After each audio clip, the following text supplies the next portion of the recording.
Well, hello. Welcome back. It's not January. June 23rd, 2021, the year of our Lord. Welcome back to the Grattu Orloff Show. We're streaming live from the 7th floor of the Grattu Orloff International Building of Trade here in Grattuville, Tennessee. And in a moment, Tom Smith, the Canadian expert in humor magazines and musicology, will be our guest. And today we're going to be talking about 1950s and 1960s humor magazines, basically the magazines that came along in the wake of Mad Magazine. We already covered Cracked up through 1971. We've covered the entire history of Sick magazine, and we've touched on some of the other 50s magazines, and we've yet to do a chronology of Mad and other magazines. But today is the one I've really been looking forward to, because these 1950s magazines, for years I've seen them in the Overstreet price guide, and I've always wanted them, but they were so expensive. But Tom has a complete collection of all of them, basically. So now we can finally see the interiors of these magazines that we've been wanting to see. Gotham City Comics says, "Hey, Grattu." Gotham City Comics seems to be an amazing store over in Mesa, Arizona. You guys have got to stop in there. I imagine it's after closing hours, though. And we're doing kind of a late night episode. So we're waiting on Tom to stop in. It's been a brutal day here in Grattuville. Just all kinds of horrible work and mowing the lawn in early morning hours that have caused me to have lots of pains and agony. And so I'll be enduring a lot of pain during tonight's show. So you'll be seeing a lot of wincing and all that stuff.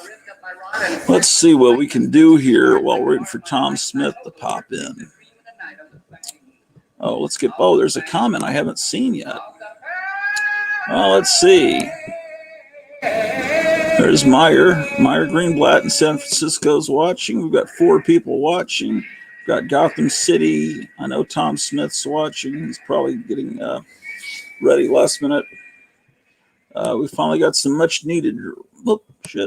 We finally got some much needed rain, says Gotham City Comics. Well, that's cool. I took advantage of some cloud cover this morning to mow the backyard. Literally, the grass had gotten this high, and so I'm pushing this lawnmower. The belt broke on it long ago, so it's no longer self-propelled. So I was having to push it, and I'd only get a few feet before the grass would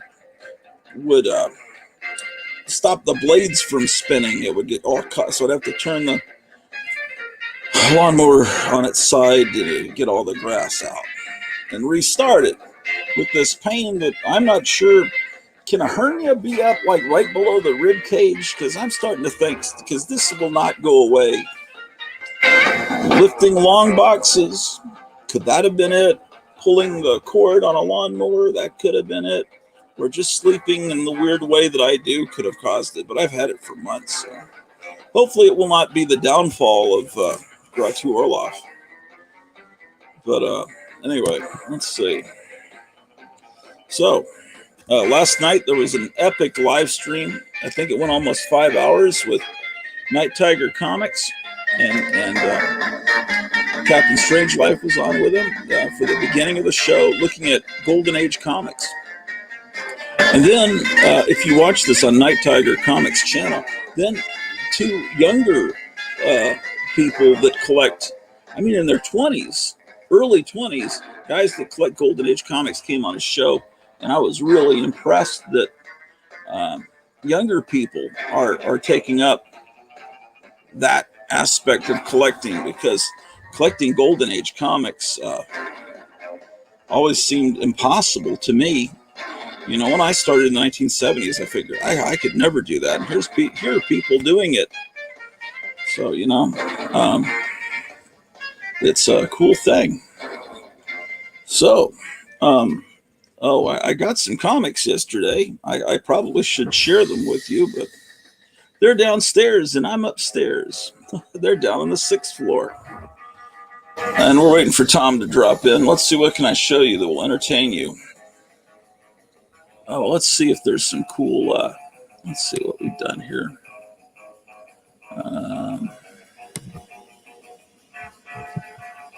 This guy, my sister-in-law found this picture online, and it's supposed to be my doppelganger in Mexico. Is there a lot of resemblance? My wife seems to think so, and so I'm not sure who that is. It's some friend of a family member of hers, and then this other guy that I know started using this as his profile picture on Facebook, and I think he's still using it now. Anyway, I don't know who that guy is, but yeah, I don't know. He's the Gratu south of the border. Remember when Batman back in, was it in the 50s? There was a oh, look at how that's going around my head. That's so cool. Yeah, man, that's cool. Yeah, there you go. Yeah, there was a Bat Ombre. You remember that? Look up Bat Ombre. Oh, let's see. Oh, there's a comment I haven't seen. Let's see what they're saying. It's Eric Green. Gratu, you're still looking for FF Annual 1? Yes, but poor. How much is it? Yeah, because I've always wanted an FF Annual 1.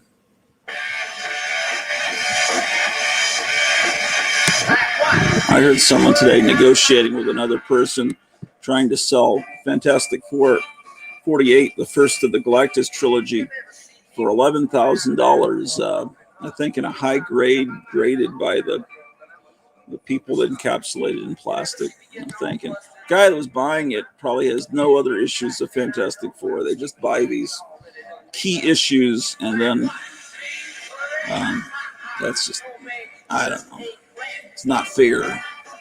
I've got the second part of the Galactus trilogy, but I don't have the beginning or end. $110 plus shipping. That seems like a good. That seems pretty good.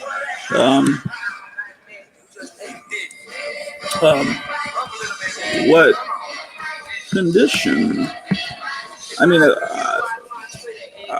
I guess I just like the condition, good condition where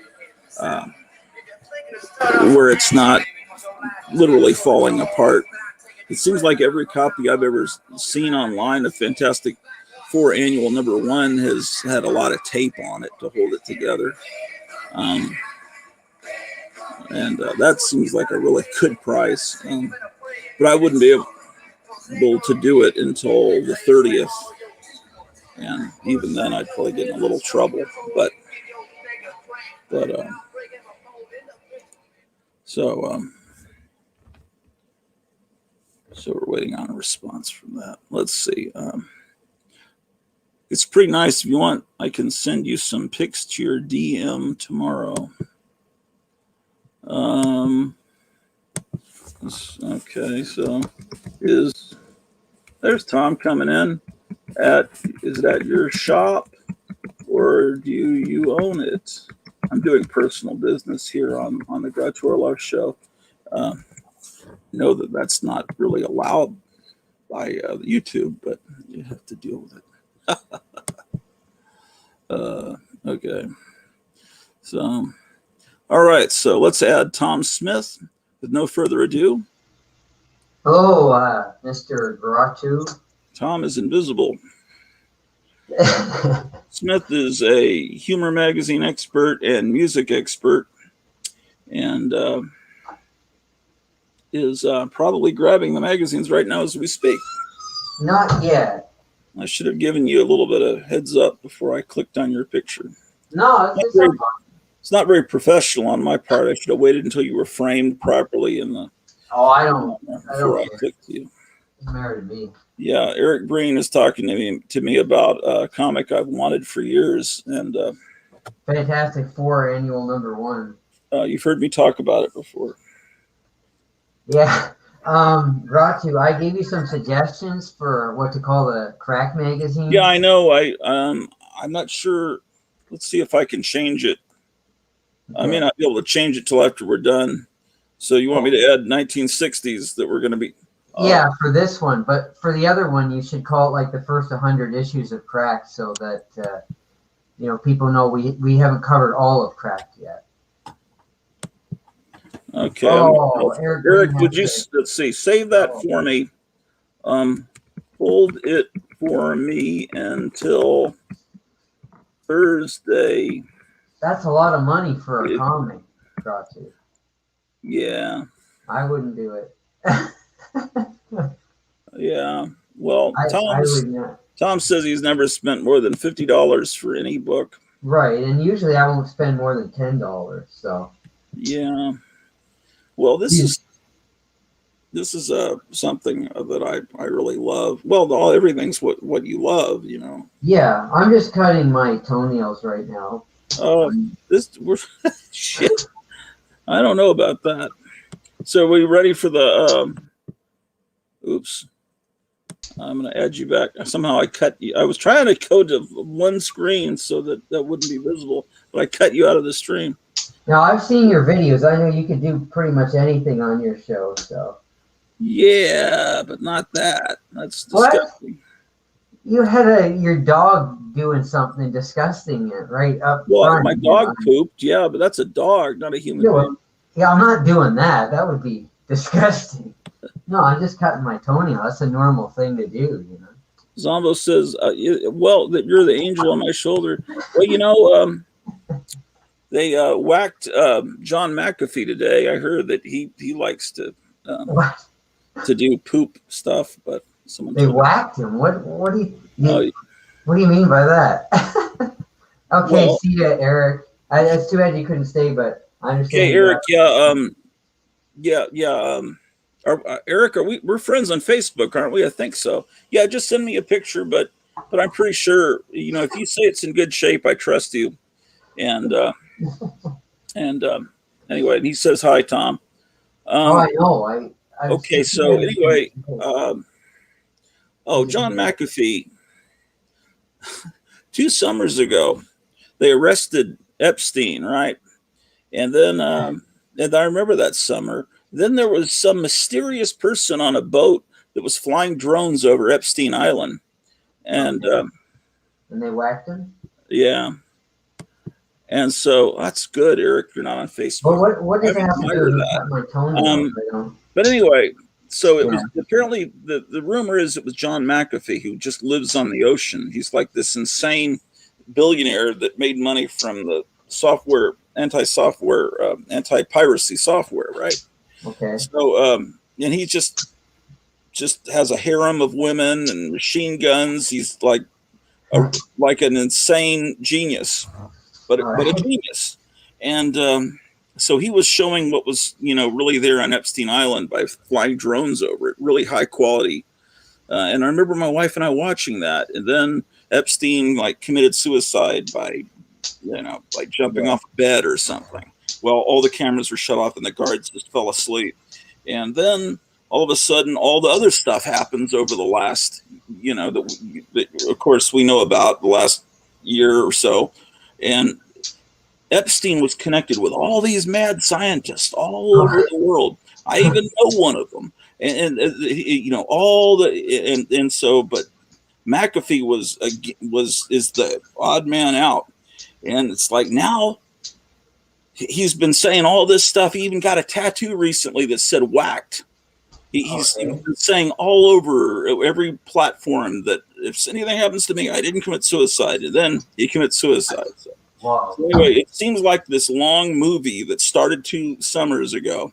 And Yeah. I think the Epstein is the key to all of it. It all started with him, and then we're living through all this. And I think this is the beginning of a really wild summer.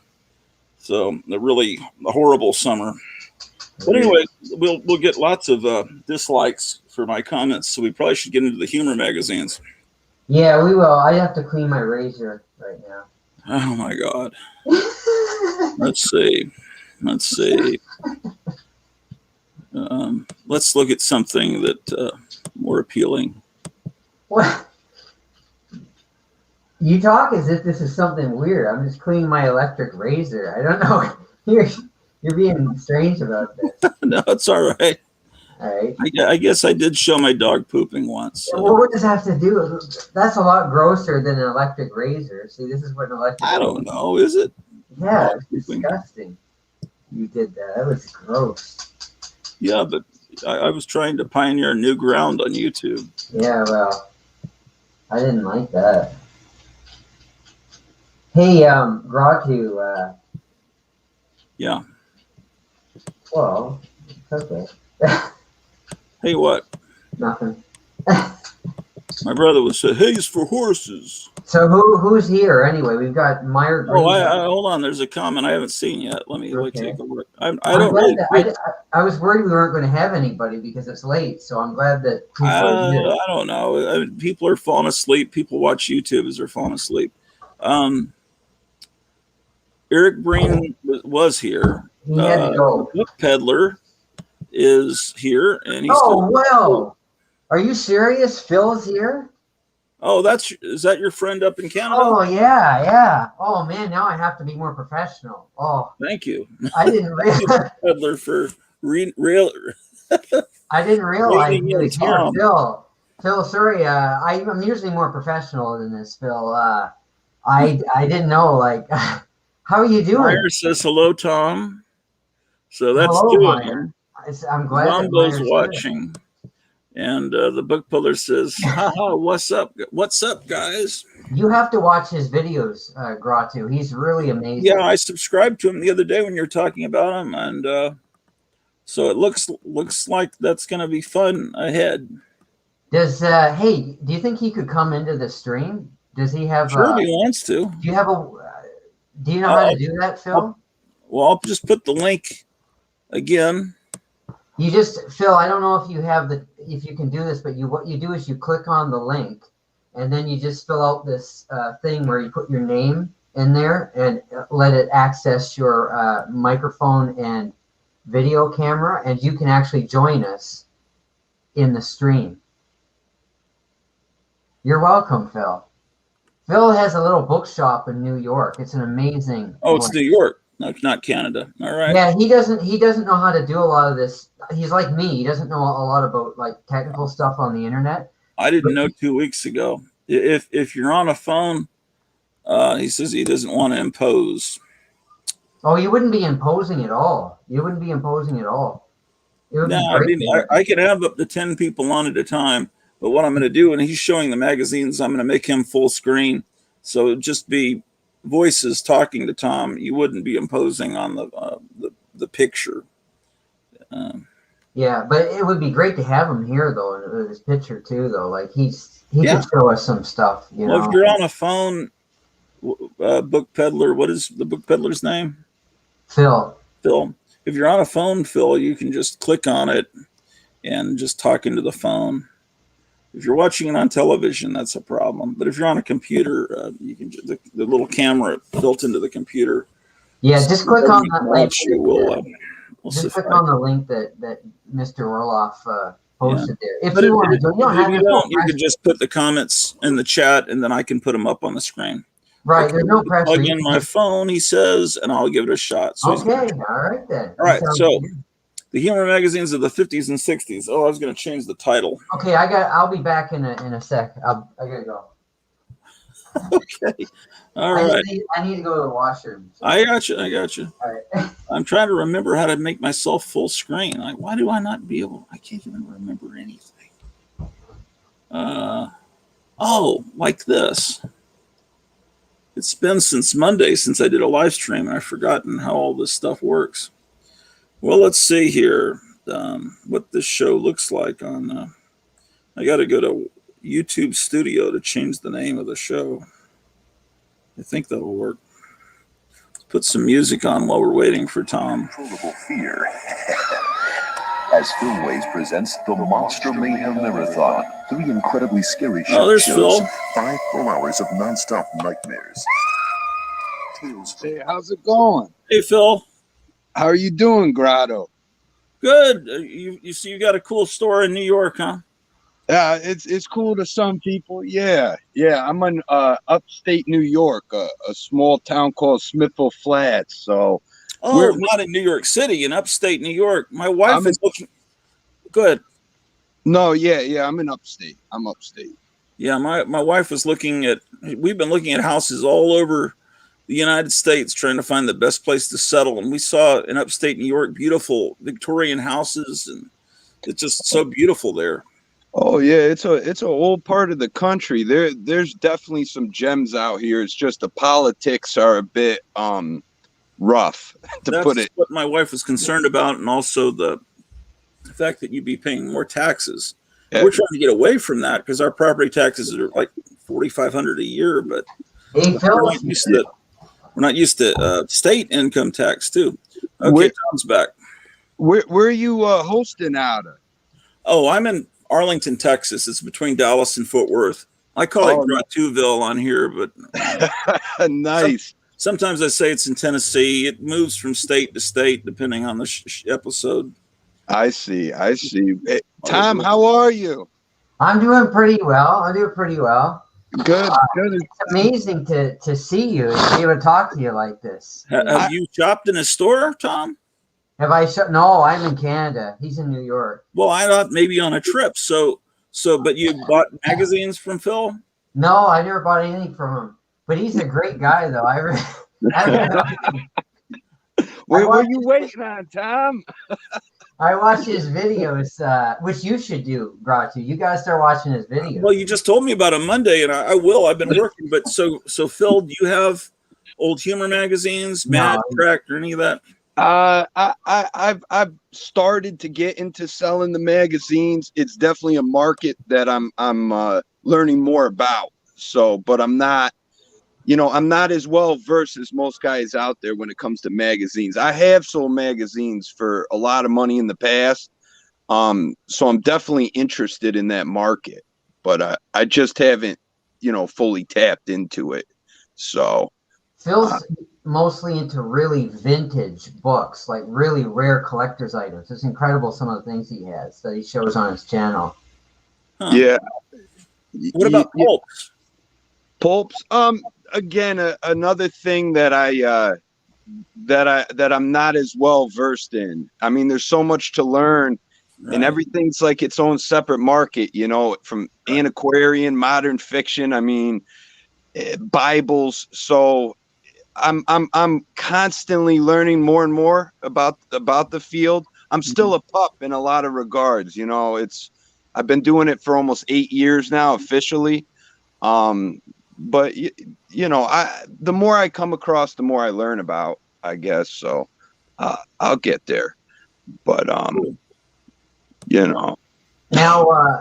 Phil is an expert on conspiracy theories and things that different governments have done in the past. So we could talk about that. We could change these, this stream.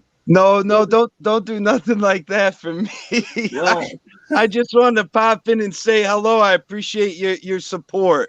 And thank you, Grotto, for being my 1,000 subscriber. I really that's right. I wasn't I? Yeah, you're the man. You pushed me over. That means you can monetize your channel now. I don't know how to do that. I don't either, but I hear that once you have 1,000 subscribers, and you have to have a certain number of hours that people watch you each. I believe so. Yeah, that's correct. I briefly looked into it, but I don't have anybody helping me out. So, it's such a learning curve for me. But how long have you been doing your channel? Since the summer before last, yeah, not long. I see. And you both come on together and do different things with magazines and stuff like that. Well, I just figured out how to do the live streaming about 2 weeks ago, and so Tom's got this collection of basically every humor magazine ever put out since the 50s, and even stuff from the 20s. So we've been we did a one stream with the History of Sick magazine, the entire run of it, and we did Cracked magazine up to the early 70s, and now this is the episode I've been waiting for, because we get to see the 50s and 60s magazines that only lasted a few issues before they and I've never seen most of this stuff, and I'm eager to see what they look like. I've seen some of the covers online and stuff, but wow, I could probably learn a thing or two here if I shut my mouth and sit back, huh?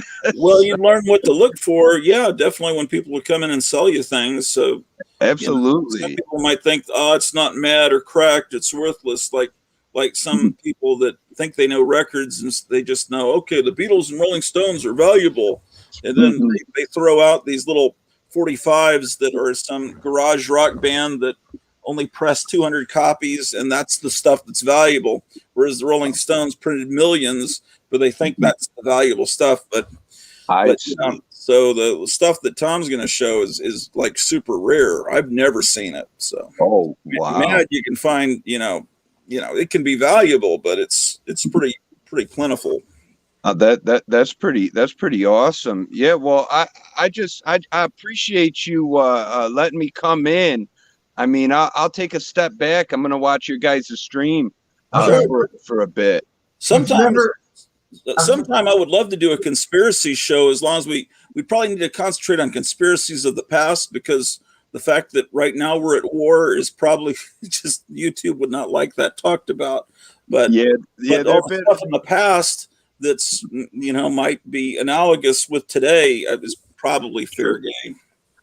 You would think so. I mean, everybody's got to almost like self-censor because you're like a thought criminal. You know what I'm saying? Exactly. I never thought I'd live to see the world this way. Yeah, it's pretty incredible, pretty disturbing. But anyhow, there's a lot to be said. But you heard about John McAfee? Yeah, I did. I haven't. I haven't really been around all day. I've been moving around quite a bit, but I've known about John McAfee for a while. And what was he in Belize? Oh, you haven't heard that he supposedly committed suicide? I did with what, toilet paper? Yeah, really. After getting a tattoo that says whacked and warning everybody, hey, I'm not going to commit suicide. And then, it's probably one of those hanging yourself from the doorknob bits. Yeah, I wouldn't doubt it. I mean, I'm always pretty critical about the narrative they like to, come out with rather quickly too, before anything's been. They always use a red handkerchief to hang themselves from a doorknob. Yeah, ain't that something? Yeah. Well, anyway, hey, unreal. Oh, you froze up on. Show up at the door here. well, guys. Oh, she's got. So it's great to talk with you. Maybe we'll talk again real soon. That would be great. Yes, sir. Yes, thank you very much for inviting me on. That's very kind of you. And hey, Tom, it's good to see you in the flesh, man. Yeah, anytime you want to come and talk, and like we've had great political discussions in the comment sections on his channel, Awesome. Phil and I, and he knows a lot about political history and things. It's incredible. He knows things I've never even heard about before, and he'd be a fascinating guest. Well, thanks, man. That's real kind of you to say. I appreciate that. So it's great to talk to you, Phil, and hopefully we can talk again soon like this. Absolutely. Hey, guys, I'm gonna sit back and enjoy the show. Thank you very much for letting me on. Take care. Okay. Thanks, Phil. Okay. We'll see you. Thank you. Talk to you soon, Phil. Well, that was exciting. That was great. All right, so Tom is going to the closet where he keeps his humor magazines. So Yeah. I think we're going to see some humor magazines soon. So yeah, so you're said several times that you're very excited about this stream today. Well, yeah, I love the 1950s and I love humor magazines, so therefore this is the shit, as they would say. So we did cover the earlier 50s. We covered up to 1957. Oh, okay, that's true. So I should put 1957 to, what are we going, into 60s? 58 up to maybe 68. It depends how far we get. So the one I showed on the thumbnail, I think we've already seen. So I probably should put a different magazine on the thumbnail. I think we looked at Crazy Man Crazy. We did, yeah. So I didn't know the names of the magazines we were going to see tonight. So I could always switch up the picture later. Okay. So, we talked about, in our last stream, we talked about Crack Magazine, which the first issue was cover dated March 1958. Right. After Crack came out, there was pretty much a new humor magazine coming out every month in 1958. So, and most of them lasted until 1959. You know, they didn't last very long. Right. So this was really a glut, like a humor glut on the market in 58, 59. The first one that came out after Cracked, the first new one, was a magazine called Frenzy. Oh, yeah. And this is the first issue. They ask on the front, does Monaco have the H-bomb? And the joke there is that Monaco is such a small country. Right. That it would be ridiculous for them to have an H-bomb. Okay, so this one here used a cover mascot. I showed a preview of this last time, but their cover mascot looks like Ernie Kovacs. Right. But he's supposed to be an alien. So, I mean, that's how they made him different, I guess. But it's a pretty weak attempt at a cover mascot, I'd say. He's catching a dog on the moon, because dogs must be leashed on the moon. And it was billed as a magazine for senile delinquents instead of juvenile delinquents. So first thing we see inside is a fake ad for the Marlboro Man. I don't know. It looks like it's Khrushchev, doesn't it? Yeah, it's Khrushchev. Yeah. Yeah. Okay. The editor, well, this is one of those magazines where they use pseudonyms, so I'm not sure who the actual people who worked on it are. It says Hector Molecule is the editor, so I doubt that's the person's real name. I mean, it could be. What's that? I said it could be his real name. It could be, but then they have contributing editors: William Shakespeare. I know, I'm kidding with you. Charles Dickens, Robert Browning, Christopher Bombshell. And the artists are Sir Thomas Gainsborough, Rembrandt, you know. So it's just, I don't know if it's the people who worked on the magazine didn't want their names on it, or they just didn't put their names on it. I don't know. But one of the best parts of the magazine is the fake letters column. I was going to say this was a letters column, but it's actually an outdoors column, which I don't remember much about, but I think I liked it. The art in this magazine is not all that great. This is a pretty low effort humor magazine, I'd say. Okay. This.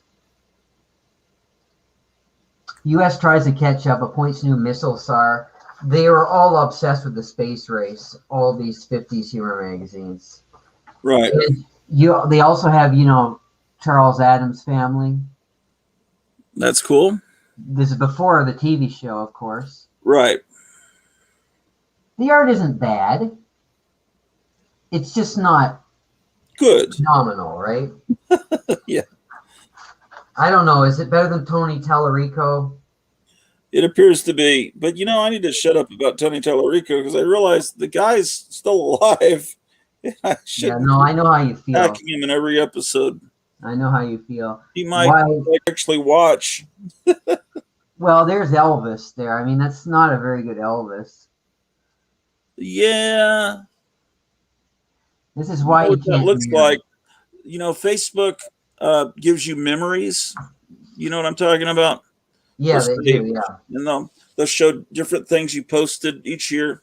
Today, Facebook reminded me that 11 years ago today, I was in Half Price Books, and a naked man came out of the restroom, and and he looked just like that picture of Elvis. Really? It was a mentally handicapped adult male, Oh, and I okay. guess he'd gone in there to. He just took all his clothes off, and then some clerk came with something to put on him, and I guess his parent or whatever, whoever had brought him in there, I just was something I wrote about on Facebook, and Facebook chose to remind me that it's been 11 years since I'd totally forgotten about it. I have noticed that you share a lot of your memories. That's all I do on Facebook. I go and Yeah. look at my memories. I don't really post anything new unless it's sharing something, because I don't trust You- Facebook, and I admire Eric Breen for not even having one. But I've got so many like videos and photos on Facebook that that's how they keep you there. That shark-eyed motherfucker Zuckerberg, can't stand that idiot. Right. The art isn't that bad. Here's a Steve Canyon. Yeah. Steve Yeah. Valley. Yeah, I mean I've seen worse. Yeah, it's pretty good. I'd buy it. I think it's fairly valuable. I mean, maybe not this issue, as you can see, because the cover has come off and there's no back cover. TV Westerns were very popular at the time, so you get a lot of parodies of those. All right. Oh, I have another nice Little Red Riding Hood. I mean, that's pretty nice. I like that. Yeah, that's kind of an old thing. I mean, they even did that in the Tex Avery cartoons, right? The fact that Little Red Riding Hood is a voluptuous woman is. Did they? I didn't know that. I am not really familiar with those cartoons. Yeah, it's not an original idea, but it's always good. Oh, they've got the Snow White Queen there. Yeah, this is Snow White in a Western. Oh, okay, that's cool. So it's like if all these things became Westerns because Westerns are so popular. So is aftershave lotion really male perfume? That's an interesting question. I've never heard anybody ask that before. What was the question? Oh, sorry. I was trying to. What is a DM? Where do I go to look for it? What is a DM? That's a direct message. And where do I go to look for that? Is it on Instagram? Oh, Instagram. Okay. Yeah, it would be on your. If you're talking about Instagram, it'd be your messages on Instagram. But if someone says check your DMs, where do I go to look? Well, it depends where they're talking about, on Instagram or Facebook. But he said he didn't have a Facebook, so it'd have to be Oh. Instagram. Well, go to your Instagram and go to the thing that looks like a paper airplane. Right. Yeah, there's nothing there. All right, sorry. So that's about it for that issue. I only have 2 issues of Frenzy. There are 6 issues. I thought you had a complete collection. Not a Frenzy. The Oh, reason is because when I was collecting vociferously, I don't know if that's the right word or not, but when I was really rabid about collecting the magazines and buying them all up, I skipped Frenzy because I had an issue of it when I was younger and I thought it was really bad. I thought it was just a crappy magazine. So I wasn't going to collect it at all. But then later I said, well, I should have at least a couple of issues of it. This one's in beautiful shape. I'm really glad to have this one. This is just gorgeous. This is Frenzy number something or other. 5. This is number 5. oh, And yeah, this one's still got a shine to it. It's gorgeous. There's their mascot again. Yeah. It's a Thanksgiving cover. It's actually a really nice cover for this magazine, I'd say. I wish I had issue 4 because in issue 4 they take on Mad Magazine, as a lot of these magazines did, and I think they go after it for imitating Ballyhoo. because Frenzy and all the other magazines were criticized for imitating Mad, so they criticized Mad for imitating Ballyhoo, and they talk about how Ballyhoo was the first humor magazine, which we showed in a previous stream. Hey, I was thinking, Bra, too. You know what might be a good idea? If you put all of the humor videos, the humor magazine videos, in one playlist on your channel. Yeah, you're right, including that cracked one that I did long ago, and maybe the Mad one I did like 2 years ago. Because otherwise, they might get lost, and people might not realize that we've done so many streams on the history of humor magazine. Yeah, I did that with my videos where I was showing records. Right. Yeah. So I think you should do it with the humor magazines. Yeah. Yeah, I will. That's a good idea. This is a Daisy ad, by the way. A doozy. See, blender bus. Oh, that's good. Yeah. They used this ad on more than one issue, even though the magazine only lasts for 6 issues. They used it like 2 or 3 times. Here's an article on our teenage monsters for real. Oh, cool. Sometimes I don't know, Gratu, if you're paying attention to the lesson or if you're just on your phone. No, I'm not on my phone. Talking to your friends and stuff. I was going to show the issues of Frenzy that are on mycomicshop.com. Well, that's good. No, you know what? You should do this for each magazine, actually, tonight. That'll be fun. Frenzy, there's a picture of Frenzy 1. That's the one that I just showed. Yeah, they don't have any of these available. Frenzy number 2. That's 2. So it's good for you to show these covers that I don't have as well. Yeah. 3, that's the one I had. But I actually just gave it away. Oh, okay. I thought it was so bad, but I'd like to have it again. Number 4, yeah, that's the one I'd like to have. That's the one where they take on Mad and they talk about Ballyhoo. It looks like they're going to have an auction for this. That would be nice to have that. 1/2-inch spine split from Top of Comic and water damage. Yeah, so let's do that. The spine split, but I don't like water damage. It's condition 4.0. So do you agree on doing that tonight? We'll look up each magazine on Lone Star Comics. Yeah, we could. So if you wanted to get into that auction, it's July 5th. And then here's the Thanksgiving issue you just showed. If it's an auction, it'll probably be too much money for me. And then 6, Paul Revere's Ride. Okay. Yeah. Okay. So now, I guess Elvis was a recurring feature. Hold on. So they always call him Melvis. Yeah, in this magazine, yeah. Yeah, that's because of the Mad magazine using the name Melvin a lot. Oh, I didn't think of that. Yeah. Oops. I think that's what they're up to. I just ripped it. Right. Yeah, be careful. I hate that when that happens. The stories aren't very good. The artwork isn't that great. But it's rare, and if you collect rare humor magazines, it's an artifact of the time. This article is a bit better. They had a recurring articles about the going-ons at Loverly High, which was their high school. Because it's aimed at high school students, and Right. So yeah, that was a recurring thing. They have articles set in this fake high school. As it were the Melvis articles, a recurring theme. This one looks pretty nice. Inside Tin Pan Alley. So they do a lot of references to Non Bleu de Pinko de Bleu, which is Volare, which was the number 1 hit, I guess, one of the number 1 hits in 1958 by Domingo Mondongo. I don't know if I said his name right, but and yeah, they do a lot of references to that in here. So, and these are older songs. I'll Be With You in Apple Blossom Time. There was a remake by Tab Hunter around this time. Right. I've Got You Under My Skin. You're Nothing But a Hound Dog. The Wail of a Downhearted Frailty from Birth of the Blues. I'll Be Loving You Always. That's an old Irving Berlin song. So I like that. I like music references in old humor magazines.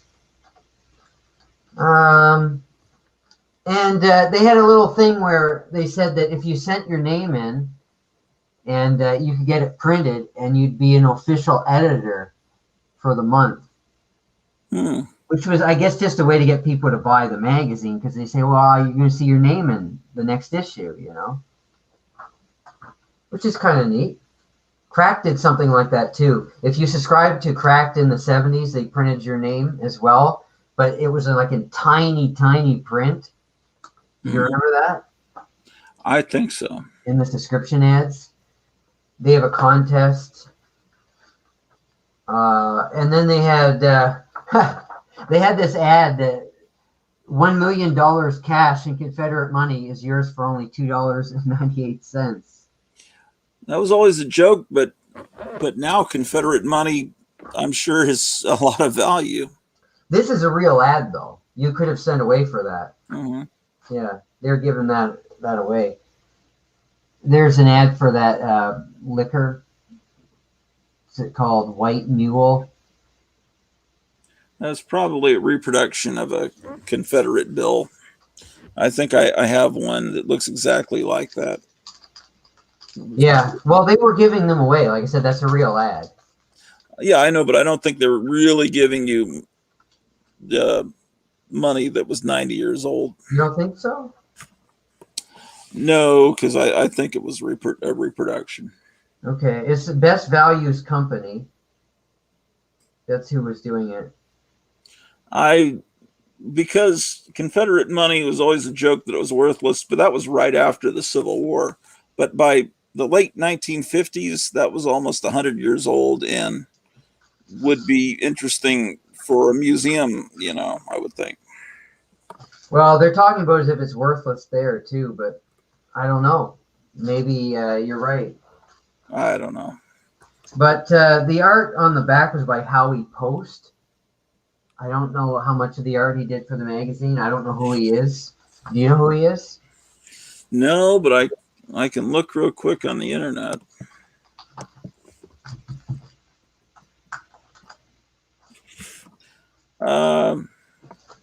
In America, he was born in 26, died in 2010.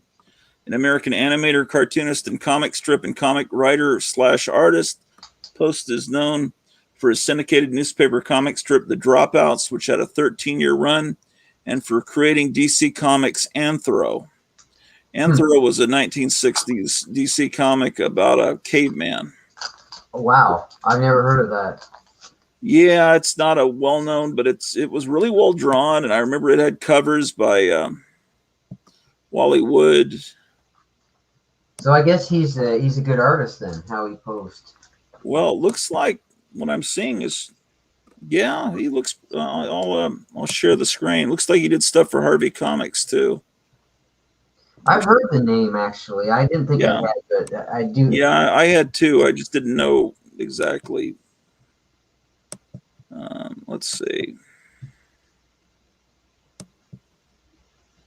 All right, so these are examples of his artwork. Looks like this is Spooky in 1966. He's very good at the cartoony style. Hot Stuff, yeah. Wow. Ellie the Nurse. Yeah, that's a lot better than the art in Frenzy. There's Anthro. Yeah, he's a teenage caveman. Actually, that one with the girl there kind of looked like the Frenzy art, just in color. This here? Yeah. Yeah, that does look like the Frenzy artwork. I guess it is the same guy. Yeah. Yep. It looks better in color. Here's I think Wally Wood did the ink on that. It says Post.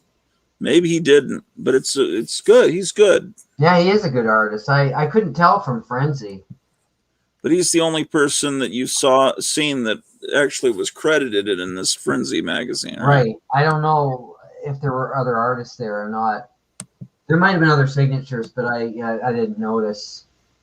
So the next magazine, March 1958, we're going by cover dates here, was the first issue of Cracked. Then April was the first issue of Frenzy. So with May, we got the first issue. We're going to go month by month.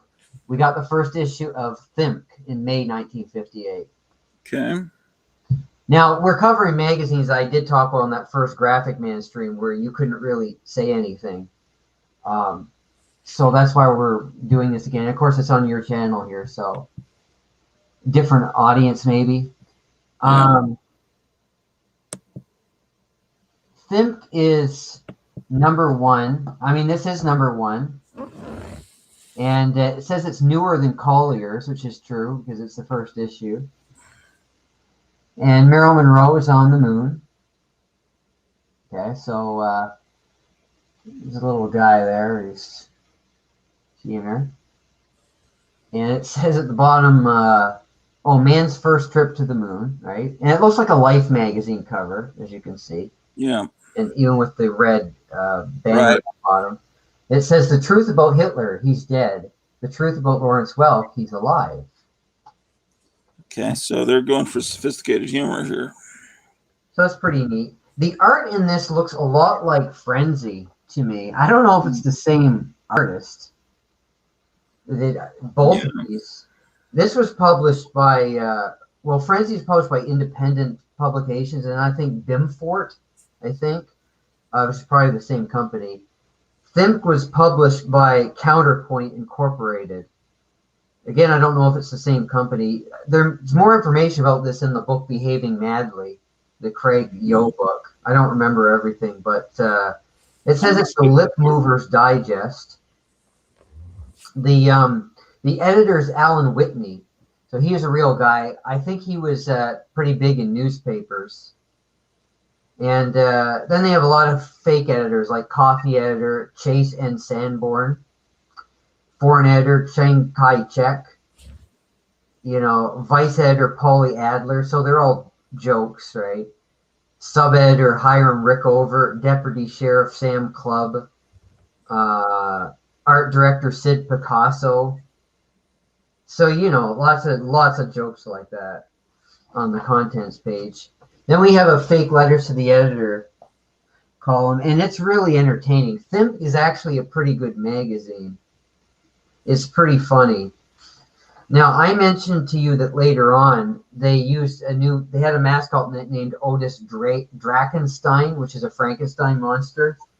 And he was so popular, I guess, with the readers, they started using him on the cover of each issue and featuring him in articles in each issue. But in these early issues, they didn't have him yet. So we have things like Bridie Busto Comes to the U.S., which is just a parody on busty movie stars of the time. Yeah. So that's pretty neat. I like that. It's a pretty good article. There's a lot of Brigitte Bardot stuff in these magazines because she was very popular. This does, I don't know, do you think this looks like the same artwork like we saw with the Little Red Riding Hood in Frenzy? Not sure. I get the same feeling from it. They have an article on news events of the day, a week look at the world. Liberace. Was this on the stands at the same time as Frenzy? Yes, because the first issue came out the next month. So, yeah, most of these magazines that I'm showing you right now were all on the stands at the same time. Oh. Because they all came out in 1958 and ended in 1959. Now we have a big article on Pat Boon's Moment of Truth. Pat Boone was one of the biggest singers in the U.S. Right. And they have him as a rock star because a lot of people don't realize this. He was considered a rock star in the 1950s, a rock and roll star. Yeah. Which is pretty crazy. You think about it now. Now people consider him anything but. Well, he would do cover versions of the songs that would be more radio friendly. He did Tutti Frutti and Ain't That a Shame. And yeah, he'd clean up the lyrics slightly to make them more acceptable. He also did a lot of great ballads, though, like Love Letters in the Sand, which was originally hit in the 20s, and April Love and things like that. Thimk's TV Awards. He's a really great singer, actually, in my opinion. I like him a lot. And Thump was stolen from Mad Magazine. What was? The title Thump, from what I understand, Mad started using that because IBM, the guy in charge of IBM at the time, put a sign everywhere that said "Think," kind of like Google put "We're not evil." It was just like their slogan, "Think," So. And Google's slogan is "We're not evil." I didn't know that. Yeah, it's like "Do no evil." That used to be their slogan. Now they've forgotten about it and do complete evil. But no, so Mad did a parody of it, Thump. In other words, we weren't thinking when we wrote it, so it's misspelled. And everyone made little. It was all over the place in the 50s. Apparently, Thump. That was just a funny thing that was on little postcards and. Which is why I'm not sure if they really stole it from Mad or not, or they just use it. I think from what I've read, Mad did it first. I could be wrong, but maybe they weren't aware of that, though. Who knows? Even one of the few pictures that you always see of Steve Ditko working in his office, there's a Thump sign in the background, and then it's referenced in the movie Taxi Driver. And Sybil Shepherd's saying, "I see those Thump signs in just about every office I go into," and she's talking to Travis Bickle and Robert De Niro. As I recall, that's how that scene went. So, Thump is a decent magazine. Looks like it. So how many issues came out of Thump? 6, just like Frenzy. I think I've got an issue of Thump, or maybe 2. Oh, really? With Dracula and Frankenstein drinking out of a soda pop together. Could you go and get that for us? I would have no idea where it is offhand. Because I don't have. I only have the first 2 issues. I'll find it and I will showcase it as soon as I find it. This is another one I wasn't going to collect because I was under the impression it was a bad magazine, but it's better than I thought it was, though. Yeah. At number 2, this is the second issue. I've had this since I was a boy. I found this in a bookstore years and years ago. I was a teenager. Parodies of magazine covers, and then we have a Chinese cover on the back. Oh, I thought for a second it was that teenage Wolverine girl from the Marvel comics, but that couldn't be. No. Actually, chopsticks, not razor claws. I really like the letters columns. I think they're really funny. I saw Marvel Comics came out today with their Pride covers, and there was one Wolverine comic. It has a pink cover, and I'm just thinking all the guys that read Wolverine appreciating the pink background. But I was saying I didn't know, when did Wolverine get a mohawk and like a long ponytail? And I was told that's not Wolverine, that's his son who's bisexual.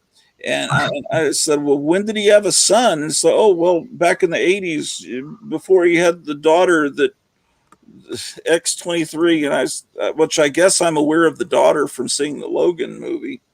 But all of this stuff is after I stopped reading X-Men. So he had a son. And then I was told that Wolverine in an alternate universe is gay and is having an affair with Hercules. Yeah. So okay. Apparently an alternate. Yeah. But anyway, that's our Pride Month moment. It's pretty bad. Dear Thinkers, methinks you guys must be pretty corny trying to imitate, and in a Schwarzenegger way, the greatest crazy mags of them all, Mad. Mad has always been my favorite, and since it is the original, it is the best. Quit copying, you copycats.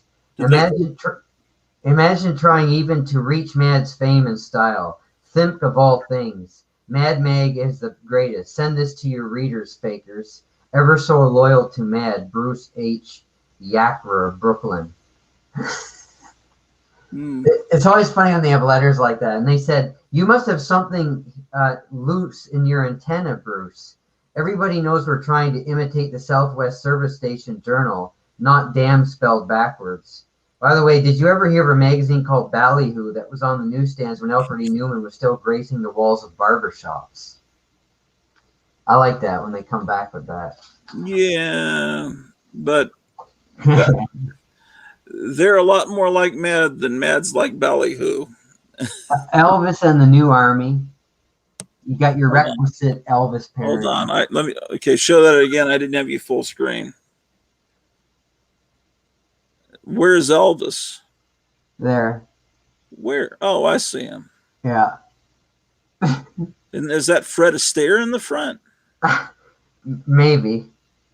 I don't quite follow the Fred Astaire and Elvis connection. Well, you'll never believe it, especially if you're an ex-GI.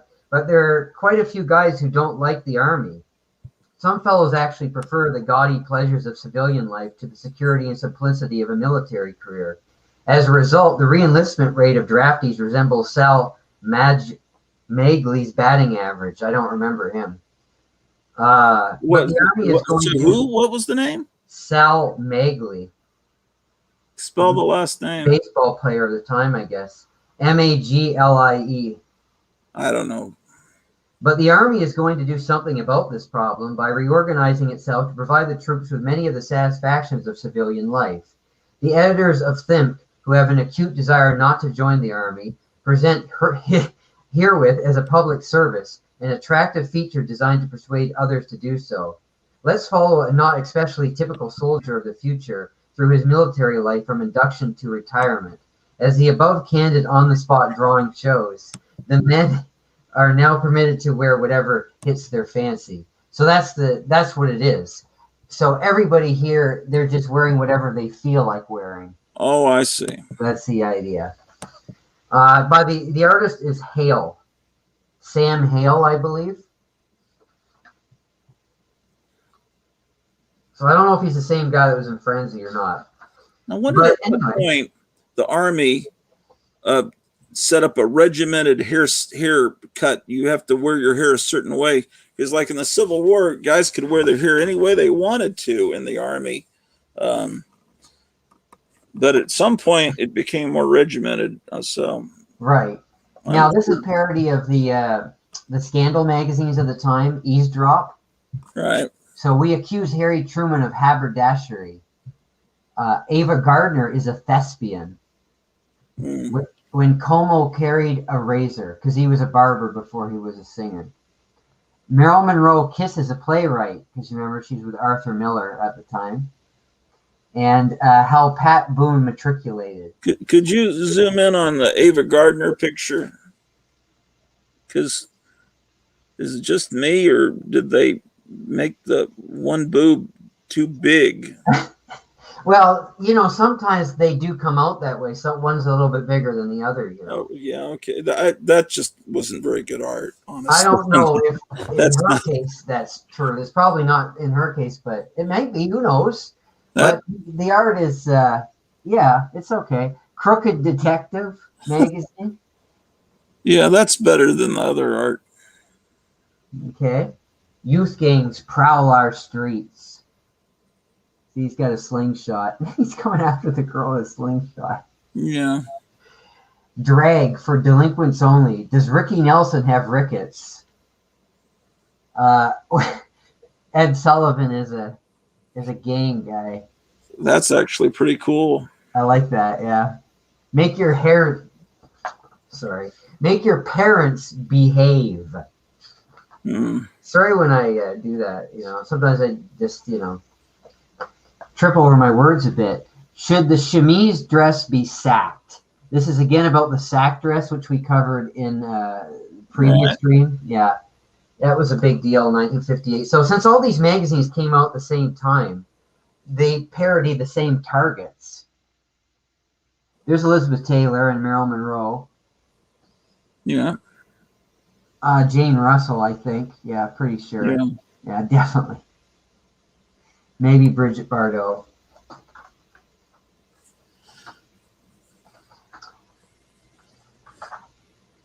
Then they have a neat article, Press Agent's View of History.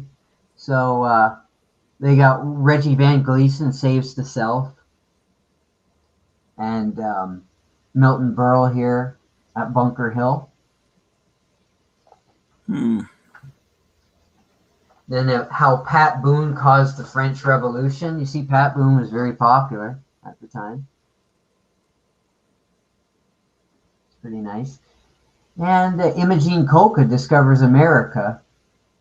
Some of our younger viewers may not know she was Sid Caesar's comedian on his show. Right. New rocket rivalry shake government. Again, we have a space race stuff here. There's Nixon and Eisenhower. So, like I say, they all cover the same ground. These 50s, late 50s humor magazines. And Sid Caesar had a Saturday Night Live show, years before Saturday Night Live, on the same network with comedians that sketch humor.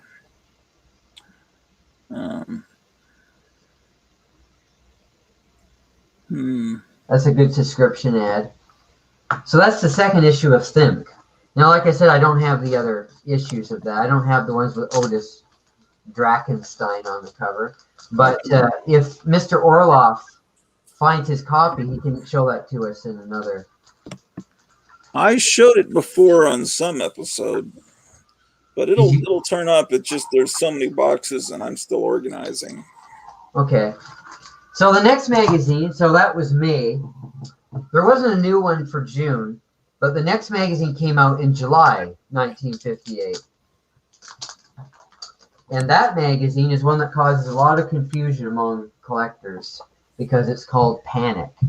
Okay. And it has nothing to do with the EC sister publication to Mad that was edited by Al Felsey in the early 50s. This is completely unrelated. They just used the same name. So this is the anniversary issue. It's the first issue, the anniversary issue. That's an old joke. Don't worry about a recession. Me worry, I was a bum during prosperity.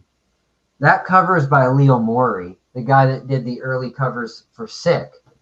And this magazine is edited by the editor's Bob Powell, who was the art director at Sick magazine.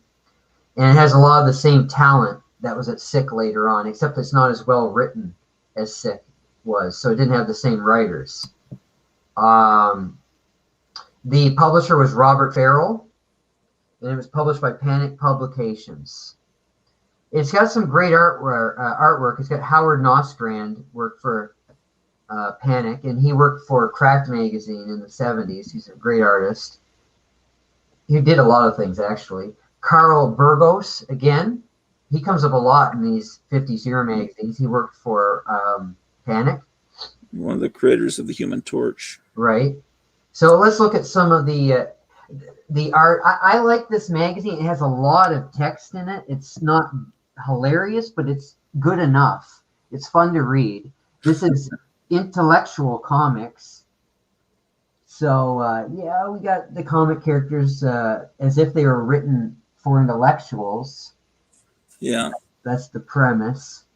All the printing is in caps, as you see, like typewriter in caps in the dialogue balloons, which some people don't like. The person that wrote the Behaving Madly book said it's unreadable, but it's not unreadable at all. He just didn't like it. I mean, it's just in caps, that's all, right? Well, all comic book writing is in all caps. It's Is just it really? usually handwritten. Yeah, look at any comic book. There's no lowercase letters. It's like people are shouting all the time. Oh, yeah, you're right. Well, I guess he didn't like because it was typewritten in caps. Yeah, I don't know. if you're used to comics, you're used to handwritten. Yeah. There's a lot of Bob Powell art in here because he was the editor. So the artwork is it's pretty detailed. He put a lot of work into the artwork.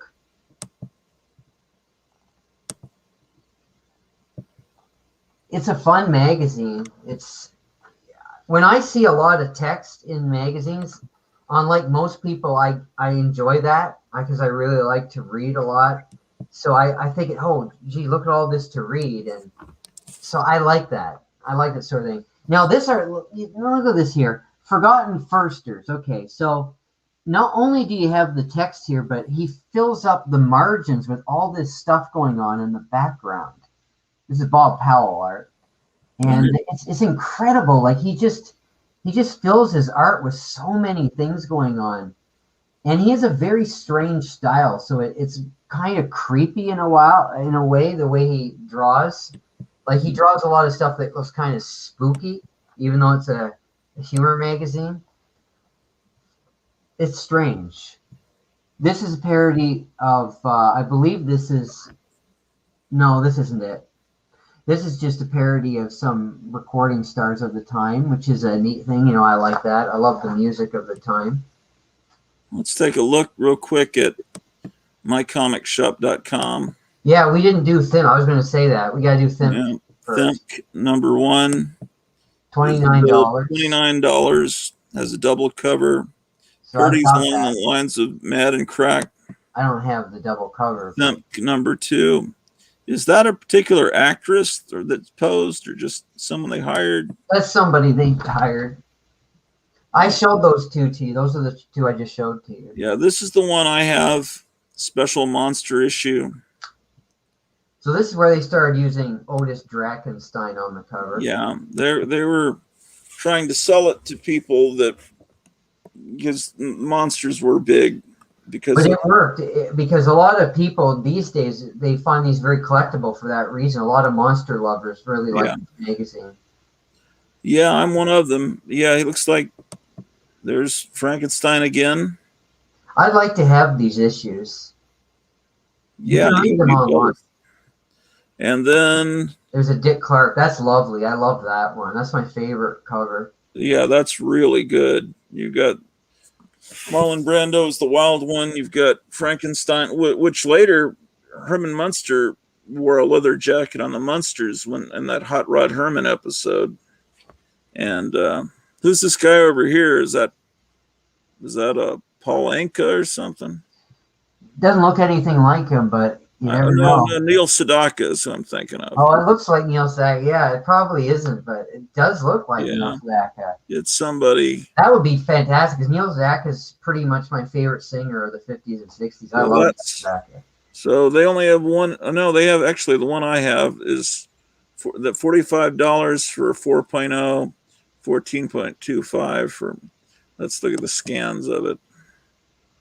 This is the actual copy you would get, and the back cover looks like that. There's that King guy again. He's always in these 50s year magazines. Huh. So look up Panic after I show them. Okay. Because I don't want any spoilers, but all right. It's a great idea, though. I love doing this. Okay, Art Linkletter's birthday party. Because Art Linkletter had a show where he talked to little kids. Right. Kids say the darndest things.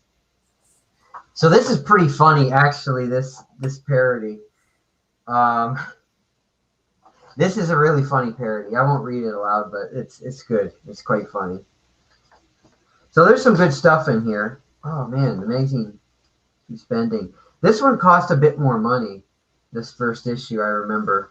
I got it in the mail on the day that I interviewed Les Lye on the phone. I'll never forget that. The star of You Can't End Television, William Floyd. Here's Girly Shirley's Gory Book. Well, this is a parody of Shirley Temple's TV program of the time. That's Shirley Temple. And she had a show where she told fairy tales. And they'd act out the fairy tales on the show. I have a record from when I was a kid that was handed down to me from my older brothers, I guess from the 50s, that's Shirley Temple reading the story of Bambi. So I guess that's maybe where that came from.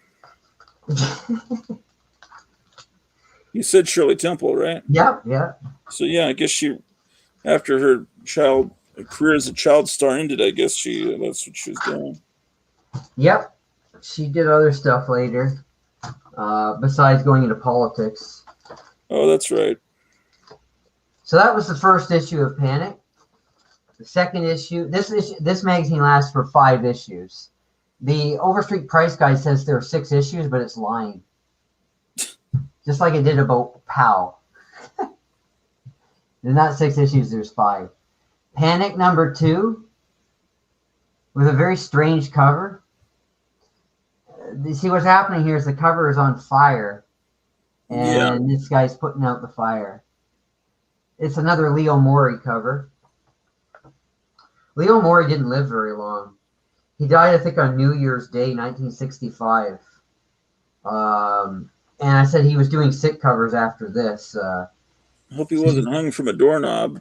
No, I don't think so. No, but it's very sad, because he was a great artist. Yeah.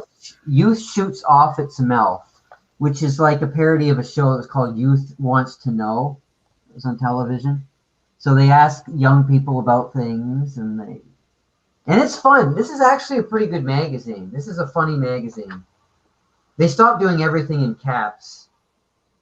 So, it is more fun to read when they do it more normally like this. Is it handwritten? No. Planetarium Parlor. This is fun. You can't see it that well, but it's funny. If I get the new webcam someday, it'll be like probably after I've shown everything already. Yeah. Now we have Mars Man Chase. Some artwork there. It looks like Well, Don let me see what the Martians look like there. That looks like Don Orheck art. So Angelo Torres is one of the artists now as well. And he also worked for Sick Magazine. Okay. Do they have two arms? Yeah.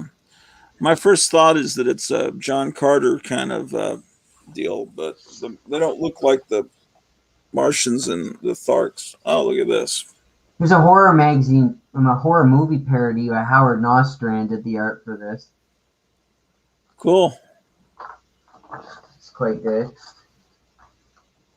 And this is some Elder influence stuff here. Yeah. With the way that the faces are lit up. I remember him doing that. I think it was in the Frankenstein parody in Mad. Yeah. Also there was an Inner Sanctum parody, and it seemed like the first panel of the King Kong parody. Yeah. King Kong was lit up like that too. I think this is Angelo Torres art. Yeah. So they illustrate in this part. Have you heard this one? It's called They Illustrate Old Jokes. Something here magazines would do from time to time. This is the 1969 International Satellite and Rocket Show. So imagine 10 years in the future. Yeah, imagining the future here. Pretty cool. Yeah, so there's a lot of great art. There's a lot of reading. It's definitely a good magazine to seek out.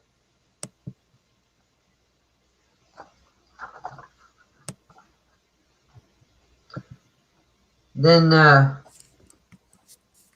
course, we have a Superman parody as a Super Ivan, but this is the Russian version of Superman. Okay. Let's see. And there's more fun stuff in here too. It's a very good issue. They're all pretty good, these Panics. I should mention while I'm putting this one away that they reprinted some of the articles from Panic in the 60s, in the mid 60s, in another magazine called Panic. And they kept the numbering, but this one ended at 5. I think they started the other one at 10 or something. So there's nothing. Yeah, I was just looking at this it's very confusing on mycomicshop.com. Yeah. So there's 3 issues in the 60s. They're reprints of these 50s issues, and they also have some newspaper strip in it as well. I forget what it is. Yeah, they had the numbering like 10, 11, 12 or something. It's very strange the way they did that. Well, you can show that after I'm done showing these. Yeah. Okay. This is Panic number 3. And it's, as I said before, it's a very arresting cover. Is that what it says on there? No, that's what I'm saying. Oh, okay. But it says it's loaded, special back to school issue. So that's a Leo Mori cover. Now that would be quite a shocking thing, I think, to see on the newsstand. I wouldn't imagine parents being all right with their kids purchasing this. I think these were aimed more at teenagers in the 50s. Right. Here's the Copper Tone ad. Copper Bone. Parody of that. Youth Wants to Know was a continuing feature in the magazine. You can see. Yeah. It's quite good. Let's see here. Carl Menling. I don't know who that is. Jerry Siegel. One of That's the creators of Superman. right. And he worked for one of the other magazines that I had earlier, as you remember. Yeah. Here's a, let's see here. I can show you this.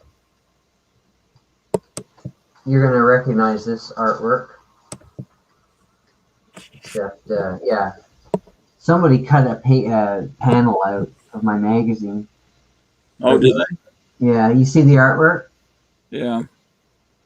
That's a Don Martin parody. Yeah, I was gonna say. It's not Don Martin. It's Don Ulrich did it. Oh. Who worked for Crack for a long time. The Dick Clark Show. Of course, the bandstand, Dick Clark was very popular. So I always like to see parodies of that because I'm a fan of American Bandstand.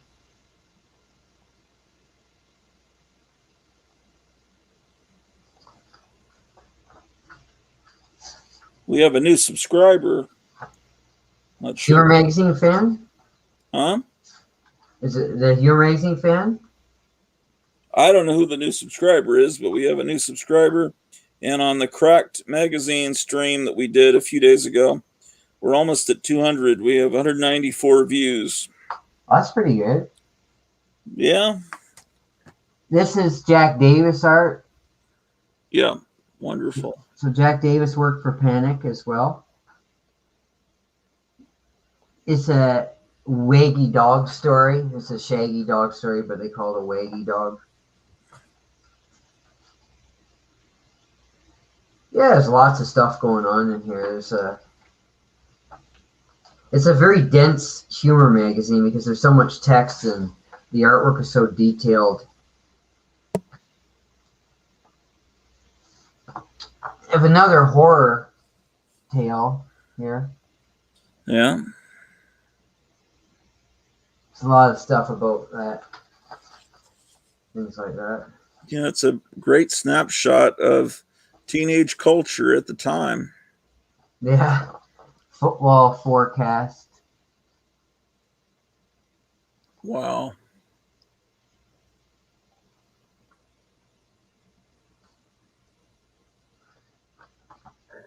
Okay. So that's the third issue.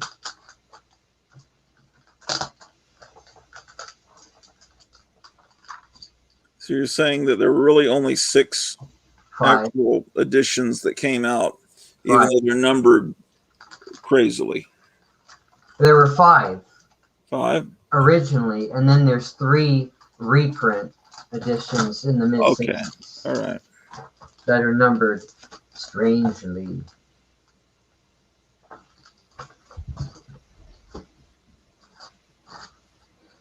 So, okay, so this is number 4. You see? Yeah. It's a strange cover. What do you think? What do you think was the impetus for this cover? What do you think caused them to do it?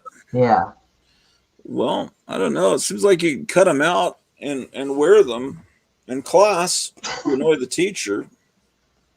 I don't know what they were going for. I have no idea. It looks like some of the artwork from that time period, like maybe James Thurber or something. But there's no joke there. It's just a bunch of eyes, you know. What is it? Well, I think they're trying to create a feeling of panic, like these are nervous eyes, maybe. Interesting. But panic is, they're not meaning panic in that sense. They're meaning panic like a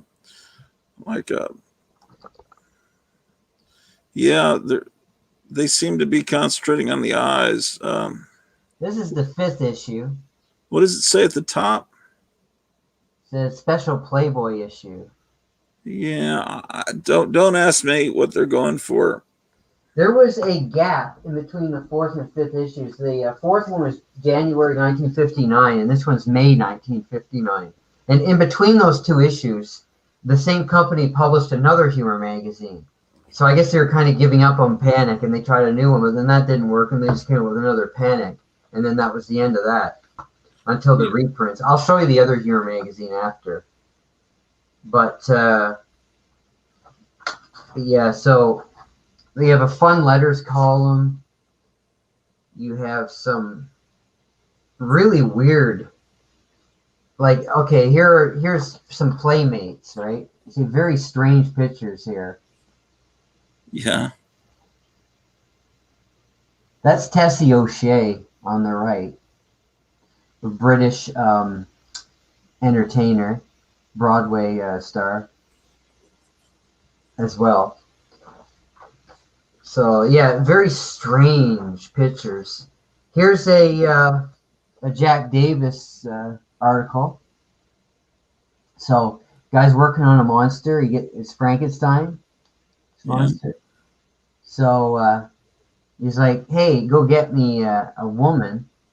So Frankenstein's trying to get the woman for the guy, and then what happens? Let's see. Oh, he's got the girl. So this is Jack Davis. You can tell, right? Yeah.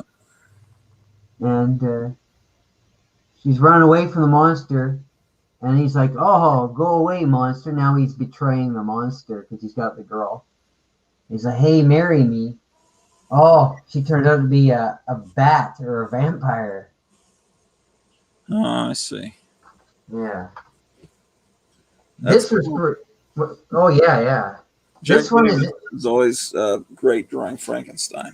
Oh, yeah. Photographing your own playmate. They're showing you how to get your own playmate. This is for kids, though, so it's like a kid, like, you know, doing it. Yeah. Then they have a Mr. Universal Playboy issue. So this is a Playboy issue. They weren't kidding. Then they have a big Susie Wong and Her World. Because Susie Wong, The World of Susie Wong was a Broadway show. Yeah. At the time. Let's see. Now we have, look at this. Look who's working for Panic as well as Jack Davis, Angelo Torres, Howard Nostrand. We have Will Elder.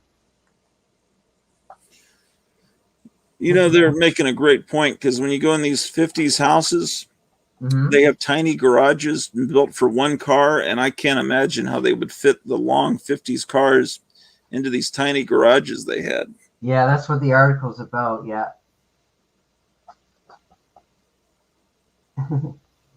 This is Will Elder art.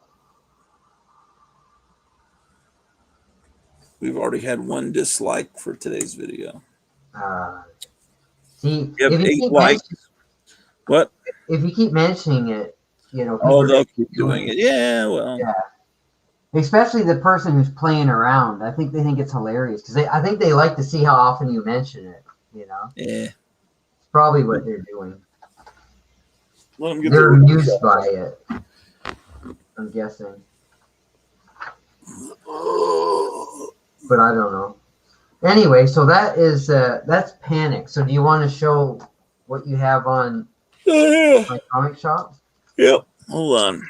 So I don't have the reprint issues. I didn't bother buying those since I have all the original issues. They're 100% repeats. They are 100% repeats with also reprints of a newspaper comic that I can't remember the name of. Okay, so let's take a look. But it's not like a humor comic either, so it doesn't really fit. It's very strange. They have the first issue with a 3/4 inch cumulative spine split. Very good plus condition for $52. Okay. So you saw I have a complete run of the original Panic here. Issue 2 is not available. Issue 3, the picture they have has got damage that yours doesn't have. Mm-hmm. They've got the one with the eyes for $31. That's good. This modern art masterpiece not available. See, again, they have 6 listed because the Overstreet has misled them into doing that. Okay, but they weren't able to find a picture, so because it doesn't exist. That's why. And then they go to issue 10. So these are the reprints. 7, 8, or 9, and apparently not a 6 either. And this is from December of 65. Right. So these are if you open this book, you'll die. That Jack Davis art is from one of the sick articles in Panic, from the 50s Panic. Okay. And then this is the next issue. This book is for geniuses and morons. That's issue 11, which they have for $35. And 12, they don't have a picture of it. 12 does exist. I can't remember what it looks like, though. All right, so that's what they've got. Okay. So that was the next month in 1958, August. Another magazine showed up, another new magazine, Loco. This magazine is Loco, and there's a heck of a lot going on that cover. It's like a maze full of crazy happenings. So it's just mad in Spanish, basically. Or crazy, right? Yeah, mad, crazy, yeah. The editor is Monty Howard. Now I love writers. I'm big on writers, right? To me, the writers are the most important part of your magazine. Like, I know most people are they talk about artwork, but to me, I like to have something that's written well. So writers are important, but a lot of times I don't know. I've never heard of these writers, so I'm not mentioning them. And I know a lot of people like to hear about the artists. And the artists are great, of course, because they make it look good. So the artists we have are Bob Leatherbarrow, Carl Burgos again. He sure gets around, that guy. Manny Stallman. I don't know. These artists I don't know. Dave Falcon, Frank Slamensky, Peter Costanza, Chick Stone. You've heard of Chick Stone, right? Sure, yeah. Sal Giglio, Seymour Harry, Joe Manley. Joe Manley. That's something. I didn't know he was in Loco, too. Wow. Sam Horowitz, Boris Leitner, and Roger Green. So, yeah, it's just, what I was trying to say before is that a lot of people, the word I'm looking for, they snub the writers, when they shouldn't, because writers are important. Right. This is great artwork, though. This is a good magazine. Loco. It's published by Satire Publications. Yes.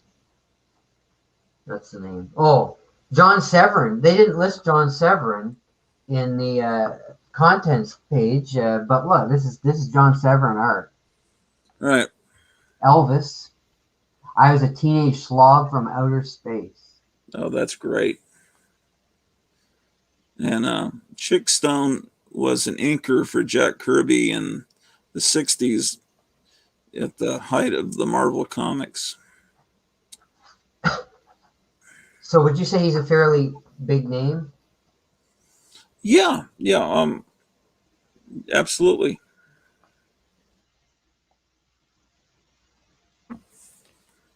Yeah, this is all John Severin art. Definitely. Great John Severin art.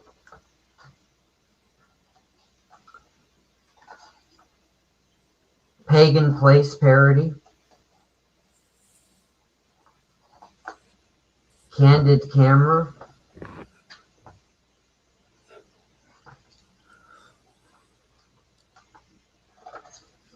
So yeah, if you want to see more of this, you can buy it. I just get tired of holding stuff up all the time, right? Yeah. these are real ads that I guess they thought were fun. No, they didn't think they were funny. They just wanted to print real ads, which is kind of weird. What do they say around the margins? It says, legit ad. Chrome fingernails are always clean. Shock your friends. Revitalize your battery. Get a real charge. This is a pretty chromy ad. There's no place like Chrome. Chrome is where the heart is. Chrome, sweet Chrome. Things like that. So they're probably real paid ads, but they want to distinguish them from the fake ads. Yeah, that's right. Okay. We have an article on conformity pills. Just some wacky artwork. A lot of the artwork is good in this magazine. That's weird artwork, but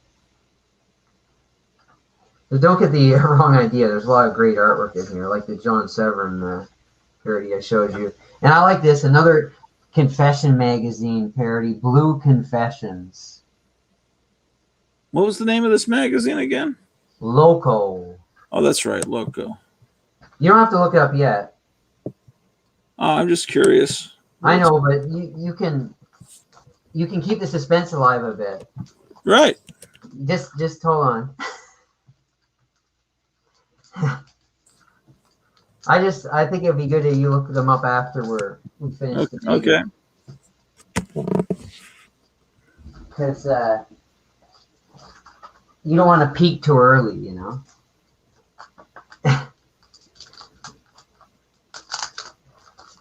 Leave yourself something to look forward to.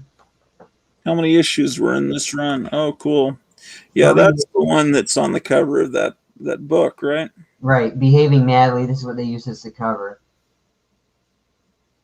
So there's 3 issues of Loco.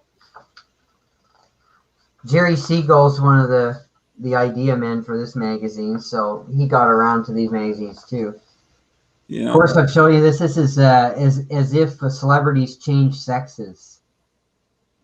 So Clarkine Gable and Perry Como, Jimmy Durante is a woman. You see, Elvis. Deal with Frankenstein there. Elvis is a woman. Was Frankenstein a woman? Frank Sinatra a woman. Yeah, I see. Jerry Lewis is a woman. Marilyn Monroe is a man. Wow. Sullivan is a woman. Very contemporary. Yeah. For today's times. Arthur Godfrey is a woman. I see Frankenstein again on the last page. Oh, it's got long hair.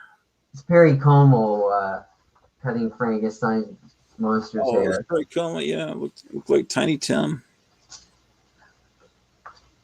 Sports Cars parody. More John Severin art again. Confidential parody. This is a neat one. This is a really good article. Copycat, it's called. It's how to make a copy of Mad. Oh. And there's Alfred E. Newman down there. So yeah, they show you how to copy, how to be copied and how to make a copy. That's William M. Gaines, by the way. Yeah, I can tell you. Yeah. So that's a great, for you Mad fanatics, you might want to buy this. Is that reprinted in the Behaving Madly book? Yeah, I don't know. Do you have that book? I proofread the book, but I don't have a copy of it. Because I want them to send me a free one, you know, because I proofread it, but they didn't. I'm not paying for it, you know. Is your name on it? Yeah, my name's on the Indicia page. My name's right on there. Tom Waters, this is my real name. So that's what it says. Green stamps. This is a okay, have a good night, Phil. I'm glad you're enjoying the stream. Thanks so much for stopping by. I hope to see you again more. We should have that conspiracy stream sometime. Political, you know, history of politics, things like that. That'll be fun. Yeah, definitely. This is Will Elder art. Green Stamps article. It always really shakes me up to see Will Elder do artwork for other humor magazines. Yeah. These guys are just trying to survive. Right. I think Jack Davis was banned from Mad for a while. That's what Mort Todd says. Yeah. Yeah, that's where I got that information, and then it caused him to become very rich because he wound up with TV guide covers and record album covers. Right, and this was like one of the leanest years for Harvey Kurtzman, late 58, 59, because Humbug folded in late 58, and he didn't have a job. He had a family to support. He didn't know what he was going to do until he started working at Warren Publications in 1960 and started Help. This is a really nice art. I Was a Teenage Weird Wolf. It's really well drawn. I don't know. This might be Joe Manley art. I think it is. This must be one of the last things he did.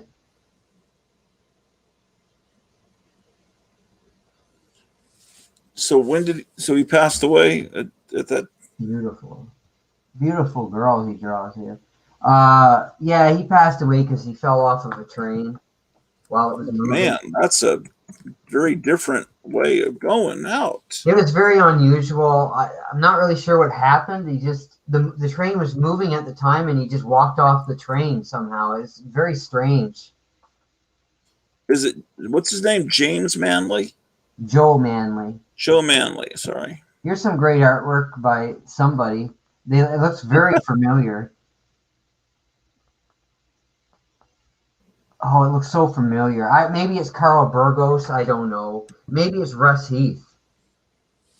It could be Russ Heath too, right? Maybe it's It is. It's Russ Heath. It's Russ Heath. So, he's an amazing artist. You think it's pronounced Joe Manley? Well, I always say Manley, but I don't know. Eric Breen or Graphic Man said that I was saying it wrong.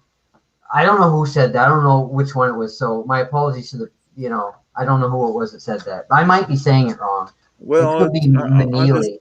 I'm reading Joseph Manley was an American comic book artist, best known for his work at Marvel Comics' 1950s predecessor, Atlas Comics, where he co-created the Marvel characters The Black Knight, the Ringo Kid, the Yellow Claw, and Jimmy Woo.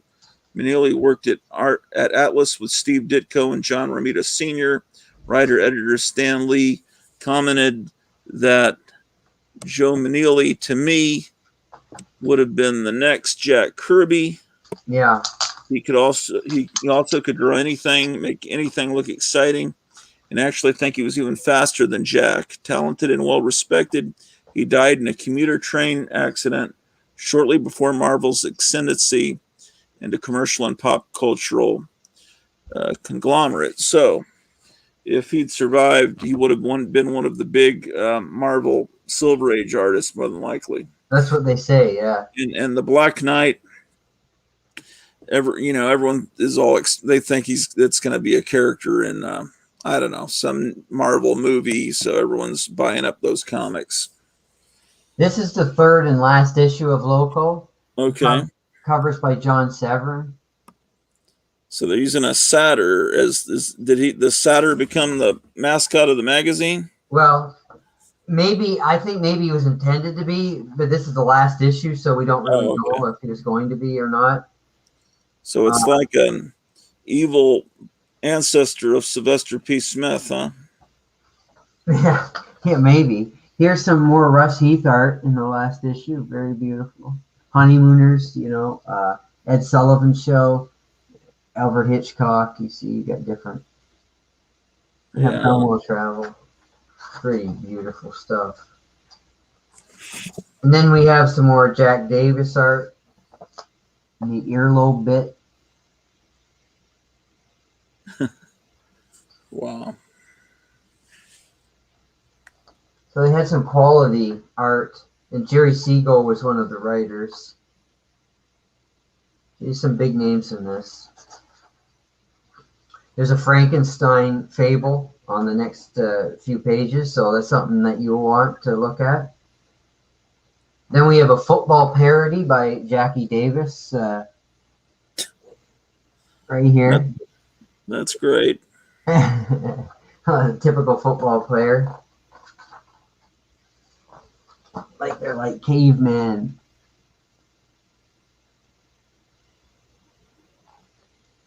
Yeah.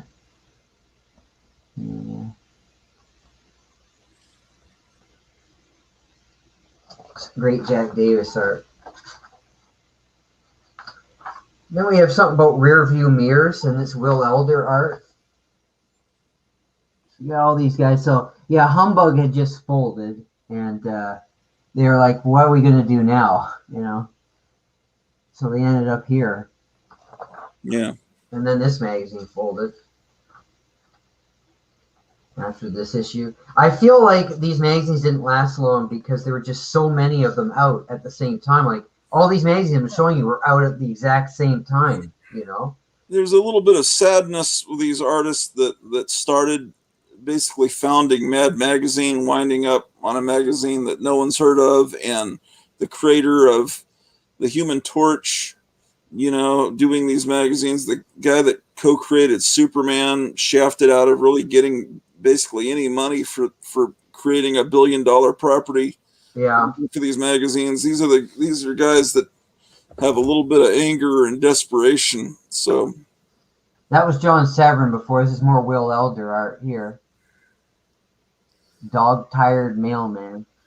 yeah. You're right. You know, they ended up in these obscure publications, all these amazing talents. Or at least for a time, they did. Here's this is all Will Elder. So there's a heck of a lot of great artists in this magazine. And there's more John Severin after that. And then we have a neat little thing about hula hoop craze called Hoop Cats with some comic strip type art. And the back cover, it's one of those, you know, I have got no cavities ads. Right. Look, Mom, no teeth. Crud toothpaste. Okay, so let's look that up on my comic shop now. Local. Okay. See what we find there, Mr. Orloff. Okay, Loco 1958. They've got one of the three. They don't have the first issue. An auction. Yeah, it looks like it's going to be up for auction. A 4.0 copy. July 5th. Parodies along the lines of Mad and Cracked. Art by John Severin and Russ Heath. Is that what mine is, about a 4.0, or is it higher? What do you think? Well, this is an actual copy of the one that's going to be up for auction. You'd have to compare I'd have to look at what you had again. Mine's pretty good. I mean, is the cover attached? Yep. They're 4.0. That looks better than a 4.0 to me. Looks like maybe no, that's a parachute. mycomicshop.com is famous for undergrading. So people love it because they'll give 4.0 and other people will say, no, this is more like a 6 or a 7. They don't People don't like to sell to it, but they like to buy from it, like me. Here is the Loco we just looked at. Mine is really grimy. My cover is really dark because it's got so much dirt on it. Yeah. It's supposed to be white like that. Yeah. So that's that. Okay, so the next magazine came out was in October 1958, and it's called Frantic. Cool. That's neat looking. Hold on. Now, this one falls apart easily, so I'm not going to open up any of these Frantics. That's fine. Because these ones really, they always start falling apart. And, you Okay. know. So I was just saying, what company put this out? Because is that woman topless? yeah, so what they do is on the cover, like here, it's a blank cover, except it's got this at the bottom, and you say, okay, what's that? So if you buy the magazine, you open up the page, that woman is in there, but it's sort of like this big artsy kind of thing, like a Roman thing, like with all monkeys and Romans and everything. It's hard to explain, but that's what's on the first page. And but that's to get you to buy it. You know, they put that at the bottom. Right. Right. Yeah. The artwork is not very good in this magazine, in my opinion. Mm-hmm. And it's all kind of like the same person. Looks like they do most of it. And the writing's not that great either. So I'm not going to open it. Okay.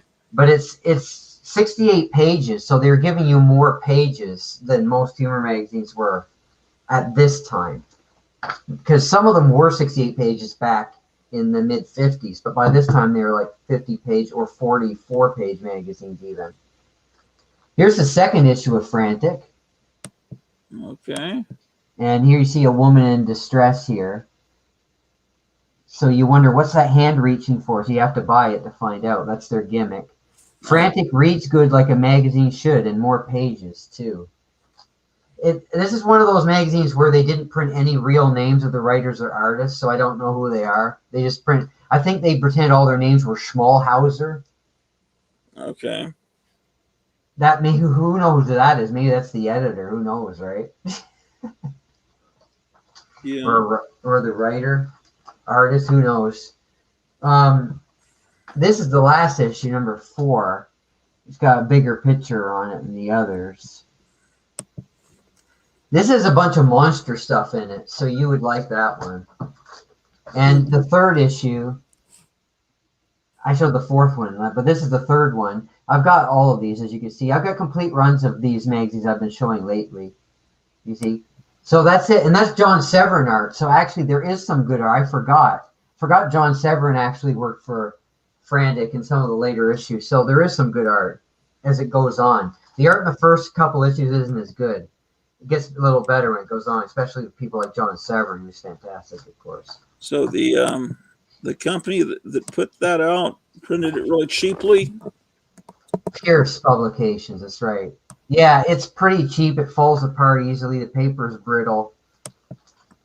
Oh, look, mycomicshop.com censored it in issue 2. Yeah.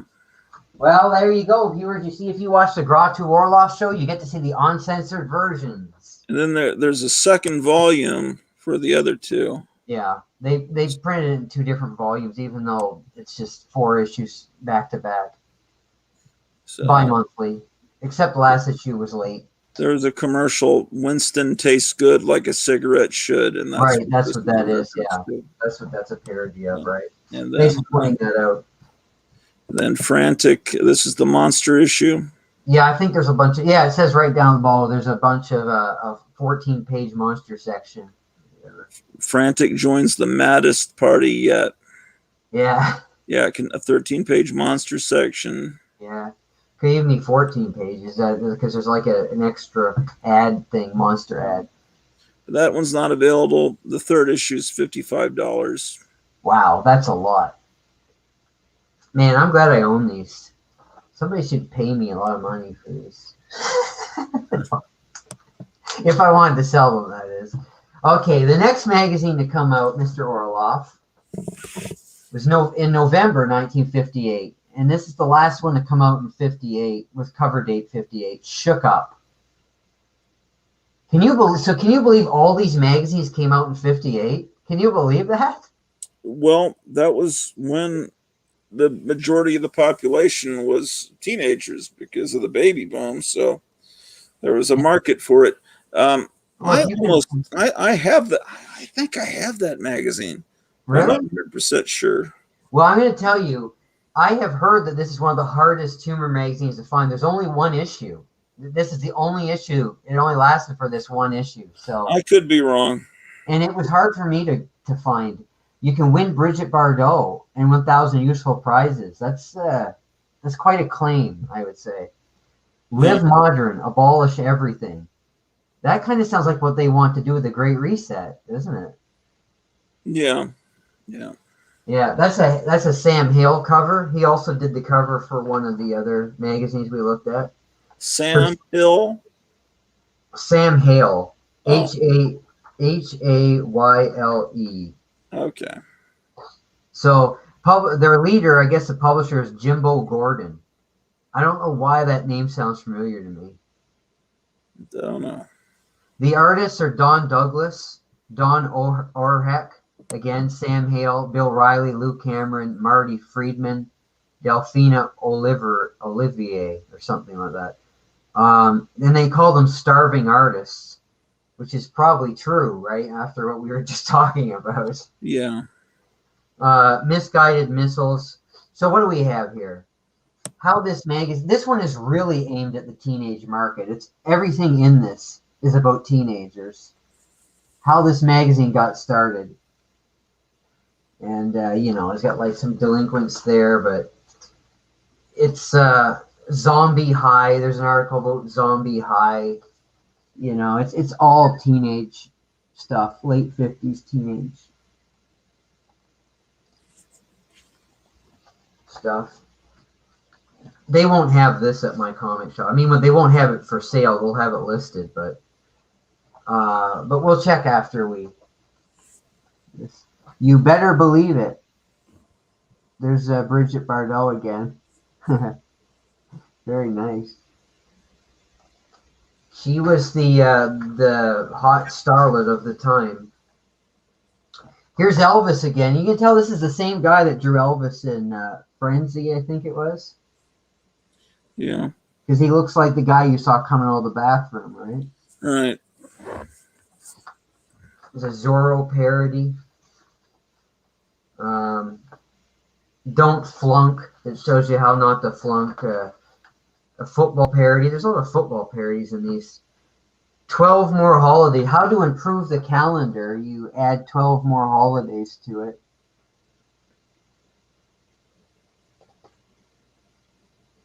And there's the Elvis guy again. It looks like all the artwork. Well, it isn't all by the thing. I already said who the artists were, so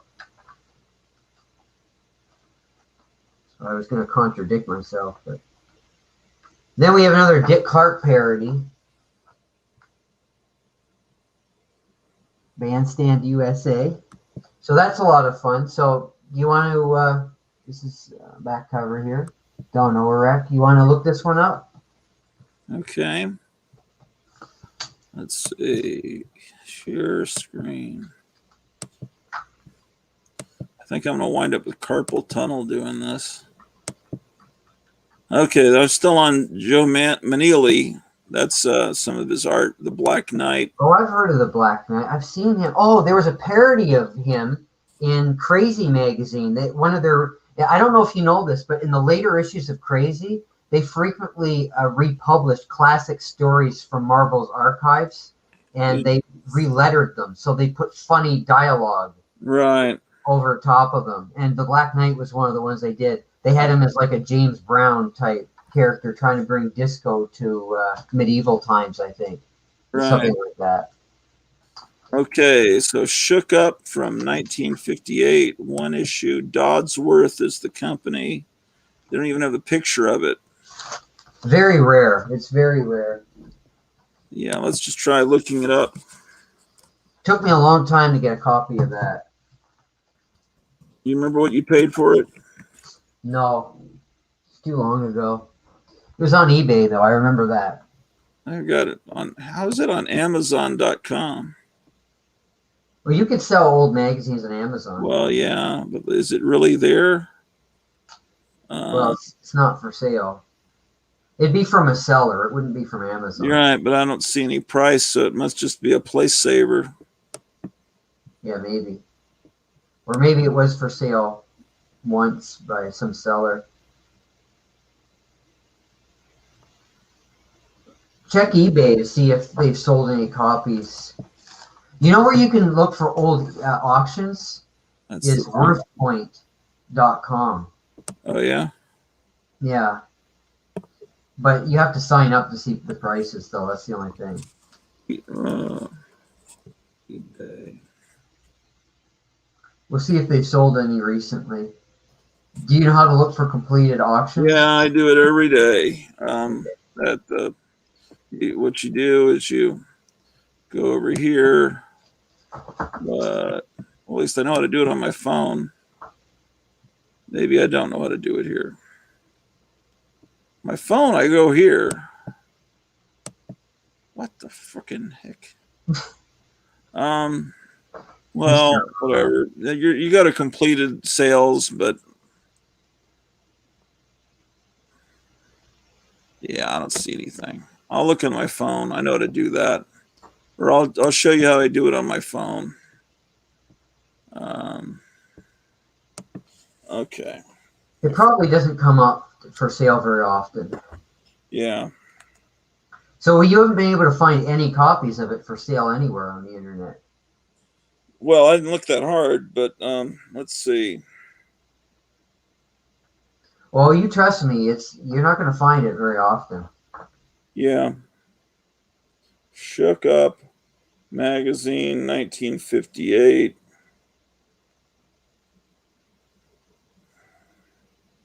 So you go to the filter over here on the right, which I couldn't find on my laptop, and then you go down to where it says show more.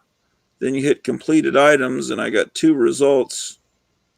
Oh, here's one sold May 28th, 2021 for $11.12. Oh, Buy it now. wow. Yeah, so that's pretty good. Yeah. It's coming from the United Kingdom. You had to pay $12.51 for shipping. But it sounds like it's still a pretty good deal. Wow. Why is that cheap? So somehow it wound up in England. All right. So the next magazine to come out was called Nuts. Okay. Which was also the name of a comic book competitor of Mad in the early 50s. And it was also the name of Harvey Kurtzman's paperback humor magazine in the mid 80s. It's also the name of a Canadian humor magazine from the late 90s, which maybe I'll show you someday when we get to the 90s magazines.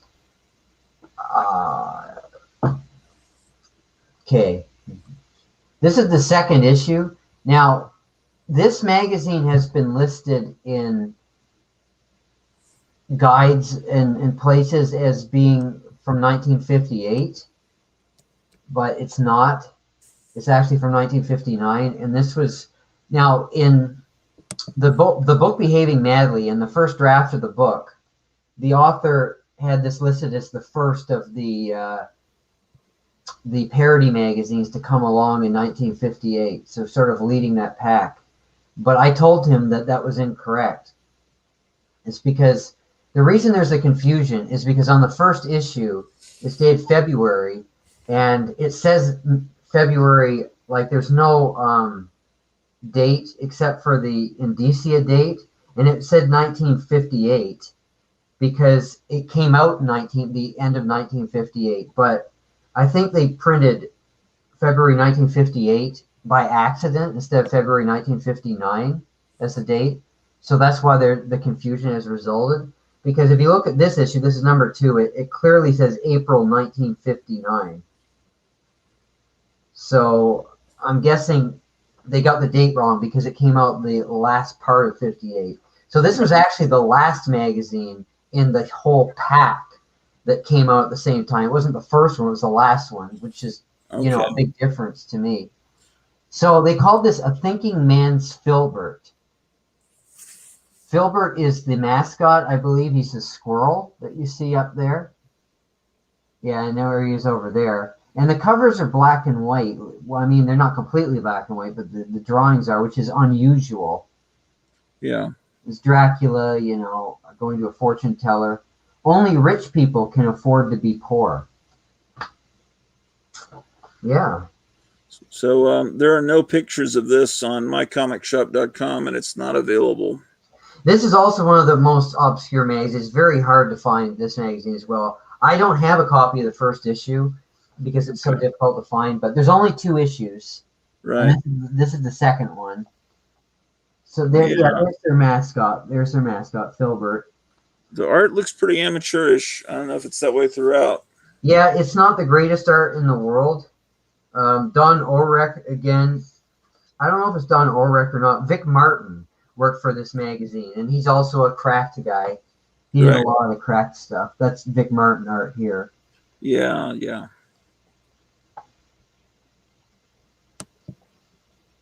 So, I mean, it's not bad art if you like his style. There's different artists too. This is somebody else. Looks like it's one of the same artists that we saw in one of the other ones. So a lot of the same people worked on these magazines. The art is not like, it's not phenomenal. You know, it mostly looks like it's just like one or two artists doing the entire magazine. And I can't imagine that it sold very well.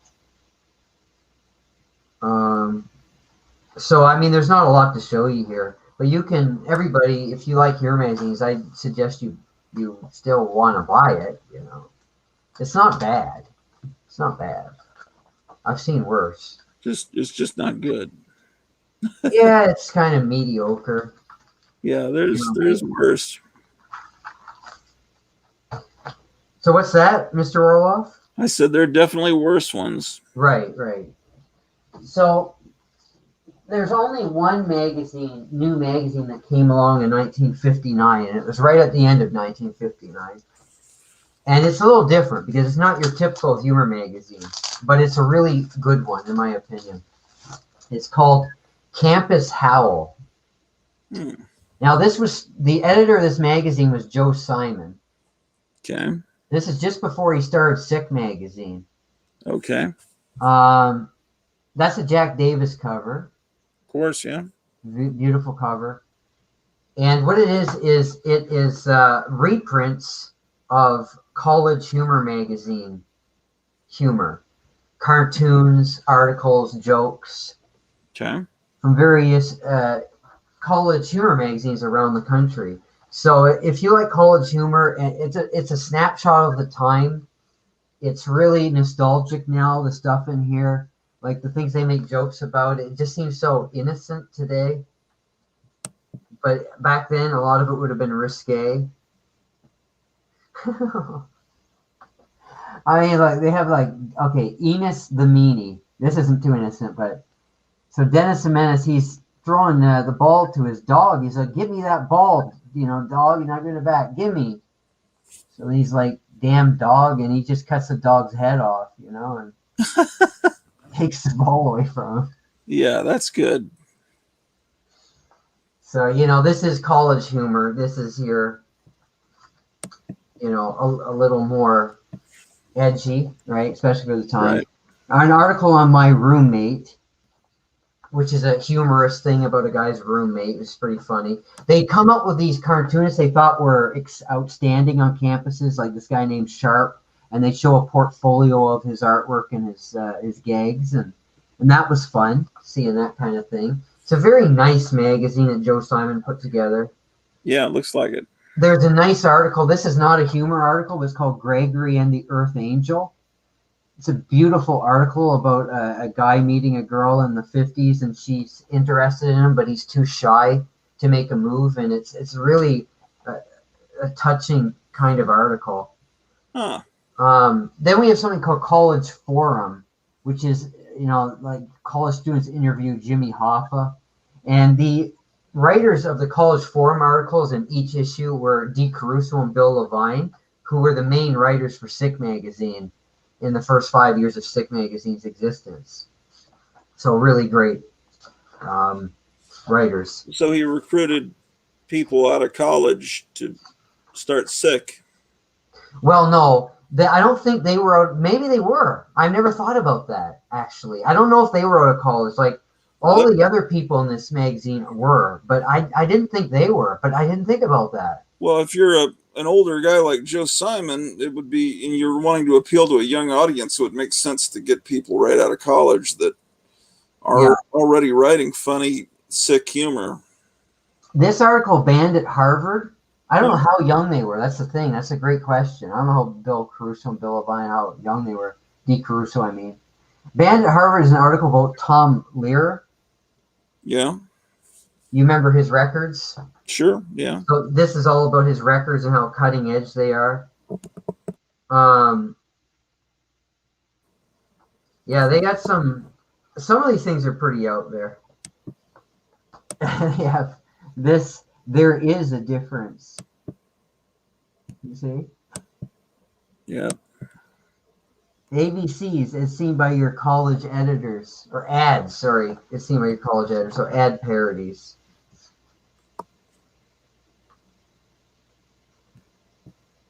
And you have another one of these Fearless Fosdick parodies. Cool. Fearless Fosdingle. It's just weird to do a parody of a parody. But they did it quite often.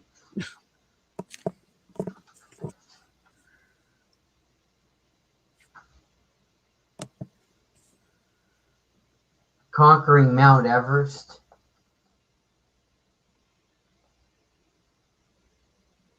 I think Are they the idea, pissing?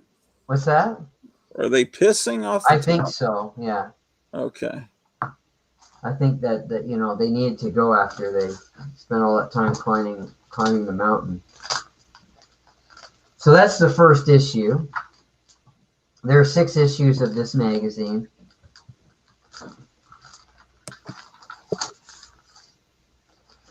Campus Howl. You have all 6? I do. Oh, it must be in 2 volumes. No, mycomicshop.com thinks there's only 3 issues.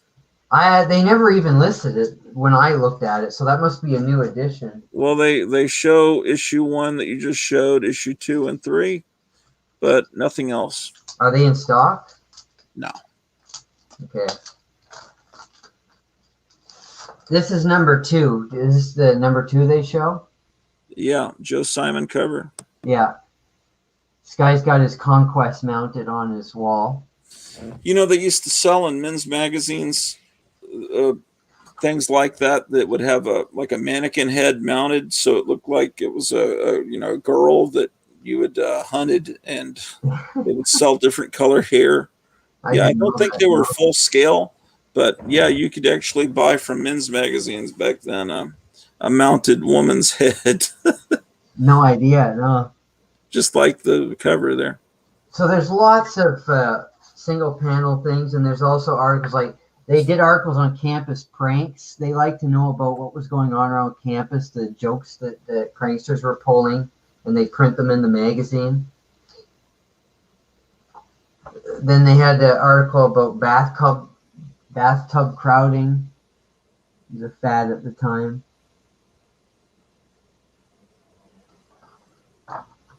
It's real nostalgia, this magazine. It really gives you an idea what it was like to go to college back in the late 50s, early 60s. Nice magazine. So it's a little different than your typical humor magazine, but I really like it a lot. I don't think most people know about it. Yeah, well, the fact that it's college humor makes it a little bit more like what would become the National Lampoon than Mad, because National Lampoon is aimed at that older audience, the more sick college crowd. More sophisticated, yeah. Or I think college humor to me is not really, well, it's sophisticated in a way, but in a way it's kind of cruder. Well, it depends what it is. Yeah. I mean, some of it's very sophisticated. Like there's a 15-page article they did National Lampoon, which was a parody of law textbooks, but with animals instead of people. And it's unbelievable. It's really it's hilarious, but it's a lot of text. It takes a long time to read it. But right. It's meticulous in its, parodies of the statutes and the laws. You find a book and everything. It's just really funny stuff. It's real high intellectual kind of stuff. Campus Humor, they changed the title from Campus Howl to Campus Humor. And they combined with Campus Howl. Maybe that's where the other 3 are. Well, actually, yeah, because the 3rd issue I didn't show. Okay, so the 3rd issue is this one, right? Campus Howl. Yeah, with a Davis cover. Jack Davis cover, right? And then we had the 5th issue, which is this one, this pretty girl with the graduation cap on, and she got her ponytail up through the cap. I remember I saw this. I said, I have to get this. It was on Amazon, and it was a little more money than I usually spend. But I said, this is just great stuff. I got to get all of these. They have Campus Humor listed. There's a different Campus Humor. Okay. that isn't this magazine. Show me the cover you just put up. Yeah, I bought this from Amazon. Yeah, that's not the one I'm seeing. Is that comic like a comic book format? No, it's a magazine, just like the other ones I just showed you. Okay, because Campus Humor, the one they have listed, I think you showed earlier with a girl putting like a bow on a football player. Oh, that's the last issue. Okay, that's all they have. They're not aware of anything else. They have that listed as issue 4. So Oh no, that's 6. That one. yeah, they don't know. They have November 1960 Campus Publications. This is number 4. This is the guy that was Popper in some Campus Humor magazine, this beatnik character. So this is like the graduates of 1960. Oh yeah, they have an article on hunkering, which I never heard of, but I guess it was the art of sociable squatting. So squatting was a fad back then. Wow. So yeah, it's really amazing, see what the young people were doing. And what is this? It says, I wish I'd shed that. Okay, it's like, I wish I'd said that, but I wish I'd shed that, because she's a stripper. Oh. More articles on pranks of the time. Then they have famous grads and the jokes that they laughed at. So it'd be, funny jokes told by some celebrities of the time when they were in college. Branko's here. Here's a history of pinning, which was, giving a girl a pin to say that you're going steady with her. Then they have campus party stories, serious article, short story, fiction story about the rise of Richard. There's lots of different stuff in there. It's a really great magazine.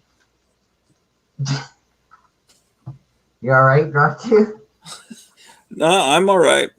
I'm all right. You trying to stay awake? No, I'm awake. You open your eyes up. I'm just in a little pain. You're in a little pain? What? Yeah. It's been a very, it was a long story. Today was a rough day. Oh, geez, I'm sorry to hear that, Ratu. Is that why you wanted to do this tonight? Because you want to feel better? Oh, I want to see these magazines.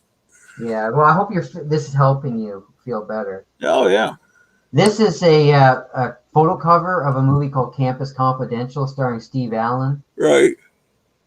And I've never seen the movie, but I'd probably like it because I like Steve Allen. Yeah. I think it is a jazz soundtrack. Ugliest Man Campus. This girl entered the contest. It was supposed to be a man, but she dressed up with all these bandages and things, and people didn't know she was a girl. So she won the contest. Hmm. And they have like pictures of her, dressed up, and they talk about how she fooled everybody, and it's pretty good. A few of these campus prank articles were reprinted in Sick magazine later on. Hmm. Oh, this is great stuff. You got like the red flag, a story about that going on here. And then you get stuff here, like about pre-registration at college, what you should know. Here's the article about the woman I was telling you about. So she's the ugliest man on campus. Here are some of the people in the contest. Yeah, Fidel Castro. Yeah, one just dressed up as Fidel Castro.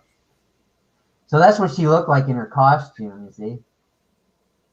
And that's what she looked like without her costume. Huh.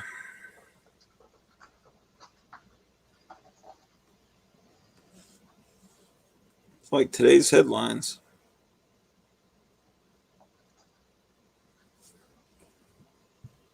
Then they have an article on the movie Campus Confidential with a bunch of What? pictures. Just the look on your face is making me laugh. Pictures from the movie, stills from the movie. Sorry. You're I don't know, you're a funny guy. In a good way. I mean that in a good way.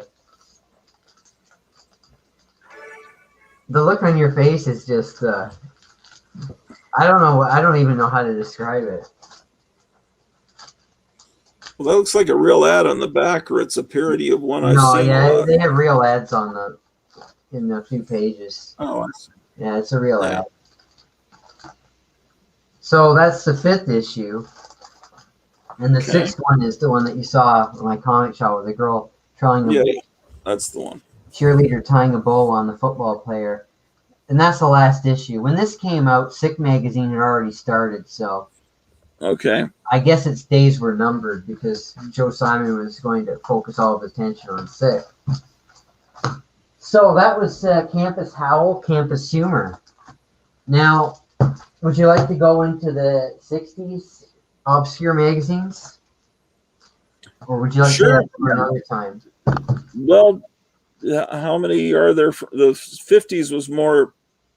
There were more in the 50s, right? Yeah, yeah. By 60s, it had gotten down to the big three, I guess. Yeah, there weren't as many upstarts in the 60s. Most of them were giving up. It wasn't until the 70s when you had a huge influx again of humor magazines, which is probably partially due to National Lampoon being so popular, and also because magazines in total were selling more copies in the 70s than almost any time in history. Yeah.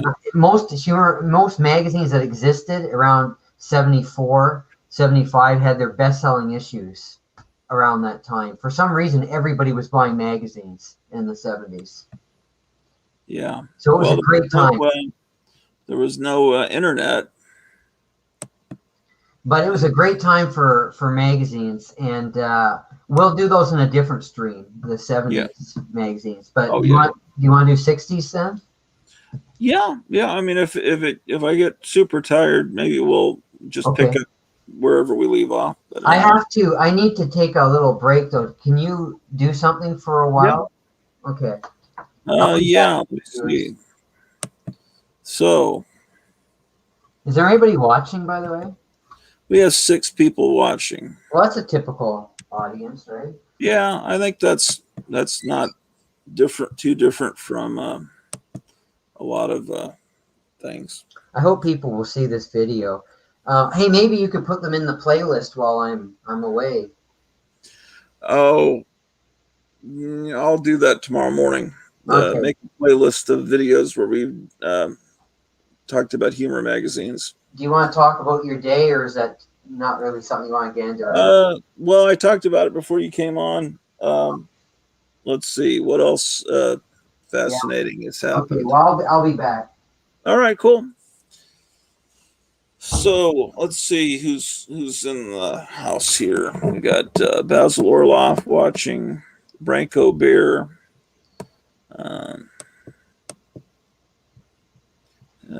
Anyone else want to join our live stream to comment on the magazines? If you want, I'll put the link here. As long as you've got a phone or a camera on your phone or whatever, you can appear. We're down to 5 humans watching. So tomorrow I might do a show, actually record it with my phone where it's not a live stream, so it'll look a little better. I don't know, or I might not. Who knows?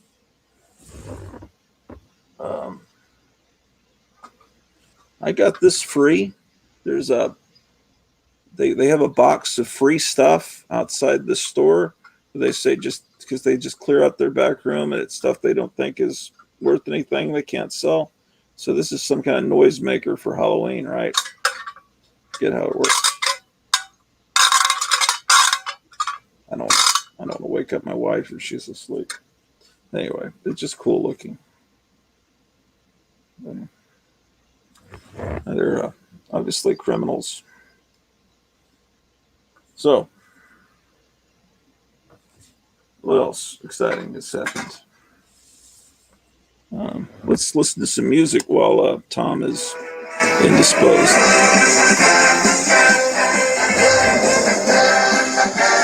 Say, gang, have you tried Bubble Up, the official sponsor of the Gratu Orloff Show? You can drink it by the half quart. It's pure pleasure, I'll have you know.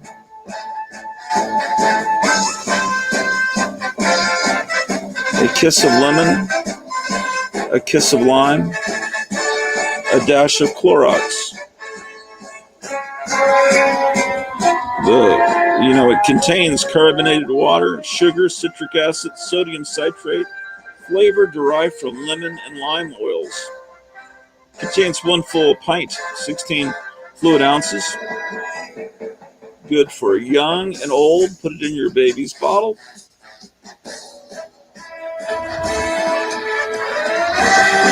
Our other sponsor, of course, as always, is Fang. Drink it by the pint, type O and type A and type O.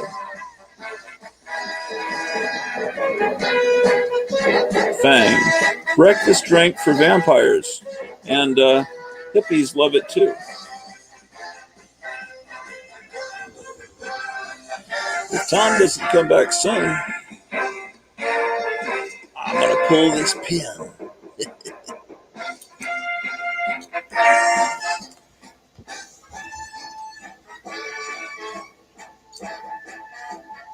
What with my teeth? Yeah. And courtesy of the A1 Army Navy store, where they sell live grenades.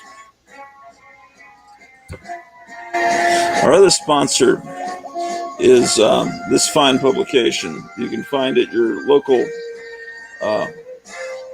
Michoacan store, El Mensajero del Diablo. La hermana de mi esposa is satanista. I'll have you know. Feeling better today with simple.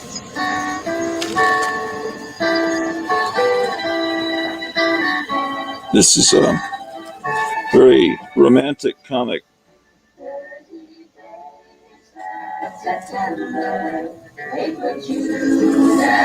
Delito, ladies and gentlemen.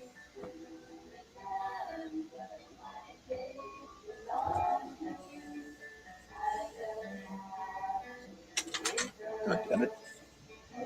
Son of a bitch. Coca-Cola, ladies and gentlemen.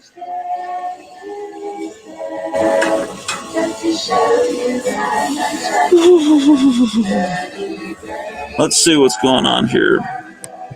People are commenting. 24-hour 4th of July stream happening. I don't know. Are you guys going to watch the Trump rally on Saturday night, the 26th? What is Zombo saying? Don't fumble, mumble, or bumble. It's worth the trouble to double up on Bubble Up. Damn straight, motherfucker.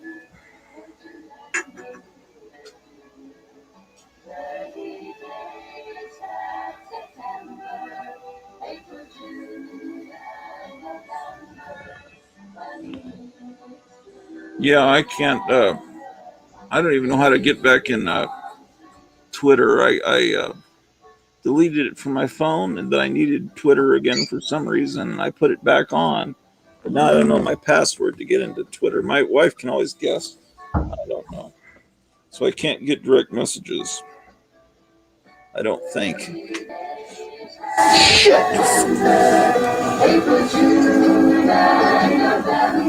Let me see if I'm logged into Twitter. It's what's happening. No, it says happening now. Sign up. Log in. Phone email. I don't know what my password is. Twitter is ridiculous. Oh, well. Oh, Tom Smith is back. Let's get him. Oh, how do we get him on there? I got you. Yeah. So the next magazine. Next magazine is what? The next magazine that came out was was Sick Magazine, I think. So we already covered Sick Magazine, Right. 1960 came out. And then the next one after that was Help Magazine by Harvey Kurtzman. Right. Now, I have most of the issues of Help in the closet, but they're at the bottom of a pile way back in the corner, so I don't feel like getting them out. Help isn't that obscure, at least I don't think. Yeah, so we don't really need to talk about that today, right? Yeah, and Help mostly had photo covers Right, with right. celebrities. Yeah, So- Help was put out by Warren, and when I Okay, I was just gonna say, like, maybe you could just do a summary about Help. well, when Lone Star Comics first opened, I bought a lot of Helps from them. They always had it in stock. I wonder if they still do. But that was in 1978. It's hard to find now. It's pretty difficult. Yeah, they only have one issue out of 26 in stock, and yeah, they're all photo covers. He published a lot of underground artists before they became bigger. So you have work by Gilbert Sheldon doing Wonder Warthog, and you have Robert Crumb. You got people like that in Help, some of their early work. Yeah, Kurtzman was spotting the new talent. They would later go on to be better in their later Right. work, but Because in each issue, he had a section that was called News. I can't remember, but there was a section devoted to new upcoming talent in each issue. yeah, but they didn't have free reign like they did in the underground comics in the late No, 60s, no. so it was not as extreme. A lot of Help was Fumetti's photo stories. Some of them, they're okay, but they're not great. Some of them go on way too long. But it was to save money. It was a very cheaply produced magazine.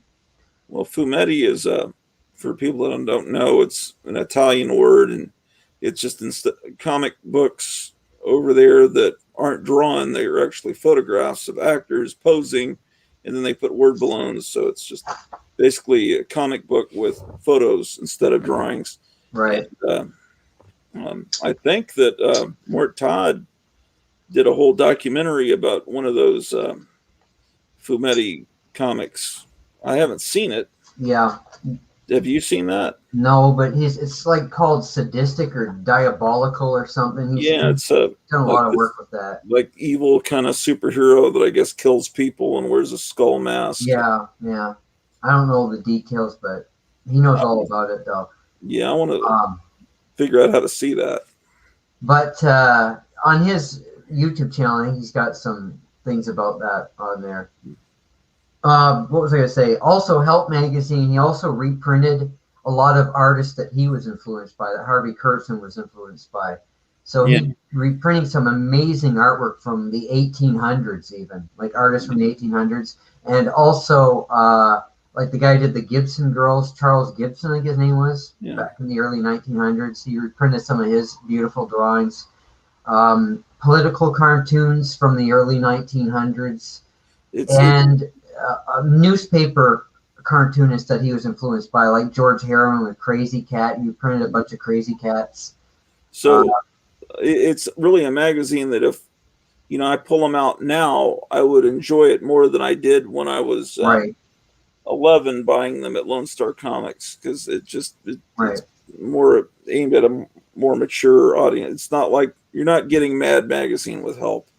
No, it's nothing like Mad or Cracked or any of those. It's quite different. It's more of a montage of humor from, different centuries even. And just, there's short stories. A lot of the early issues of Help reprint short stories by Ray Bradbury and science fiction authors, which, are not always humorous. So it's a hodgepodge of different things that Kurtzman was really influenced by and enjoyed I'll himself. show you what the covers look like. Good idea. And there's a lot of panel gags, like photo panel gags, like from movies, old movies and old silence and things like that. But the captions on the photos are funnier than they are in Cracked in most of those other magazines because they're more adult. So it starts with Sid Caesar on the first cover. Which I'd like to point out that Harvey Kurtzman actually got him and Gloria Steinem. Gloria Steinem was his assistant editor on the magazine. They got these celebrities to pose for these covers. They did them, as a favor to Kurtzman and Steinem. They had quite a bit of influence with some of these legends. And of course, Steinem was a very beautiful woman in those, so she was Jerry Lewis, even Jerry Lewis, getting hit by Sputnik. Yeah. These were Morris all Saul was popular at the time. big stars. Yeah. Dave Garroway, Right. with the Today Show. Jonathan Winters. That's Tom Poston. I forget what he was in the Steve Allen Show, I think, as a regular comedian in the 50s. Yeah. And he was in seems like a lot of TV shows in the 70s. Mm-hmm. Hugh Downs. I don't remember who he is. I've heard of him. Hugh Downs was on ABC. He was a news guy, and in his later, in the 80s and 90s, he co-hosted a show called 2020, which Okay. you may not get in Canada. No, I've heard of that. You guys have the same networks, or Yeah, we have the big ones you guys do: CBS, ABC, NBC. okay. That's what's her name? Phil Ford and Mimi Hines. They were on the Ed Sullivan Show and other variety shows. Yeah, I don't know who they are. Before you go to the next cover, a regular feature and help was the Kissies. So what it would be is they'd have a beautiful girl would be talking to you through the magazine. So she'd be coming on to the reader saying all these things. And what would build up to is a full page, like the inside back cover would be a full page of the girl puckering up her lips. And what you were supposed to do is kiss her, like kiss the magazine. And that was an innovative thing that they did. All right. Jackie Gleason. Look at this. They even got Jackie Gleason to post. Yeah. I mean, that was not easy to do. That woman is a Broadway actress, I think, Jane Mason. Or maybe she's related to, I don't know. Well, James Warren's dream was to be Hugh Hefner. Right, and he started a Playboy type magazine. It only lasted a few issues in the 50s. But yeah, he went off in more of a monster direction. But this seems to be more in line with trying to be a Hugh Hefner. Now, that's Will Jordan, who is famous for his Ed Sullivan impersonation. He's the guy that invented the Ed Sullivan impersonation as we know it. That's just, Yeah. That's the infamous. Go back to that previous issue if you can. Yeah. It does. Yeah. This issue is the one with. Okay, so there was a regular feature called Goodman Beaver, drawn by Will Elder. Right. And Goodman Beaver was an innocent type of fellow who was always getting involved in different situations. He became little Annie Fanny later on. They just used the same character, made a buxom woman in Playboy. But each installment of Goodman Beaver, they parodied something like Superman or Tarzan, something like that. And is brilliantly drawn, is hilariously written. And in this issue, they parodied Archie, right? Right. And Archie was involved with Hugh Hefner in this issue. And Archie sued or threatened to sue, and they had to destroy, I think, the remaining copies of this magazine. So this is one of the hardest issues to find. And they couldn't reprint it later either. Right. When they reprinted a softcover Goodman Beaver book, or maybe it was hardcover. Yeah, I remember they had to alter the art. Mm-hmm. I like doing it this way. I don't have to hold up every issue. This is actually good. This is fun. And this is just about the twist, of course, because that was a big thing at the time. And that's just, something to do with the Fumetti, I think. I'm not sure. We're looking at Kennedy era humor here. Right. I'm surprised they didn't get Stan Freberg to do a cover. You notice it says "Made in Japan" on the girl there. Right. Because everything's made in Japan. Low quality goods then. Mm-hmm. Later in the 70s, made in Japan would mean high quality. Some of the Fumettis, I should point this out, some of the Fumettis starred people like John Cleese, before he was well known, and Dick Van Dyke. Was Woody Allen in one of them? Woody Allen, yes. He played the head of Mafia or something like that in one of them, yeah. Khrushchev, that's of course of Castro cover. Yeah. That's a great cover. I love that. So I've got most of these issues. That was an anniversary issue. They reprinted a lot of the Fumettis from the earlier issues. Of course, that's a famous issue because it's got those guys on it. Those bald guys, you know. Watusi. Wow. A lot of people think that's Terry Gilliam, but it's not. He did work for the magazine. He's one of the editors. This is where he started. Yeah. Terry Like Gilliam, Steinem, of yeah. course, the only American member of Monty Python that did the animation work for. And that's why you have John Cleese in one of these as well. Or maybe that's where he met him. I don't know. That's the last issue. This issue is infamous because it has a parody of the Ku Klux Klan in it. They pushed the envelope with this magazine. Yeah. And they got a lot of hate mail from some people because there was one article they had like about God, which was, you know, and they got a lot of hate mail for that. So they were pushing the envelope with religious humor and mafia humor, Klan humor. And so it was definitely a more adult magazine. It was almost becoming like Lampoon in its later issues. I've never seen that last issue. I've got that. I'd hold it up, but it's way at the bottom of the... Yeah, no, that's okay. It'd be hard for me to get out right now. Arnold Roth was an artist. That was good. I like doing this. When I don't feel like showing something, why don't we just do that and just talk about it? Sure. There's another one coming up that I want to do that for because it's also... I love the magazine, but it's down deep over there, so we'll just show what we can. But the next magazine that came out was one that you've been just dying to see. Right? You've been wanting to see this so badly. It's Fooey magazine. I don't know why I heard about it somewhere. And so we're finally going to look at this because Groucho's been requesting this for a while. So 1961, that's when this came out. It lasts for 4 issues. And I contend, and I believe, I can't prove it beyond a shadow of a doubt, and the author of Behaving Madly does not agree with me, but I believe that Fooey is comprised mostly of reprints of an earlier humor magazine from 1951, predating Mad, called Foo. And the reason I believe that is because I've seen a contents page listed for Foo on the internet, and a bunch of the articles on the contents page had the exact same names as articles in Fooey. I don't think that could be a coincidence. Right? Now, the reason the author doesn't believe me is because he said the magazines are 10 years apart. So he doesn't think that they have anything to do with each other. But there's no way that they'd have the same names for the articles. And I mean, it's even called Fooey instead of Foo. yeah. Right? So I think a lot of, and if you read this magazine, it seems like a throwback to an earlier time. It doesn't seem to be contemporary 60s humor, much of it. So that's my guess. Some of it's new. Like here we have a Pepsi ad. The Mungo Goombas prefer Poopsie. You see? Yeah. It goes with their eating, their missionary there. And this magazine is not that good in my opinion.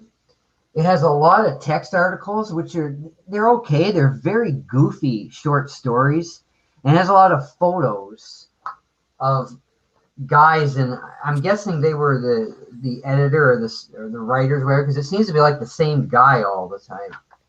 And a lot of time he dresses up in drag.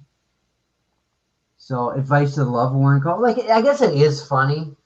Like there are funny things, and I don't want to say it's, you know, it's weird though. It's strange. Like you get stuff like this, you know.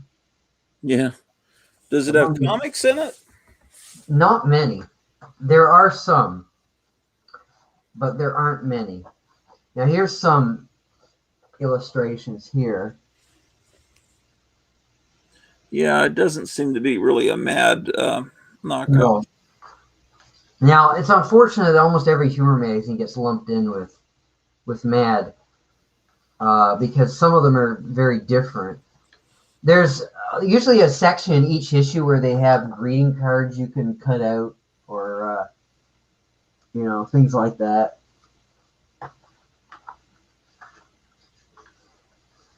This is one of the funnier parts, a preview of new TV shows coming on, like they're parodies of existing TV shows. Like some of the text is funny. It's not much to look at, but that's what this is. And I mean, this is their centerfold. Okay. So some guy dressed up. There's a lot of guys dressed as women in this magazine. So I don't know what the deal is with that. I don't know if they just thought that was really funny, like the height of humor, or they just like dressing as women. They're just ahead of their time, I guess. Yeah. Yeah, there's not a lot to show you, really. I mean, I'd love to, but there's not a lot to show you. No, that's all right. I don't know why. There must have been an issue of Fooey that maybe had a cover that interested me, or I must have thought it was a good magazine. They have some definitions in each issue, which are pretty funny. Like they'll go with like figment, a small after-dinner mint with a fig flavor, a figment. Oh, boy. Forebode, a dwelling in which 4 people live, forebode. Gangling, a junior member of a gang, I mean, this is one of the funnier things in the magazine, in my opinion. Iceberg, a low-class residence made of ice. Quadrant, a 4-way hydrant. Xylophone, telephone made available to an exiled person. So they kind of make you think, these kind of, they make you think about, to get the joke, to get the pun, basically. About suicide. No. Just, why did I spend that quarter on this? So this lasted for 4 issues. I'm a little surprised it lasted that long. It was a monthly magazine. Well, the back cover, okay.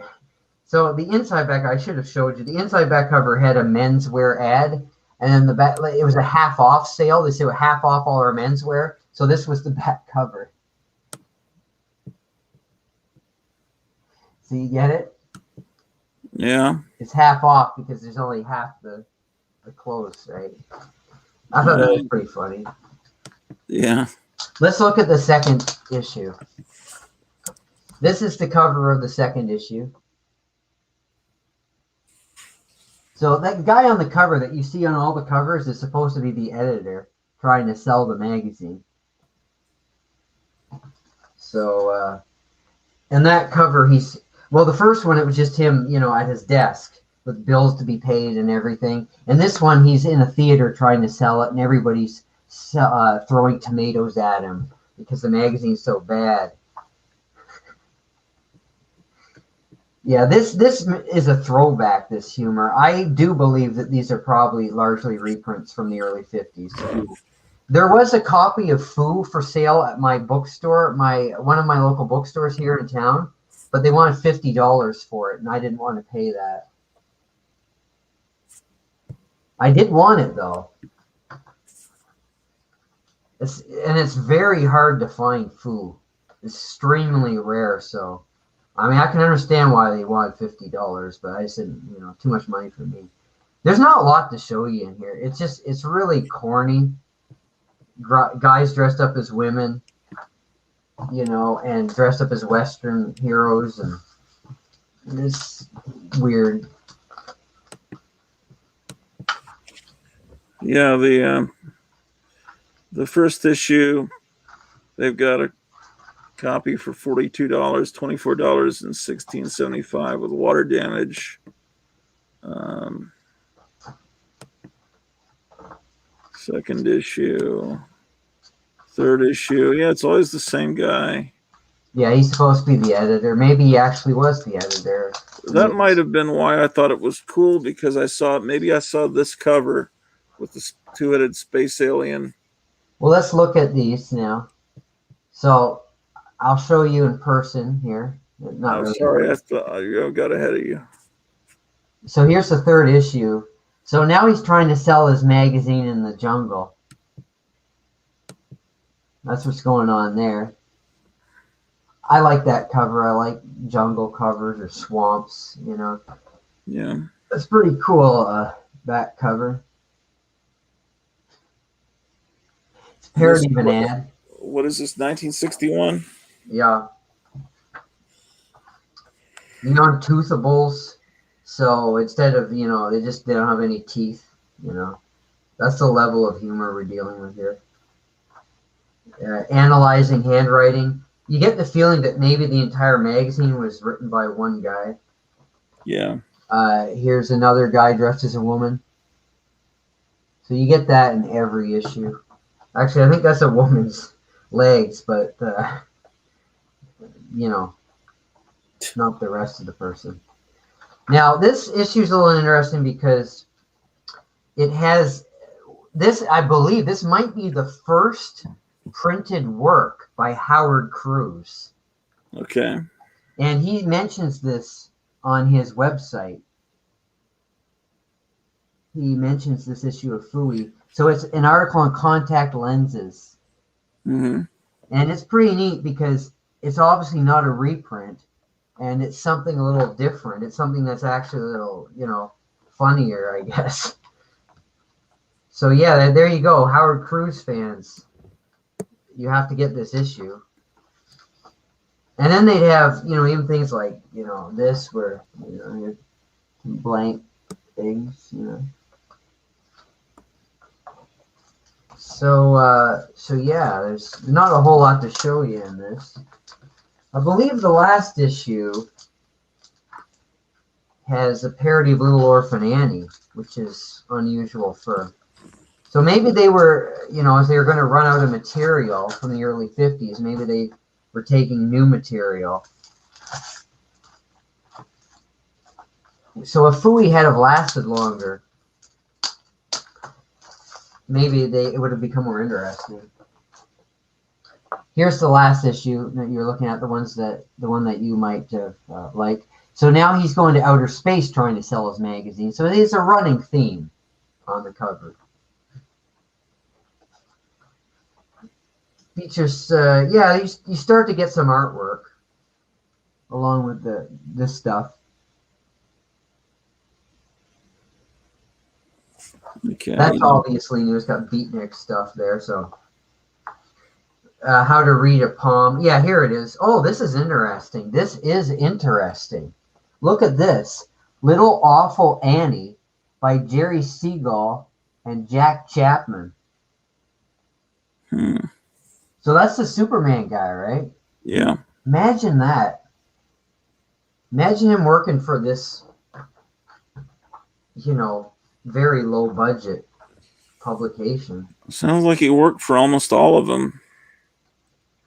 Yeah, which I didn't even realize before. I forgot. And the rest of it's just the usual guys dressed up in stupid outfits. And here's the aliens from the cover. There's an article about the aliens, a short story about them. So if you like those two-head aliens, you might want to seek this out too.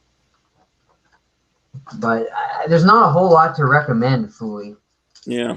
Unless you're into this sort of weird kind of thing.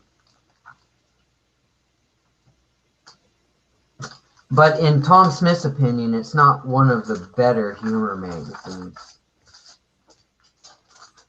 Some people disagree with me. I've seen some people say this is a pretty cool magazine, so. But they might be a little weird, though, people that say that. Or maybe they just have a different opinion, right? Maybe this is opinion. Now, I'm going to ask you to interact here, Mr. Orloff. Okay. Can you get your yak out? The issue of Yak Yak. Because that's the next one I'd like to look at. I don't know where it is offhand. Do you not have your copy? I have one issue. You see, there's two issues of it, and you've got the other one. Oh, yeah, I don't know where it is offhand. Oh, last week you knew where it was. Yeah, a lot of things happen in a week.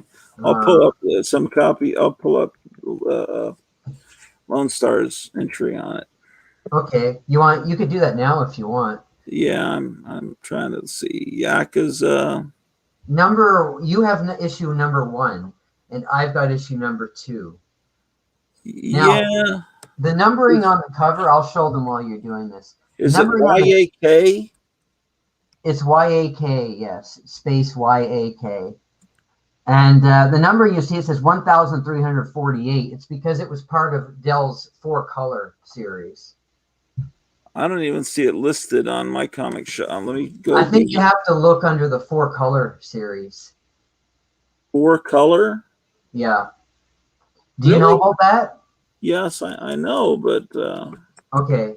Yeah, in case the viewers don't know, Dell published a umbrella title, the 4-color series, which had thousands of issues, I guess, and they published anything under that title. And Yak Yak was an attempt at a humor comic, but it didn't get its own numbering. It was part of the series. Do you have any idea what number it is? Well, yours I don't know because you've got the first issue, but mine is 1,348. Okay, all right. Let me share the screen. That should I think help. yours is about a year before mine. Yeah, well, we can find it. Let's see. I didn't realize it was part of that. Now, viewers will be interested to know that Yak Yak is completely drawn by Jack Davis. The ironic thing is, I think the interior of it is black and white, even though it's called. There's the one I guess you've got. It has a lot of color inside of it, but it's black and white and color. I'll show you what I mean when I show it to you. That's the one I've got. Yeah, A Pathology of Humor. They're selling it in good condition for $7, which is pretty darn cheap. Yeah, I thought it'd be more than that. There are new comics that came out today that cost $7 or more. That's insane. So that's pretty wild. Yeah, that. Nobody should pay that for garbage. Which is on top of the new comics, not this, obviously. Yeah. Most of the new comics, not all, I assume. Yeah. So imagine the first Yak Yak would be somewhere in here. I think it's 61. So 61? Yeah, Really? I think it's before that. Yeah. Yeah, it's before that. Okay. You have to go back another page. Yeah. To actually 61. Yeah. I would have thought that would be way back in the 40s. Well, that you're in the 40s now. Right. Well, 61 would be in the 40s. Oh, no, I meant 1961. I'm sorry, Mr. Orloff. Oh, I thought you said issue 61. Oh, no, I'm so sorry. I meant 1961. Yeah, well, yeah, right. Let's see. So go back to, go to 1,201 maybe. Yeah. Okay, so now we're in 61, Rawhide, Scamp, Rebel. Have you read your Yak Yak yet? I've read bits of it. It's not hilarious, but I mean the artwork's all by Jack Davis, so right. That's what the draw is for Yak Yak. It's not the writing. I don't know if it was written by Paul Lycan, like a lot of these books were, but I wouldn't doubt it. I have a picture of my older brothers reading the Space Mouse comic before I was born. Oh, that is a comic I'd like to get. Yeah. I don't know if I'm going to find it. Maybe I can search. Go back to one more. Just go 1,151. Well, I'm gonna search in another window that you can't see. But I'm sure you'll get it if you go to 1,151. I'm sure you will. Draw to. Okay, hold on. I'm trying to cheat. 1348 is the one we saw. That's one I've got. Oh, the other one's 1186. I was right then. Okay, yeah. I told you. Yeah, but my wrist is really hurting with the motion. Don't worry, I'm going to be holding up more, so don't worry. It's just been doing that. I think I don't want to wind up with carpal tunnel on top of all the other problems I'm feeling. No, you don't want that. Let's see.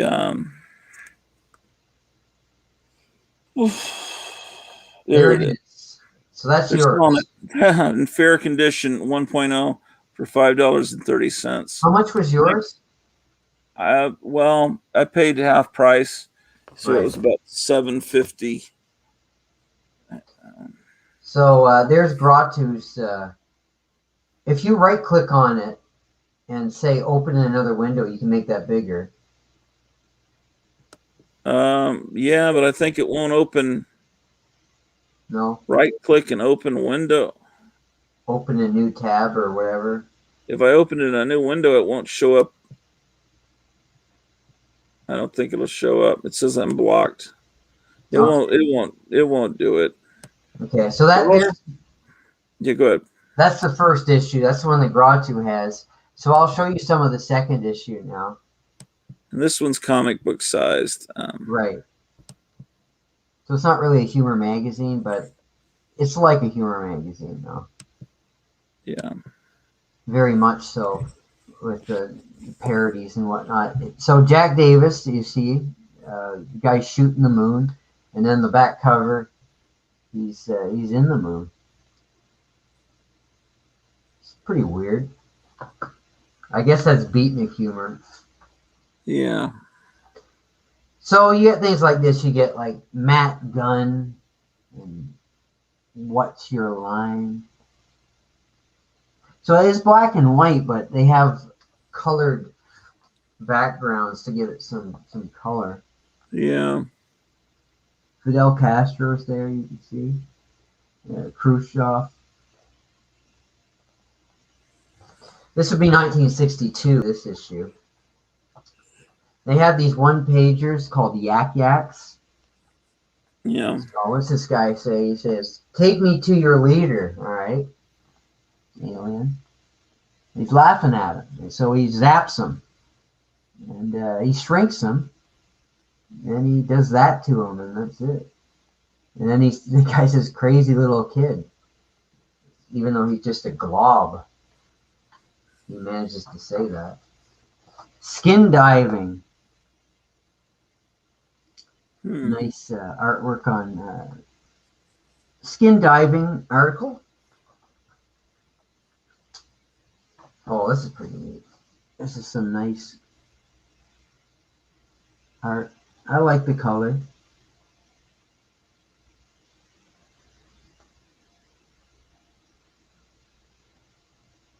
I wonder how well these sold.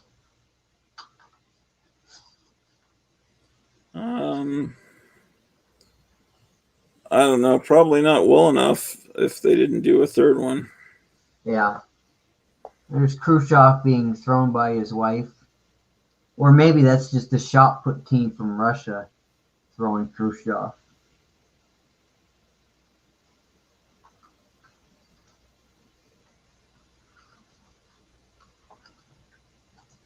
So do you watch these streams again later sometimes? Yeah, I've watched most of them.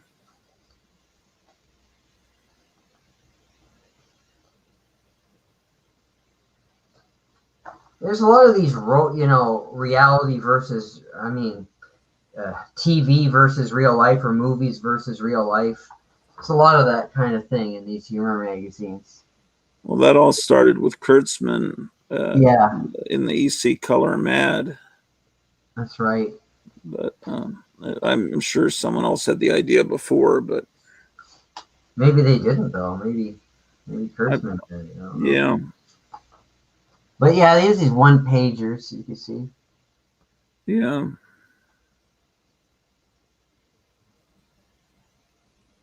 And there you go. That's Yak Yak. Is anybody saying anything at all? No, there's 4 people watching, but they could be asleep Oh. because it's pretty late. Yeah, But, people will watch this later. I hope so. I hope we're not wasting all of these. No. People will watch this later if they're interested in this. Well, matter. at the same time as Yak Yak was devised by Dell, they also, you remember Dell published Ballyhoo as well. in They the also 30s. right. Yeah. They also tried a humor magazine called Ape. Let me make this bigger. This only lasted for one issue. Okay. Have you ever heard of this one? No. So it's pretty neat. I don't know how easy it is to find. I don't even know if my comic shop lists it, but we'll see. Well, this is, I'm gonna, to be honest, this isn't like a mad type magazine either. It's more like 1001 jokes and for laughing out loud, those Dell magazines, Yeah. which were gag cartoons and comedy articles, things like that. I enjoyed this a lot. This is a premiere on girls. It's all about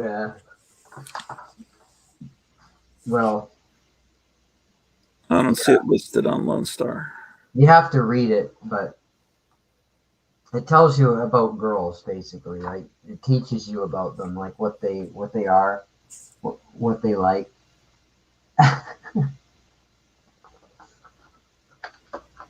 It's pretty. I liked it. Only Human by Herb Green. Then we have my nose is itchy. Then we have You Heard? And this is, I don't know. It's fascinating, really. It's like something you'd see in a storybook or I don't know, like Where the Sidewalk Ends, or Yeah. I don't know how to really explain it, but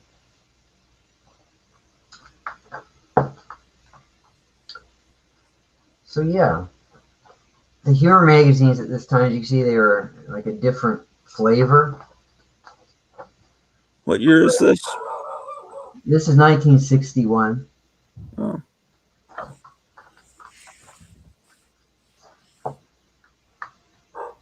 There's some fun stuff in here.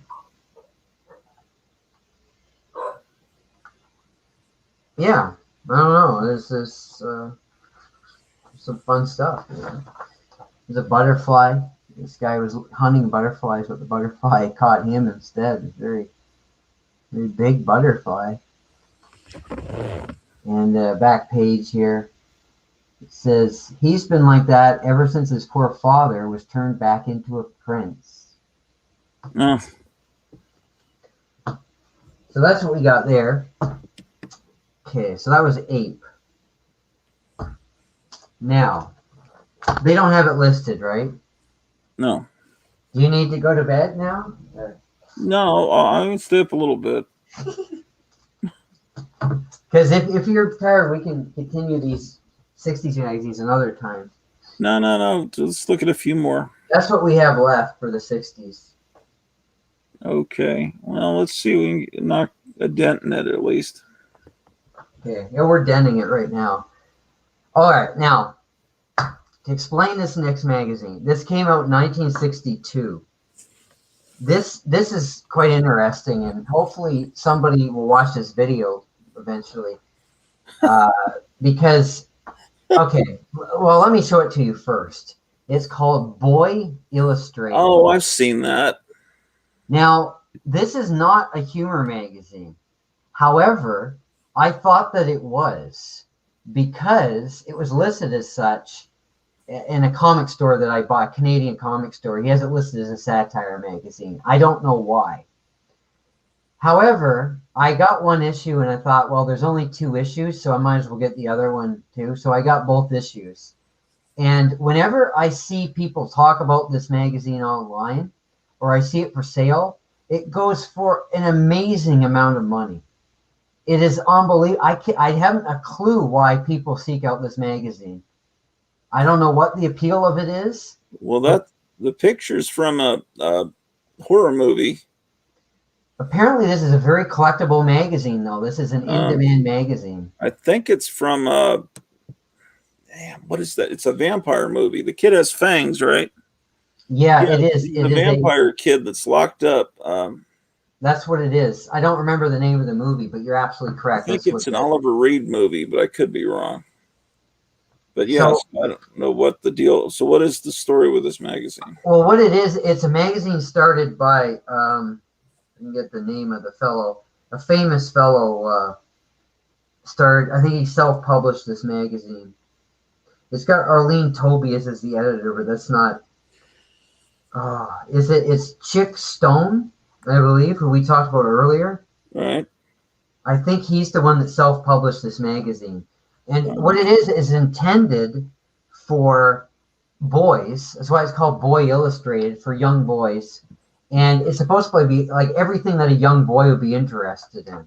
Oh, okay. So it is nostalgic. Like we have a treasure chest here. You get stuff you can send away for. Yeah, well, it's a lot better than Boy's Life magazine. I'll tell you that. Well, that's what it is. It's like a hipper version of Boy's Life. Now, we do have some comics by, I believe this is Chick Stone art. Yeah. The Black Glove. So comics like that boys would be interested in. Yeah. The Thing in the Cellar, you see. Yeah, so this is a much coveted magazine, and people really want this. So that's why I still have it instead of selling it. Well, I mean, unless I was going to sell it for like a bunch of money.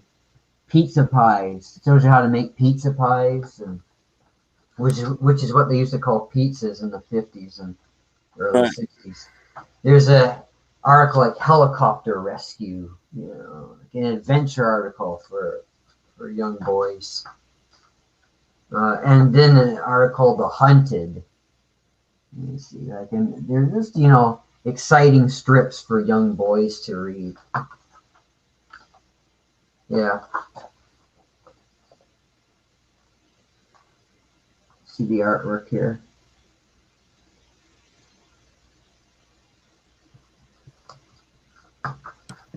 Maybe a Movie World Comics would like to get this. Because he's a young boy, right?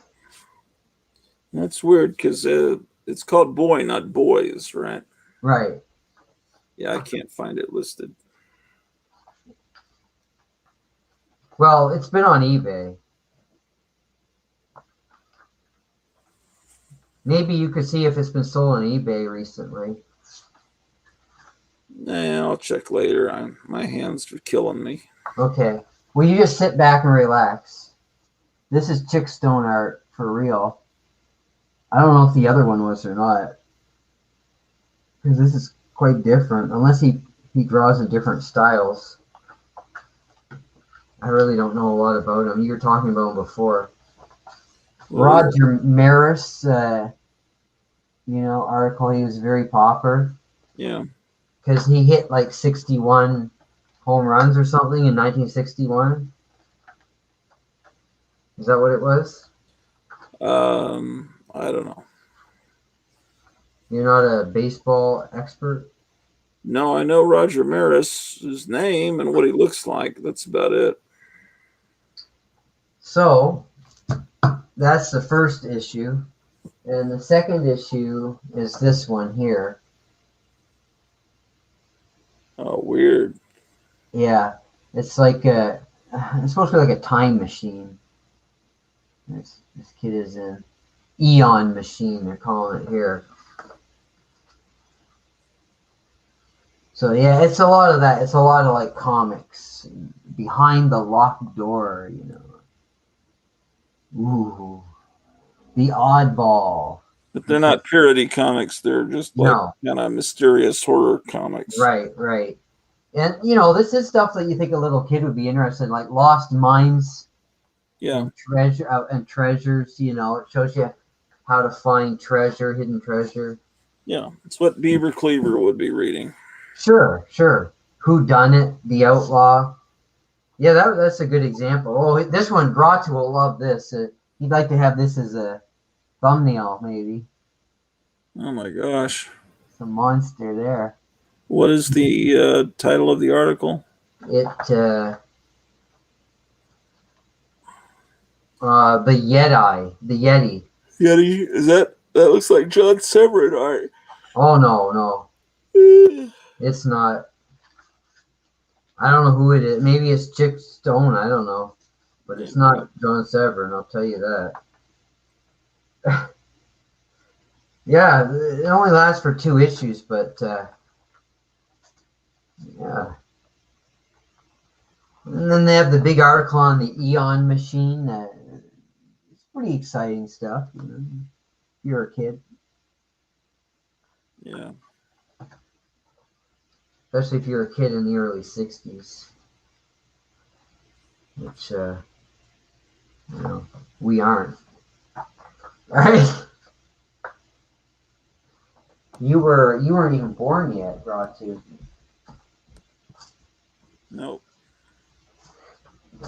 Gratu's so laid back at this point. He sounds like he's not hardly there. Well, I'm here. Just in kind of a lot of pain and. Oh man, that's bad. Well, I mean that's not horrible pain, but just. You sure you don't want to rest? I probably will need to in a little bit. Look at a few. Yeah. I feel badly for you. You know. Nah, I'll be fine. The next one is well, there was another humor magazine called Misfit. Came out around '61, which I'd like to have, but I don't have it. And it was a lot of it was written by Paul Lycan, so it's probably usual type of stuff. But I'd still like to have it. It's a really weird, obscure magazine, and they have it listed at my comic shop. Did you want to show the viewers, or do you think that it'd be too tough for you right now? Let me see if I can find it. It's called Misfit. Because I don't have that one, so I can't show them.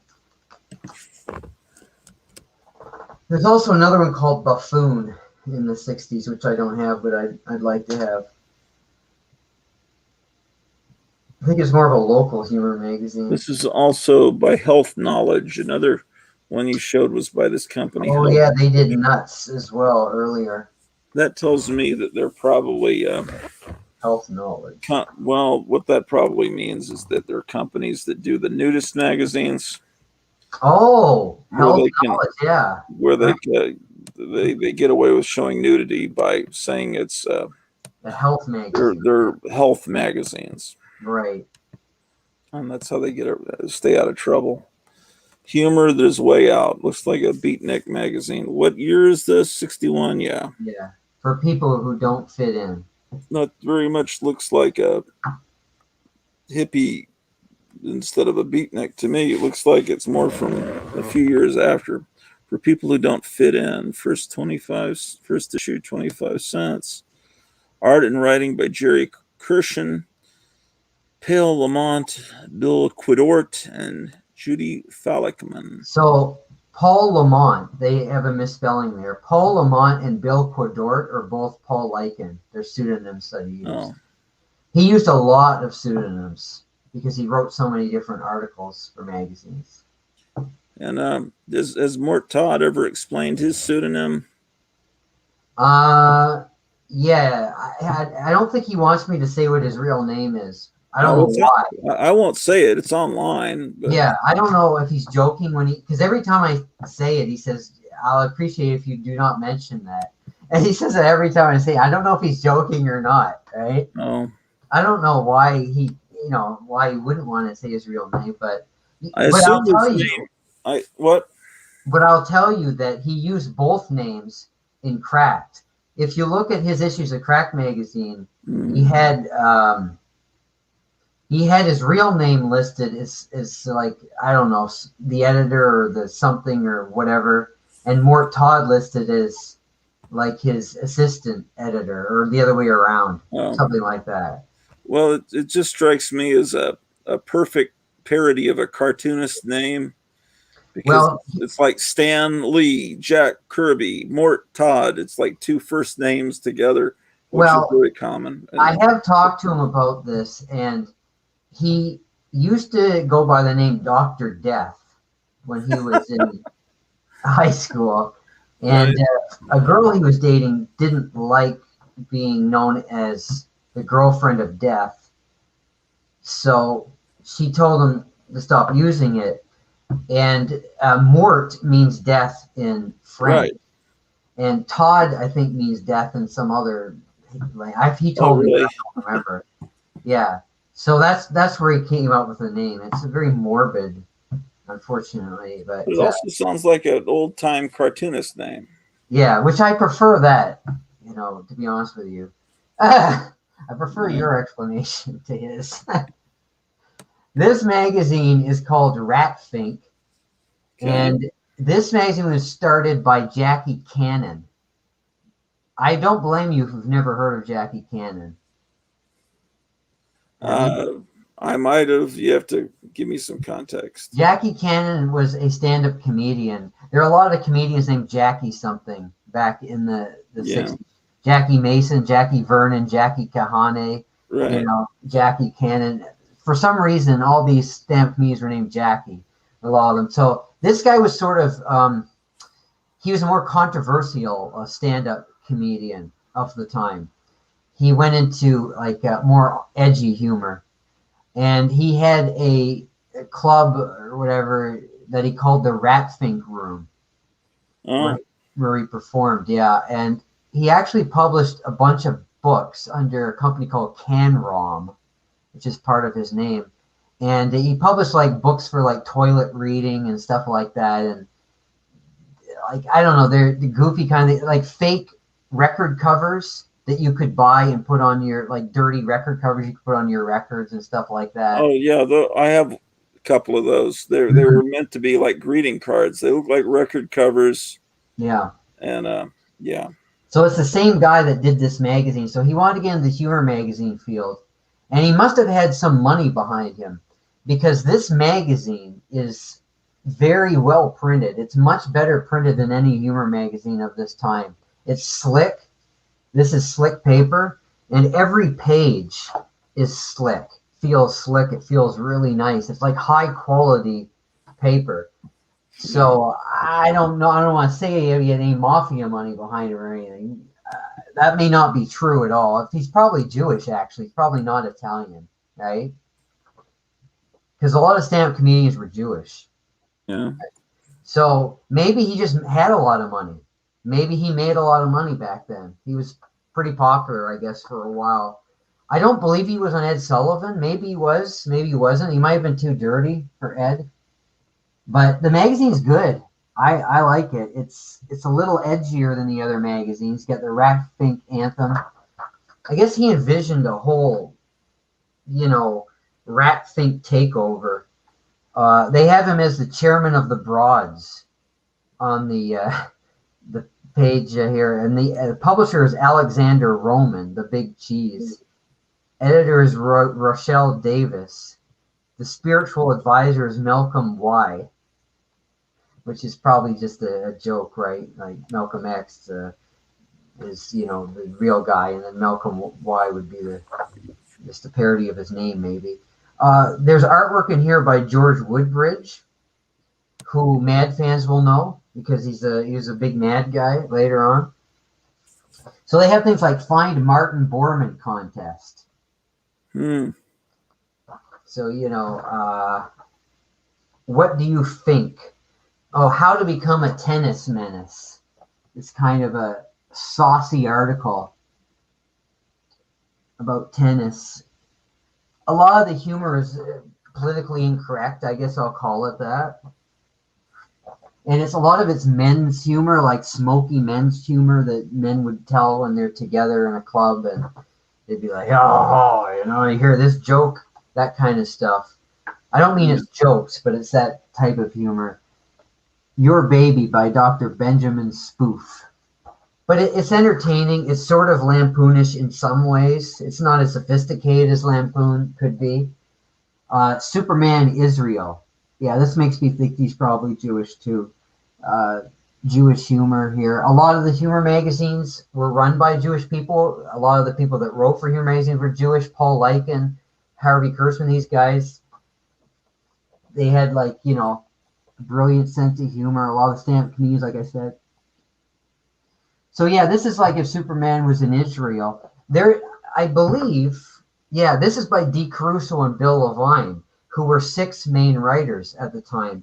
And I believe that this article was something they wrote for Sick, and they just used the dialogue but different artistry. And that makes me wonder if they stole the article or something. Like, you wouldn't think they would sell an article to this magazine that they'd previously sold to Sick while they were working for Sick.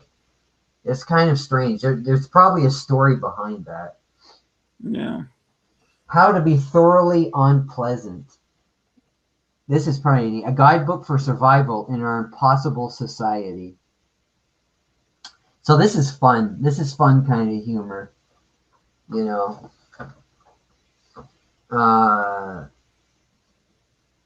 Yeah, they tell you like phrases you can say to be a jerk and what you could say at the dinner table, what you can say other places.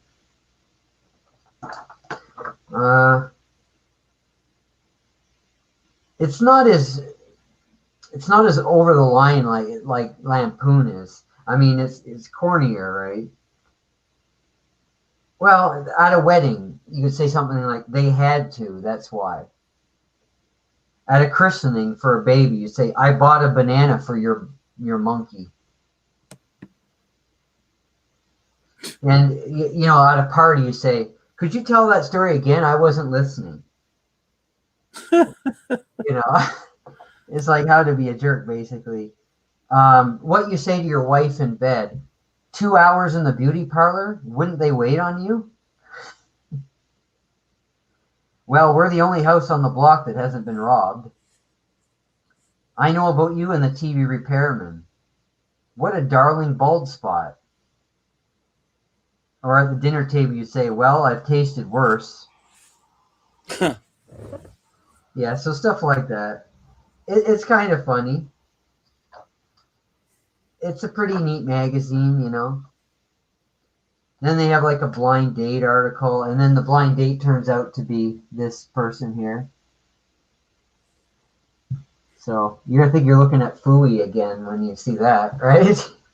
Yeah. But this is better than Fooey. Yeah, here's things like if you're married or single, like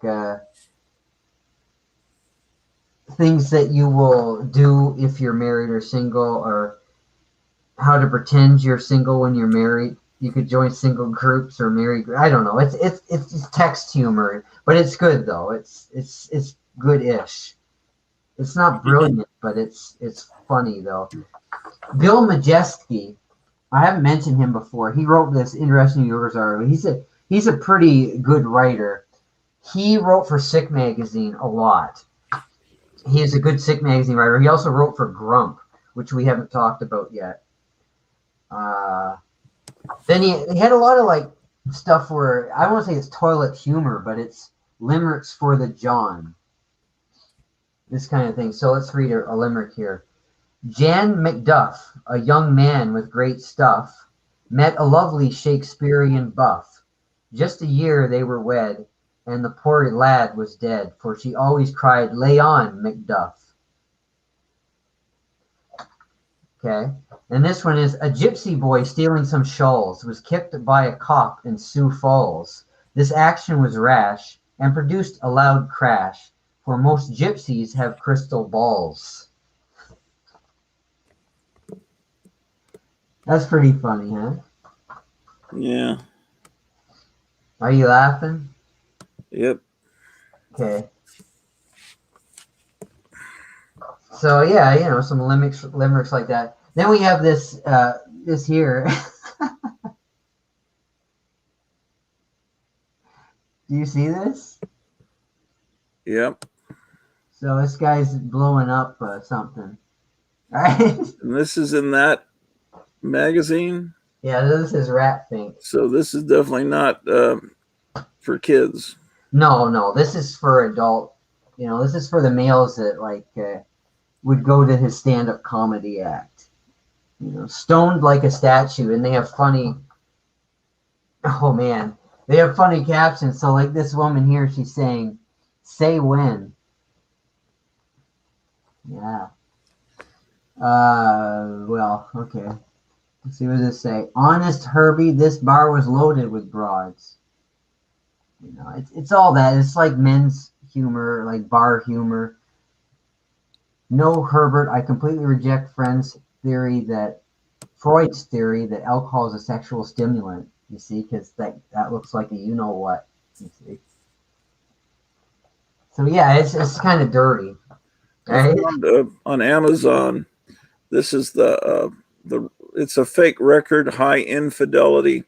It's an album, but it's a greeting card, but it's the size of an album. It looks like a record, but there's no record in it.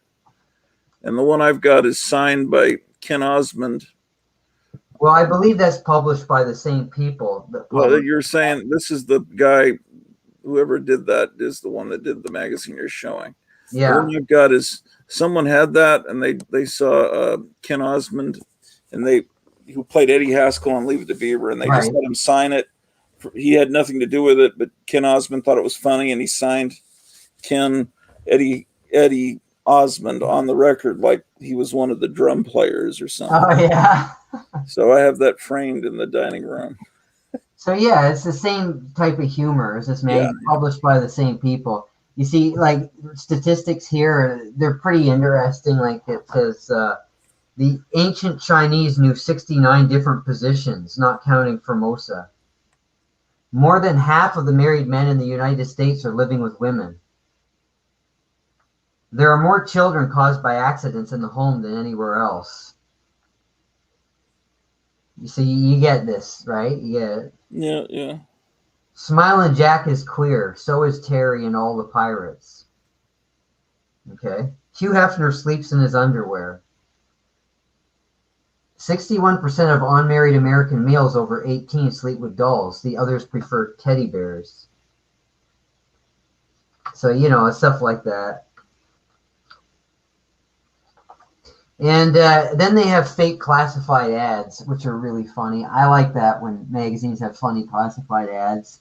National Lampoon did this in the late 80s. They had a regular feature in the back of their magazine of fake classified ads, and they are hilarious. Some of them were way over the top, but a lot of them are hilarious, though.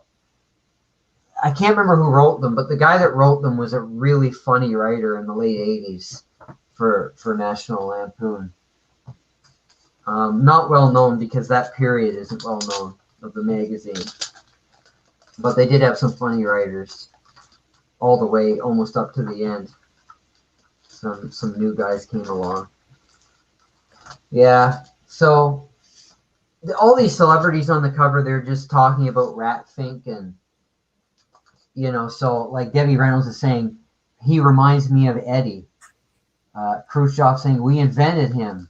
Sammy Davis, I wouldn't want him to marry my sister. You know, so there are all these gags like that. Yeah.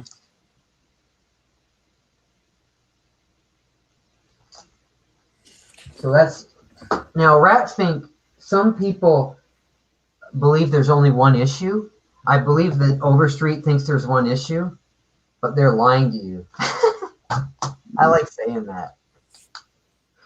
Now they just don't know about it. There's a second issue, but a lot of people don't realize there is one. This is what the second issue looks like. Rat Fink #2. Yeah. I've seen pictures of that. Oh, so it's the anniversary. It's funny how some of these humor magazines didn't last very long, like they call them anniversary issues, right? Anniversary. Second issue is an anniversary issue. Yeah. And there's their mascot. That's George Woodbridge drew the mascot. Oh, excuse me. And Lyndon B. Johnson there, he's holding the cake for the Rat Fink. Let's see. Oh. As you can see, they got stuff like that in here. See? Yeah. Don't linger on it too long. Okay.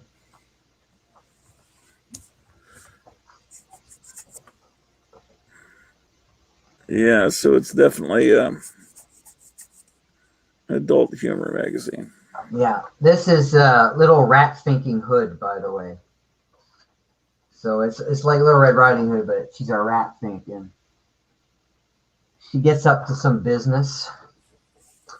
Oh, here's magazine cost like 35 cents. 50 cents. This was more. Oh, that's really expensive. It was printed on great paper, though. This is high quality paper. You have Right. fake paperback covers. I was a sex maniac for the FBI. See? Spy who came down with a cold.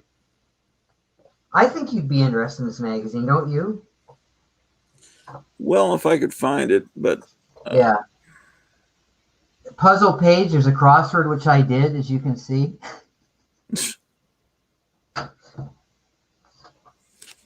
I just can't resist doing crossword puzzles. Rat Fink's blind date turns out to be a guy. They like doing that a lot in these magazines. And they have Rat Fink's Hollywood. I think they're selling a whole book of these, which they put a celebrity's head on a cartoon and a funny caption.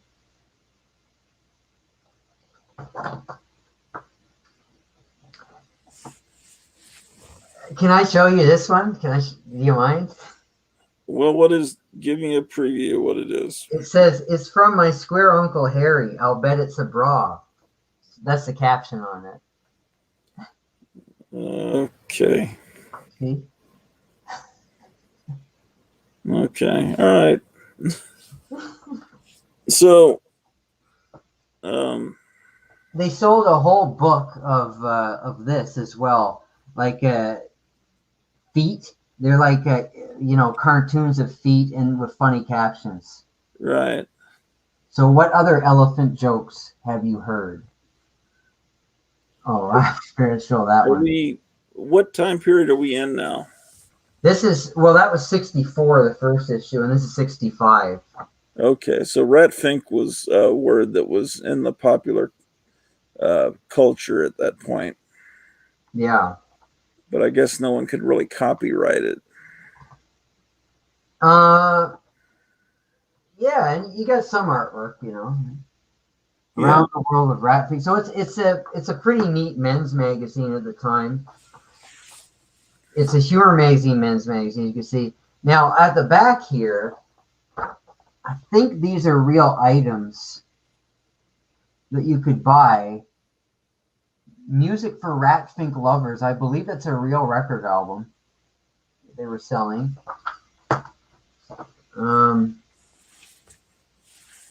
Hippies. I think they're using hippies to say actual hip people here instead of hippies. So it's interesting, and that's that magazine. So what do you think of that one, Gratu?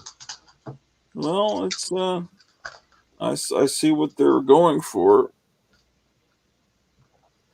2 issues. but yeah, it's probably too expensive for the time.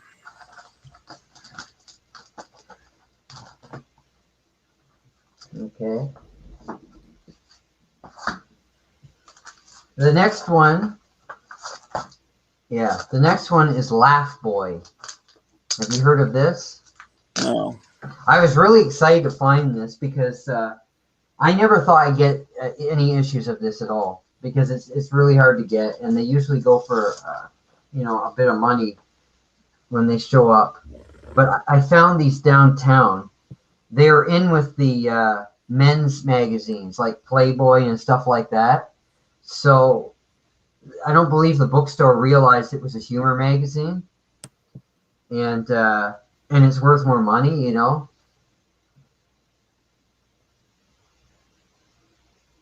Oh, I can't remember what that conversation was about. Oh, he's talking. You missed the first part. He's saying a lot of French and Belgian Oh, okay. commentators use just a single name. This is about Mort Todd's name, and I'm just now seeing the comments and putting them up. Right. Because I didn't have the right page on. So Laugh Boy, this is Laugh Boy. See? Yeah, is this gonna the Beatles? Okay, is this gonna be a lot of nudity in it? Like, some. yeah, we probably need to stick to. Are there cartoons in it? Cartoons. or comic strips, or Not comic. really, no. Well, maybe just show a couple of tame pages and. Okay. It's also got news stuff like presidential highlights and funny Okay. captions, Yeah. Stuff like that. It's a pretty neat magazine. It's published by Adrian Lopez, who also published other humor magazines later, like he published Harpoon and Apple Right. Pie. What's that? What year are we in here? 1965. Okay. So yeah, there's a lot of sexy kind of humor in it. There's a whole part about Richard Burton and Elizabeth Taylor. They're, very big in the news back then. Yeah, then they have a whole article about the topless bathing suit. And they have pictures of girls in the topless bathing suit. Yeah. And then the topless and bottomless swimsuit. I think this was written by a guy that wrote for Mad. This entire, Cy Wright. Have you heard of Cy Wright? No. I believe he's a Mad writer. He's also the editor of this magazine. How many issues did it go for? Well, I'll explain that in a second. So I guess you don't want to see the centerfold, huh? What is it funny? No. Nah, just there's But no point. It's like something you might have up in your room, though. Yeah, but there's no real point in pushing it. It's color, which is neat. It's in color. Oh, here's something here that the viewers would love. Yeah, are the Beatles really girls? Yeah. You see, so Paul or Paula, Ringo or Margot, George or Georgette, John or Joan. Well, like I said, these are slicker pages in this too. But like I said, this magazine is also worth more money too. Here's some art. It's like the art you see in those men's. Yeah, now that's good because they're the parody. Yeah, it actually is absolutely identical to. In fact, it probably is from a men's magazine. It's not like a parody of it. It is that art. Yeah, it might be. Like I think National Lampoon did a parody of it with this guy in Vietnam and babies, and it's just right. exaggerated, but it was done in that style, and that but that just is the art. Full page, photos with jokes on them. Yeah. So that's what that is. That's what Laugh Boy is. Okay, so then we're up to the Batman era, 66. Yeah.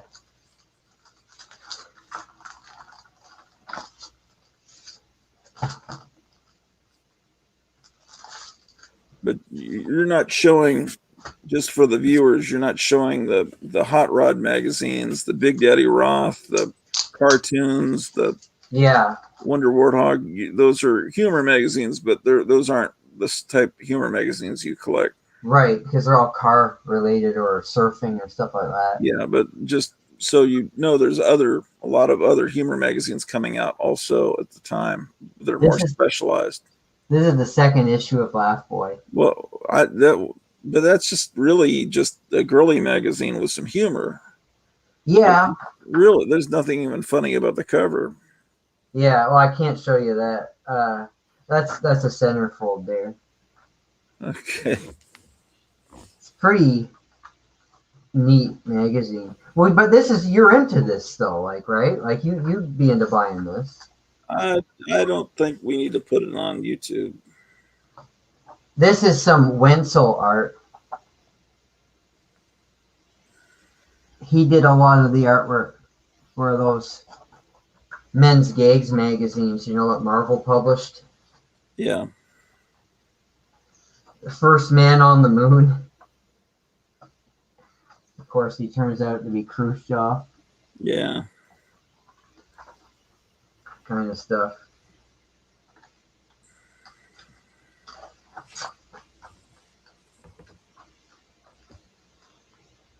Yeah. So yeah, that's about, it's all that kind of thing. So the next magazine was also published by the same company as this. Oh, well, I forgot to say, Laugh Boy, after 2 issues, it changed its name to Laugh, Laff. And Adrian Lopez had published a magazine called Laugh, Laff, in the 40s, which was a little different. But it also was like pinup photos of girls and jokes and things like that. So this did continue on as the new Laugh in the 60s. I'm not sure how many issues there were, but I haven't been able to find any issues of that. They're not easy to find. Now, Adrian Lopez also published, just after I think Laugh went out of business, he started another humor magazine, but from a different angle. This time, it wasn't like a girly humor magazine. It was like more like a humor magazine. And it's called Yell. Mm-hmm. Have you heard of this? No. So, good grief, a magazine that talks back. 68 mad pages for only 35 worn out pennies. And what year is this from? This is 1966. Okay. Now, the thing they do, like Laugh and everything, they take pictures of politicians and whatnot and put funny captions on them. Yeah. And then they have articles like, what is Endsville? Endsville is all of this stuff, because Endsville would be an expression at the time. And they say something like, Endsville is getting cash instead of shirts on your birthday. Okay. So it's just like, hey, what's really cool? What's the Endsville, man? That kind of thing. Yeah, it's a play on Charles Schultz' Happiness Is. Yeah. It's a cheaply produced magazine. Yeah, I don't like the cover at all. There's not a lot to show you because it's not really all that. It's just cheap, Right. They have Arnaldo Franchielli. I don't know how to say his name. Franco. Let's call him Franco because he went by Franco a lot. Yeah. But he worked for a lot of humor magazines. Right. Cracked and other ones, and he did some art for this. So they want him to report on the scene at the time. So they have him go to a discotheque, something, to see what it was like. There's one issue where they had him go to slot car races. There's a lot of photos, old movie stills with captions. Yeah. It's that kind of thing. Paul Lycan was one of the writers for this magazine too. I've never really liked the photo stills with word caption. Right. Yeah, it's overused, and a lot of time it's not all that funny, except in some cases like Help magazines were better. This is the second issue, or is it the second issue? Yeah, this is the second issue of Yell. Yeah, it almost looks 1970s in a not very good way. So this is 1966. So I know, but it's just you're supposed to put your hand up to it, and it's supposed to be like a protest. They're trying to get into like the protest movement, and you can cut this out and protest with it or something. I don't know. It's something like that. I won't open that one up, but the third and last issue, there's 3 issues of this.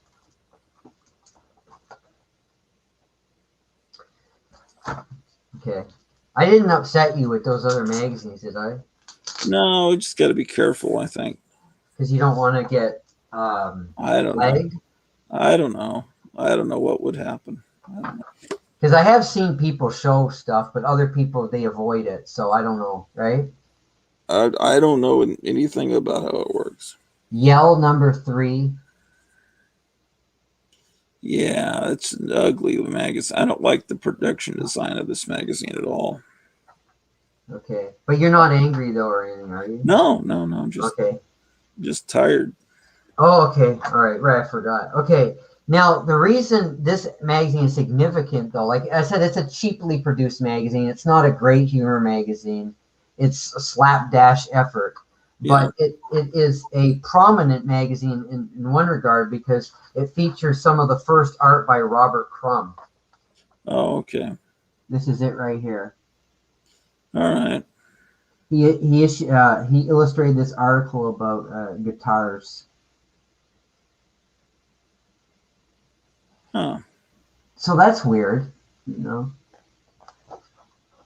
that he worked for this, you know, magazine.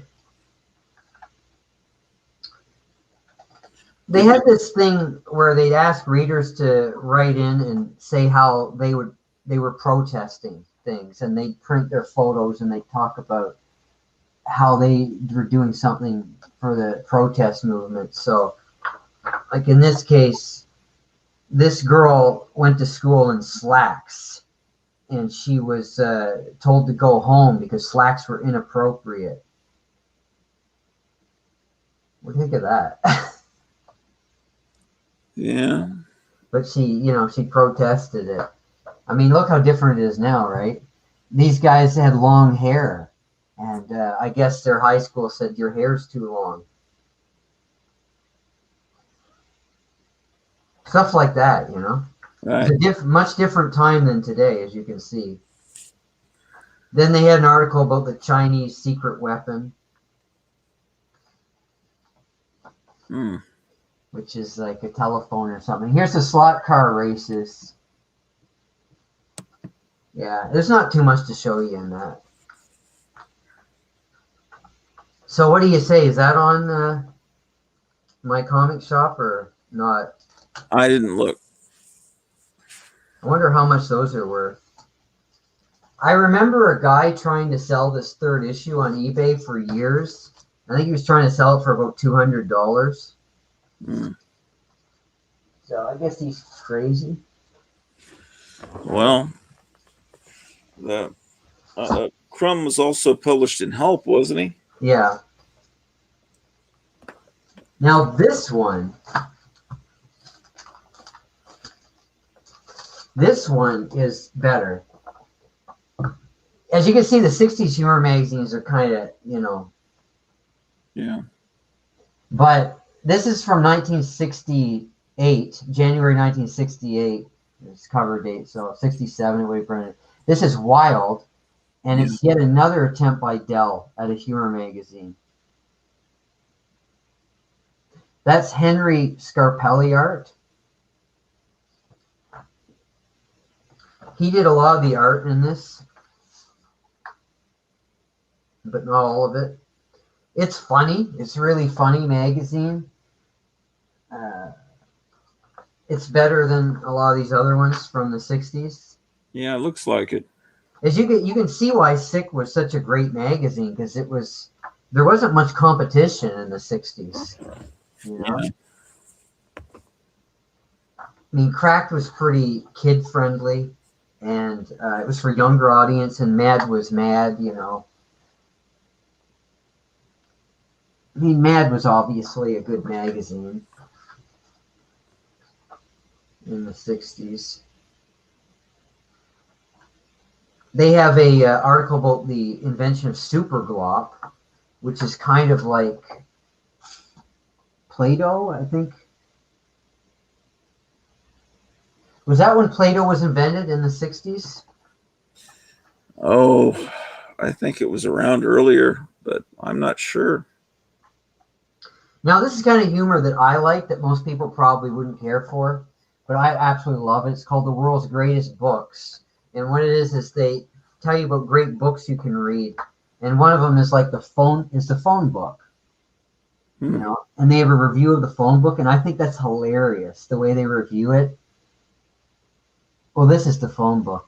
What is this? A catalog? Yeah, it's a catalog. Yeah. Yeah, so they review a catalog in a phone book. And then like a checkbook, a matchbook, you know, and I find that humor hilarious. I like that sort of thing. Then there's a parody of Hogan's Heroes. Yeah.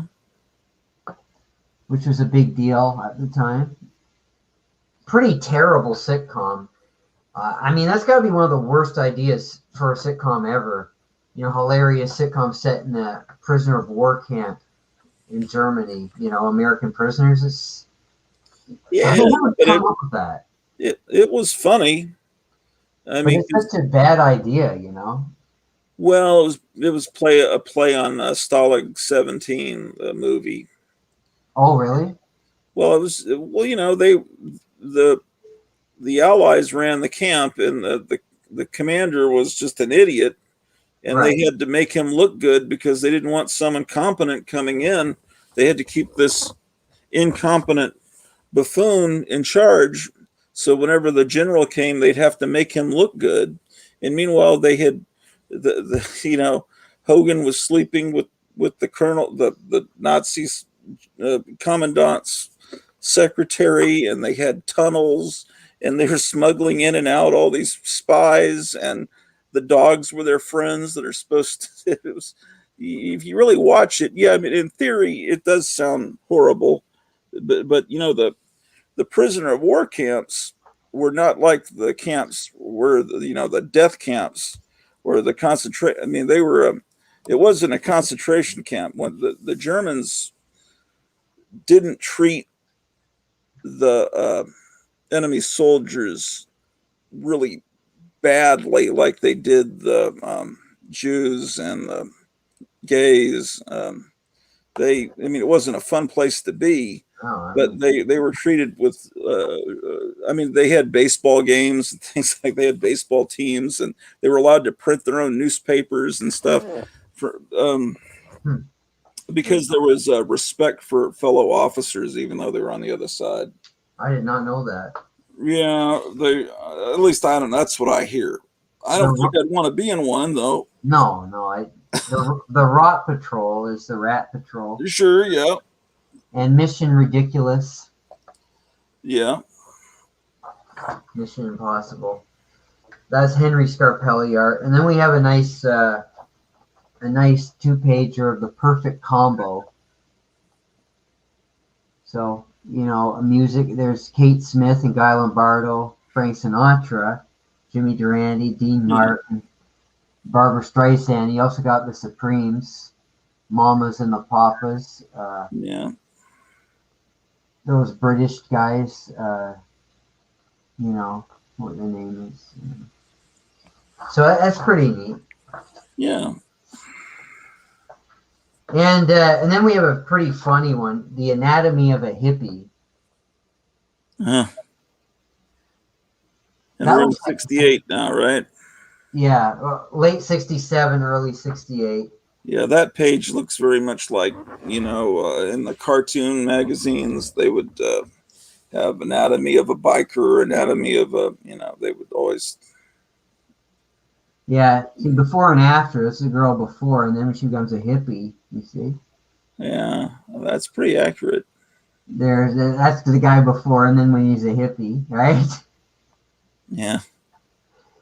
I think this is Jack Sparling art. It isn't signed, but it sure looks like his artwork. She looks the same. Yeah. And it's funny, the writing's very funny in this magazine too. Then they have like the hippie drone, which is a newspaper for hippies. So we're getting to some like Sick magazine type stuff here. Yeah. And they predicted that where would this all lead? They predicted that eventually everything would turn around, and people would become respectable again. Which Or I guess they did. That happened in the 80s, but now it's gone the other way again. well, they became politicians that are now running our government. Oh, so that's bad, right? Like the Clintons, And that's about like a hippie pad. It's a short story about being a hippie pad or something like that. I think, yeah. So this is a good magazine. I recommend this one. I think it's one of the better How long did it last? 3 issues. It said on the cover the hippies are coming.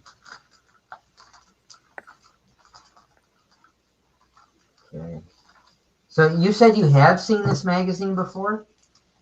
Not in real life. Okay. So you don't own any copies. I don't think so. I'd have to see the other covers. Here's the second issue. No, I don't have that. Wild makes a ridiculous offer. See, they're saying you can get $100 in their contest. Yeah. You're supposed to send them like a poster or something like that, like a Way Out Wild poster idea. Oh, this was really neat. I like this. Wild visits the Donkey Club. So this was a satire of the Playboy clubs of the time. Yeah. And they really, oh, this is great. So there's a whole article here where they talk about how Hugh Hefner invented Playboy. So they show what the world was like before he invented it. And he's trying to come up with an idea for a magazine. Yeah, he's trying to think of something. Comes up with it. He sees the girl next door. And he's like, hey, that gives me an idea for a magazine.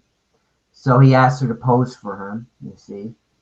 This innocent young girl, you see. And, and then he prints like a naked photo of her. And then the magazine becomes really popular. And this is the result. The society goes to the dogs. Like everything's about sex and is degraded and everything. So it's like they're blaming Hugh Hefner for, the disintegration of American society, which is interesting. I mean, I wouldn't say that at all, but. Well, it was part of it. Donkey clubs around the world, so they have, there's it's a lot about this. It's pretty funny. The typical donkey club, there's where he stores all his money. You see, tons of money. Oh, they go on and on with this, don't they? Yeah, they really go after Hugh Hefner. And then they go on the anniversary game. Oh man, this guy is really, take a look at this. He's really trying to imitate Jack Davis here, huh? Yeah. Not very well. But it's still good artwork, though. It's better than you see in some magazines. But yeah, this is a definite Jack Davis ripoff. Yeah. So then they got tattoos you could put on yourself. Ideas for tattoos. It's a neat magazine. It's really good. Wild goes to an underground movie, so they're going on for the counterculture a lot, as you know. There's their hero of the month is W.C. Fields. There was a W.C. Fields revival in the late 60s. Yeah. And early 70s. I don't think most people know who he is now, though, do you? Well, the average person doesn't know shit about anything. That's true. They don't even, yeah. This is a great parody of Cool Hand Luke. Hot Hand Duke. So this is really funny. This is great stuff. It's got sharp writing. It's got good artists. Good artwork, I should say. It's a nice magazine by Dell. They have the perfect gangster film. So now instead of music people, you got, famous actors from Humphrey Bogart, Edward G. Robinson, George Raft, Peter Lorre, got Mickey Rooney, James Cagney, Sidney Greenstreet. Very nice. Then they have their contest. Oh yeah, they had an article, Superbird. I forgot about that. This is neat too. I like this a lot. So it's all about this girl who's a librarian. She's a meek, mild librarian. And she turns into, when she says Zaz Kaboom or something like that, she turns into Super Bird. And she goes on adventures. So that's pretty cool. It's got Dick Tracy's in it too, the chief of police. They have a lot of fun ads. And then they show you how to smoke a banana. Okay. So yeah, that's the second issue of Wild. And the third issue is this one. Yeah. So they're supporting Tiny Pat Paulson for president, who, you know, he was running for president on the Smothers Brothers show. It was a joke, right? Right. And so there's a whole big article on that, on Pat Paulson running for president, and they have an interview with him here.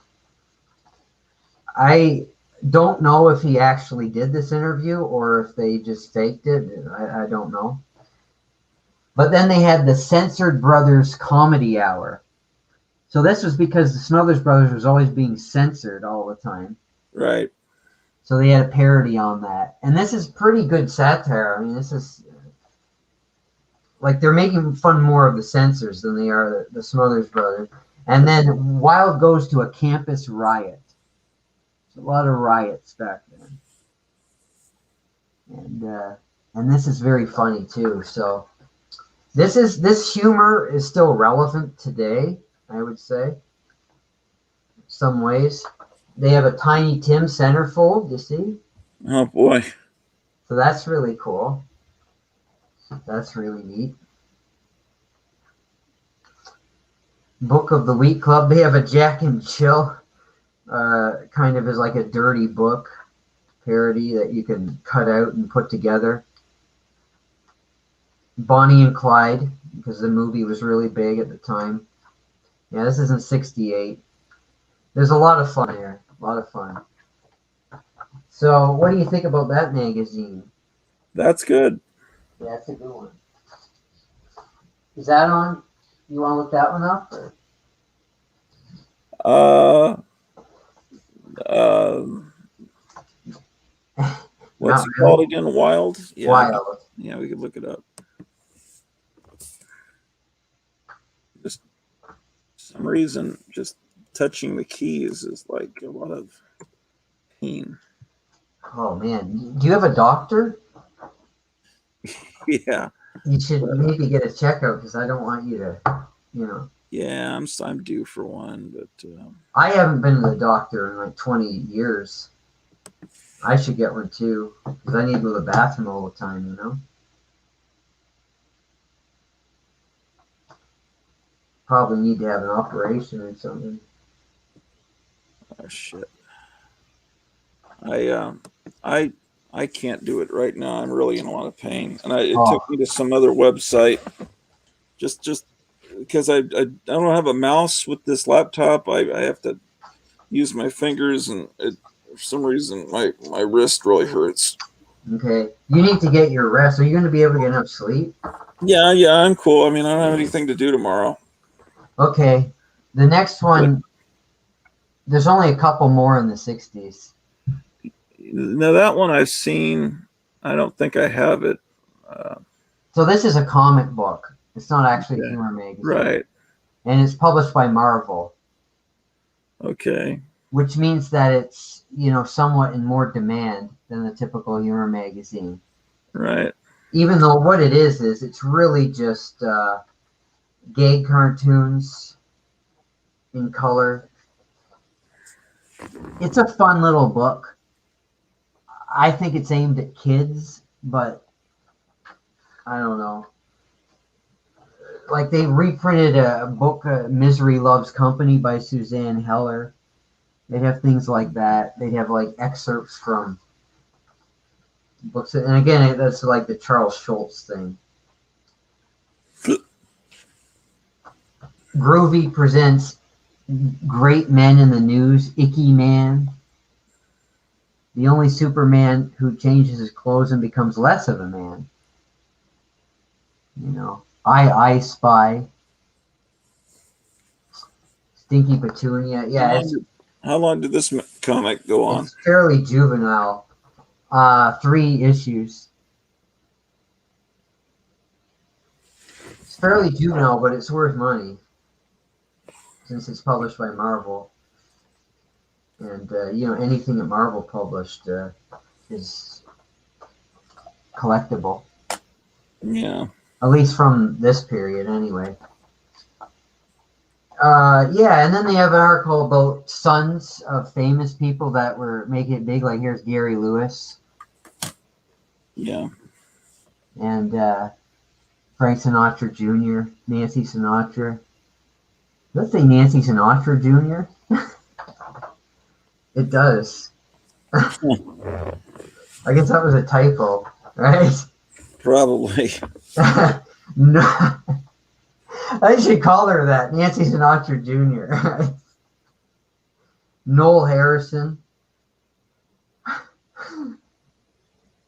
I'm just laughing because it's got Dino from Dino, Desi, and Billy, but it's got the caption says Dino's joke, which sounds like they're saying he's a joke. Mm. But it's actually he's telling a joke there. I don't know if that was intentional or not. I don't know. That's pretty funny. Yeah. So yeah, it's just like, that kind of thing. 3 issues. Yeah, one of the issues has an excerpt from a book allegedly by Johnny Carson. Who knows if he actually wrote it or not. Yeah.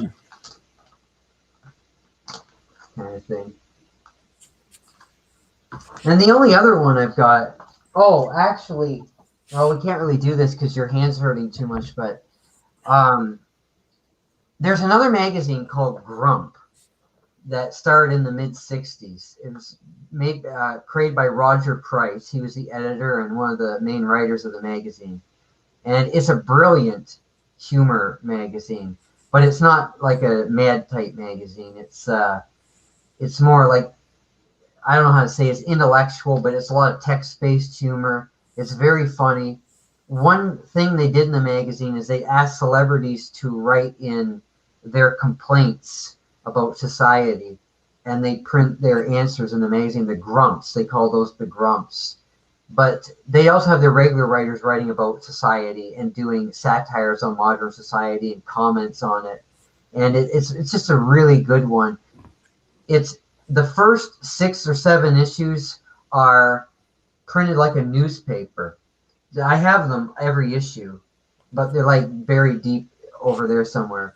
And so you open them up they open up like a big newspaper, which is really neat. I like that. It's very original. And then the later issues, they switched to a magazine format, Well, Roger Price, didn't he invent Mad Libs? He did. He invented Mad Libs and he invented Droodles as well. Okay. Which are those drawings that you do where you guess what it's supposed to be. Like the most famous one is on the cover of a Frank Zappa album. And it's like about a drowning witch or something like that. Okay. Yeah, I remember those. That's one of his Droodles. So he became very popular for that, and then for inventing Mad Libs as well. And he's on talk shows. He's a brilliant guy, and his humor magazine was fantastic. It lasted for 12 issues. It's called Grump, and there's a lot of famous people that contributed to it. Even people like Sidney Poitier and Henry Morgan, Don Adams, Jan Pierce, the famous opera singer, contributed to it. Al Capp. Oh, wow. He'd reach out to every Isaac Asimov, the writer. Mhm. He reached out to like anybody that was anybody, including people that weren't, just regular people as well. And it made for a fantastic read. And it's a pretty cogent satire of what was going on in society at the time, So I'd say I'd show it to you, but it'd be too difficult to get out. But Yeah. you should seek it out if you're interested in that sort of thing. It's not like The Realist because it's not crude in any way, right? There's nothing really crude in it. It's just really it's good highbrow humor. Yeah. I don't have The Realist. I don't think I would be into that as much. I think I have a couple of copies of The Realist. How do you like it? I've never read one. It's pretty out there, isn't it? the issues I have aren't the more extreme ones. But I know of, some of the humor really was pushed the limit. Yeah. Well, yeah, I mean, I can think of something right now, but I don't really want to talk about it though. Oh, the John F. Kennedy. Yeah, Yeah, no, we don't talk about that. the Lyndon Johnson thing. Yeah, yeah. I didn't. So I don't Zane, know how they got away with printing that back in the '60s. You know. well, I guess you had more freedom of speech back then. Yeah, I know. For people, they always complain about the U.S., but there's more freedom in the U.S. than just about any country in the world. At least there used to be. Well, there was You know. until recently. Yeah. Right, right. I won't show you too much of this because it's a lot of naked girls, but Okay. it's called Zany, and Okay. it's no relation to this 50 Zany that I showed you earlier. This is just a bizarre humor magazine. It says the Uninhibited Humor Magazine. Yeah. So a funny thing happened on my way to a tonsil operation. That's the joke there. Death to you, father of a naked sled tester. That's an actual article in here. Can a timid nurse past 25 find happiness as a hippie peace marcher? Love me, love my pet elephants and lions. So yeah, they have these bizarre stories in this magazine. The publisher is H.D. Burns, and of course they also have political humor. 1968. 1968. This is a pretty hard one to find. That's the back cover. And it says, why is it that films starring actors Brian Donlevy and Rod Cameron are seldom, if ever, shown in the late TV shows, movie shows? So yeah, then you get lots of, like I said, there's lots of naked ladies in here. And the guy on the cover there, they say of what happened to him on his way to the operation, how he became partially a woman and stuff like that. Sounds like they beat the joke to death. Yeah, it's lowbrow humor. It's amusing, I guess. It's not hilarious. It's mostly photos. Yeah, it's all photos actually. So there isn't really anything to show you in that. But the second issue is this one: How to Handle Vicious 9-foot-tall Women. Some of my friends are former fresh frozen corpses. It's pretty wild humor, Yeah. Sure way to shock your family. And new fashions for nudists. Yeah, so that's it. And that lasted for 2 issues in 1968. I guess that's it really for the 60s. Well, cool. Well, that's quite a ride.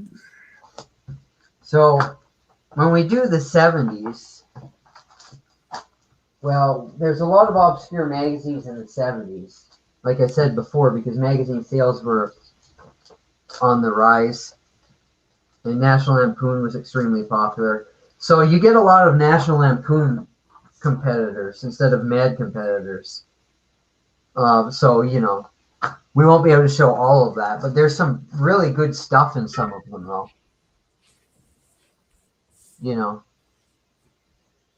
Like about Apple Pie Harpoons, Yeah. International Insanity. Right. Yeah. Well, I know that era a lot better because I was around then. So it'd be fun to do. I like those magazines a lot. Yeah, hopefully I can show you some parts of them anyway. Oh yeah, of course. Yeah. Just like Lampoon. It's like Lampoon, So, There's another issue of Groovy there. Oh yeah. Yeah, that's something Marvel. most people don't know about. Marvel. Oh, they even have Marvel Comics Group on there. Yep. How about that? Yep. Yeah. It's a magazine or comic, Yeah. So I don't know. So that's what we got. What we have left is, so we have obscure magazines of the 70s, 80s, and 90s and 2000s. Yeah. So we still have a lot left. So yeah, we got a lot left, and I have some downstairs, so I'll have to get those out eventually. There's National Lampoon, which I still don't know if we should do that or not in the stream. Well, I think we can. We just be careful what we use. And Yeah, this high school yearbook parody, I think, is worth examining. I don't know if anyone's ever done that on YouTube. I don't think they have. I don't never seen a video of that. And there is Bananas magazine. Right. Well, those are magazines that weren't on newsstands.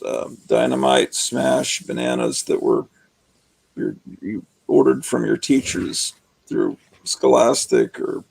I like to do Bananas, but the only thing is I have them all downstairs, so I have to bring them all up. But I could do it if you really want to. Well, I mean, I've done.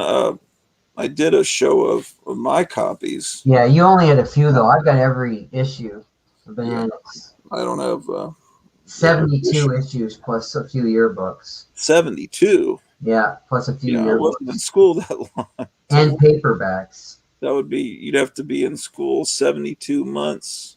10 years it lasted. And I think they also did them over the summer where you would Yep, you yearbooks. get a subscription over the summer when your teacher wasn't available to order them for you. They publish a yearbook over the summer, a big yearbook with partial reprints and a lot of new material. And then they started just publishing 2 extra issues in the summer instead of a yearbook. Okay, yeah. They had paperbacks too. Oh, I didn't know that. Yeah, pretty funny, some of them. Pretty funny. Well, that'll be cool to do that. It's a great magazine. It's a real fun magazine. It's fun for all the family too. Yeah. Those are clean. Very clean. What else? And then we got Cracked, of course. The rest we got a lot more Cracked to go through. Oh yeah, Crack. Yeah, because I want to see, especially if we do get to interview Mort Todd, I want to see the Mort Todd issues. Right. And then I have all my comics, my oddball comics too. Right. Got lots of those to go through as well. Well, this has been a fun stream. My wife said it would last 5 hours. It's almost did. So, He's right. He's right. So I'm sorry about the pain that you're in. Though. no, it's all right. It was just it'll be fine. I just probably need to take some medicine or something. I'll be all right. I don't know. I feel so badly right now. You seem like you're so. No, it's just my wrist hurts, and I've got a pain right below the rib cage that just won't go away after several months. And I don't know if I don't even know what a hernia is. I think that's supposed to be lower or down or. I had one of those. I think I've got one that acts up every once in a while. Mine is like down there. But I don't know what this is. If it's just a pulled muscle, it's like the muscle that you use to just to do a sit up right below my on my right side. It really sounds like you might have pulled a muscle. But how do you fix that? I don't know. How long has it been? How long have you had it? Oh, it's been months. Yeah, see, you really should go to the doctor to get looked at. Yeah, I got to go to the doctor anyway for my yearly physical. But oh, you get physical. See, I should get that too. I should. Just because I'm on blood pressure medication, so in order for them to renew it for the next year, I got to go in. They don't have. We don't have doctors here. I'm gonna say we have doctors here, but it's hard. Like I said before, it's hard to get a doctor. So we don't have one right now. We can't find one. Yeah, well, everyone that's all thrilled about socialized medicine should listen to what you're saying. Yeah, it's not and the waiting lists are just so long sometimes. If you need an operation or something, yeah, you gotta wait a while. Well, I think I'll be all right. I probably just need to get some rest. But you want to maybe just chat a little longer? We could just hang out here. I'm probably in trouble enough because I got in from work and then I immediately started to stream. So I might need to get downstairs. I always feel bad at the end of these streams, you know. No, I no, I'm always fine. feel bad. Part of it's just I'm sitting on this little chair that doesn't have a back, and so I'm kind of crouching forward, and I've been doing that all day. All day, I'm like looking at prices on my phone, and that's probably something to do with my wrist hurting, because I just realized I've been typing on my phone all day looking at prices. Well, that's probably what it is, yeah. Yeah, so But I I'll feel have to bad. do it again until Sunday, so I need to rest my hand. Yeah, I feel bad because I always push the envelope in our streams, you know, No. like I did last time and I did this time in a different way. No. And I feel like I shouldn't do that to you because it's your channel and I don't want you to get in trouble. But the thing is, I just hate censorship. I hate it so much that the temptation for me is to do that, is to push it a little bit. And I like to see your reactions, but I probably shouldn't though, you know? Yeah, well, it just, I don't know what the rules are. And so. But I always feel badly afterwards. At the time, I think, oh, I wonder what Grouchy's going to say, you know. But then I like feel badly. No, that's okay. You know, it's just I don't think there's anything too horrible that you don't see in a museum of art. Yeah. Nothing was that shocking. And actually, you know, they have full movies on YouTube that have nudity in them and such. And if they consider that art, right, then isn't this art? I mean, these are magazines, right? They're art, right? I don't know. Some of these magazines would be hard to justify calling. I think they are, but okay. But what about the teen sex movies they have on YouTube? I mean, isn't that just the same? You know, like how would you justify that as art, right? Yeah, all the 1980s, like Porky's type stuff, you know. Oh yeah, all those. Yeah. Well, So, you know, yeah, it's all right. So, damn. I'm gonna go get some rest. And do you want to see what I'm reading right now? What are you reading? He just wants to leave, and I just. I don't like to let you leave either. I like talking to you, you know. But I know you gotta go. Yeah. I'm reading these right now. Oh, okay. So I was really excited to get these. Yeah, I imagine they're starting to require some value. Yeah. Beavis and Butthead comic. Beautiful artwork by Rick Parker. Yeah. Do you have any of these in your store? Because I can barely find them here. I don't think so, but I'll check. That's all I've been able to find. That's it. 3 issues. And there's 28 issues, I think. Yeah, I'll look around. But those are pretty cool. But anyway, I guess I'm gonna hit the sack, and maybe we'll do another one of these shows someday soon when you're available. And I'm gonna try to do something tomorrow if I can, but I might not. But yeah, anyway. Don't be afraid to rest. You know, I mean, you're always going all the time. Yeah, well, you know, kind of.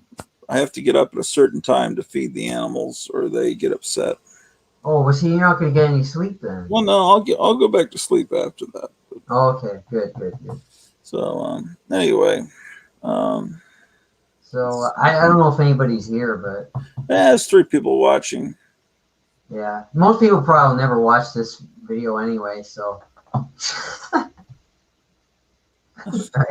right? Someone will watch it. Maybe you put them in the playlist tomorrow, because then the Hero Magazine fans can. Oh yeah, I'll do a playlist. Yeah, I'll do Hero that. Magazine fans, like I say that, but there's hardly any, right? Well, there's got to be somebody.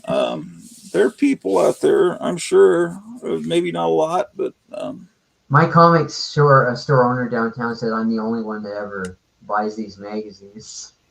yeah, that's true. But I mean, if every city has one person, that's a lot of people. Well, Yeah, I know there are people out there because on Facebook, you know, people are interested in this stuff, like in the crack group and you know, places like that. yeah, but you're getting just a little. That's just from people all over the world. So yeah, maybe there is a small community actually. Yeah, but you're interested, and I am. Myra Greenblatt is. You know, we have some people. Yeah. Well, I guess I'll head on out and talk to you later. I hope you feel better next time. I probably will. I'll get some rest. Did you have fun looking at the magazines though? Because I know you're looking forward to that. But Yeah, they're cool. They're you weren't cool. Some of them, disappointed? there's a handful that I'd really like to seek out. Yeah, Just and some like, of the ones in the last stream, the other obscure stream, were really good ones. Those were some of the best ones in the other stream we did. yeah, the ones with Elvis and monsters and stuff like that are definitely, Jack Davis drawing Frankenstein and stuff like that, or giant You're- monster sections are especially appealing. Are you an Elvis fan? Oh yeah. But I like it when it's like Elvis is described as a slob. It's funny. That's just because it's 55-year-old men in the 50s looking at Elvis, and that's how they perceived him. Yeah. And I was a teenage slob from outer space. That was the one in Loco magazine. Loco, right? John Severn art. I know they reprinted that in Behaving Madly. I've got to get. That's the first thing. I got to get that book. Yeah. That'd be a good start. Then you can show my name inside of it. Yeah. Because I don't. Yeah. I can't believe you don't get a copy of that. They should have sent. Why didn't they send me one for free? I mean, I don't know. Why don't you ask the guy that did Craig Yo write it? No, Jer Appeldroon wrote it. He's a Dutch writer. Oh, okay. Well, he may not have control over that. Yeah, but Craig Yo, he could have sent me one. Yeah. I don't know. I don't know. He may not have realized it. Well, I'm gonna tell you, Mark Arnold also proofread the book as well. We both did, and I don't think they sent him one either. I think he thought they might too, but they didn't. So. Oh, well, then we were hoping they would. They're in good company, and yeah. Branko Bear says, what does he say? You need sleep, Grot. Yeah, you do, man. You do. So can I ask you, who is Branko? Who is that? You'd have to ask Branko. And who's that other guy who's always here? The Gratu guy. The Gratu guy. Yeah, the guy named Gratu something or other. He's always here, No. Hey, what? He's always here. This guy, his name's Gratu something in the chat. You mean his last name's Orloff? I think so. Or Basil Orloff? Who's Basil Orloff? Who's that, for one thing? He's a friend of my wife. He's in a band. Oh, really? Been in several bands. Okay. I don't know if he wants his identity to be known. But there's another Orloff that's always here, like always here. Zombo Orloff. I have it written down in this book that I can't find. You have it written down who he is? And then I wrote down everybody's identity and the name I gave them, but then I can't find the book. And I've got to add Night Tiger and give him a name, and Chad Miller, and then they're waiting for names, but I can't find the book. So yeah, I remember that But I would have to find that book to tell you who Zombo is. And you had the army hat on when you were reading from it. I don't know, but whoever Zombo is, they got one of the best names. So Zombo. Yeah, that's a great name. Did you give him that name, or did he come up with it? No, that was the army name I gave. Oh, okay. I kind of completely forgotten about the army because it's because that was last week or 2 weeks ago. It was funny for like a couple days, and then but people have their names and they're using them, so it's fine. I felt like something big was going to come out of that, but I don't know. Well, how big can it be with 264 subscribers? I mean, yeah. Salty Cracker has his army, and he's got thousands. I mean, really. Who? Salty Cracker? Oh, he's this guy, that real conservative, smart ass guy on YouTube. Although he's probably going to be kicked off YouTube real quick. He's on other platforms too. he's just this humorist that is, he's pretty funny, but he's just kind of this guy that says what he thinks about the news, and he pushes it pretty far. He's really pretty funny. So he's like a conservative version of Jon Stewart. No, well, no, he's more of a. It's more like a Beavis and Butthead kind of thing. I mean, he's kind of he's well spoken, but he always seems like he's a little bit high. Oh, I don't know. You'd have to watch him. Just type in Salty Cracker. I mean, he's.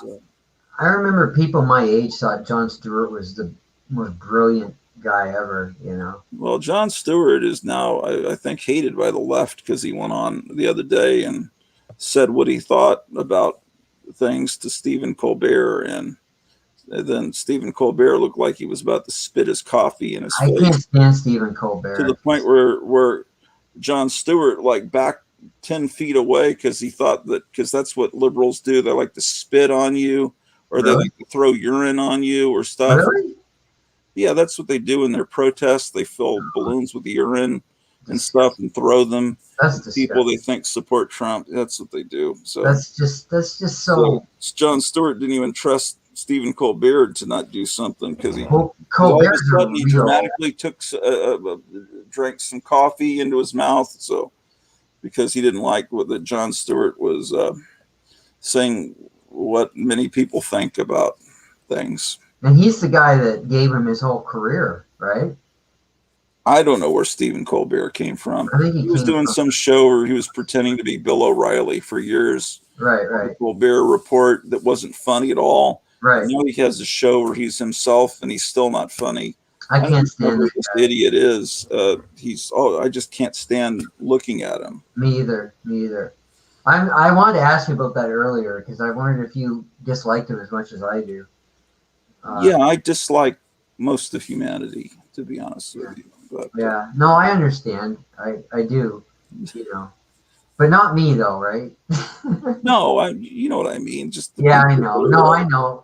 I think I say it all the time. I get upset because I say most people are stupid, and I feel guilty about it for feeling superior. But I was I a just- lot worse in the 1980s when I was like in my 20s. I really was just really, seething with just hating everything around me. really, I've mellowed a lot. I Yeah, just everything around me is stupid. well, I feel that Actually, way. I'm always thinking that. You know, Things like- are worse now, but I'm used to it. See, I haven't gotten used to it. It still bothers me so much. No, I mean, I'm not really used to it. I don't know. I mean, I just not. Actually, I am pretty pissed, but it's also depressing because I Yeah. just see the world spiraling into the toilet. And Yeah, me too. Me too. Absolutely. I absolutely agree with you. See, we see eye to eye on this. That's one reason why I wanted to hang out with you. yeah, but we probably should do it tomorrow because Yeah. I gotta get to sleep. Besides your great personality, because I love your personality too and the stuff you're interested in and everything. You know, I just thought the two of us are so similar because we like a lot of the same stuff and our politics are the same and we see what's happening with the world and we're both disgusted with it. And I mean, I used to always go around thinking, why aren't other people as upset as I am? Can't they see what's going on? You know, and that would upset me too, you know? They can't see No. beyond what's presented to them by CNN Yeah. and Billie Eyelash or whatever her name or his or whatever it's. Yeah, I call her like Billie Eilish or something. Or I don't know what that I've never heard her saying. I don't know what any I'm of sure that she's is. awful. I'm sure she's awful. Um, And she's got that attitude, right? She never smiles because she's always got to be some, Right. grumpy liberal all the time, right? I don't know. I just can't. I hate all of it. I mean, there's no good music. There's no good No. comics. There's not Right. very few good movies. There's just nothing. I do what you do. I try to live in the past as much as possible. I just watch old shows, read old comics, old music. I just try to pretend this stuff doesn't. Because when I start thinking about the stuff that's popular now, it just pisses me off. Anybody could think this stuff has any worth at all. Yeah. Well, And then the politics makes it so much worse. I'm just waiting for the pendulum to swing back, and if it Because doesn't, well then, you know, like it started with like Britney Spears, and then Miley Cyrus is just a disgusting person, and yeah. these sort It of seems people. like some of Britney Spears' early music wasn't bad. It wasn't bad as pop music goes. But, as a person, she is a very bad role model, and Well, I remember before that, when she was first starting, yeah, and I she liked her wasn't for a a little bad role model. She was just on one of these people on the Disney radio. Well, isn't it weird that so many of these girls, if they're girls, I guess, like Miley Cyrus, and a lot of them start off with Disney, and they're all innocent, and then they turn out to be complete, Yeah. right? But what was interesting was when the Spice Girls came out. I like the I Spice. think I did too. A lot of people that hated everything realized this is kind of a throwback to the old days. Yeah, And there's even a whole magazine that came. I don't know if you've seen it. yeah, you Done showed by it in the video. Peter. You say Baggy. Baggy, so I It always is pronounce Baggy. it Bag. Yeah, he had how to pronounce it in one of his hate books, I think.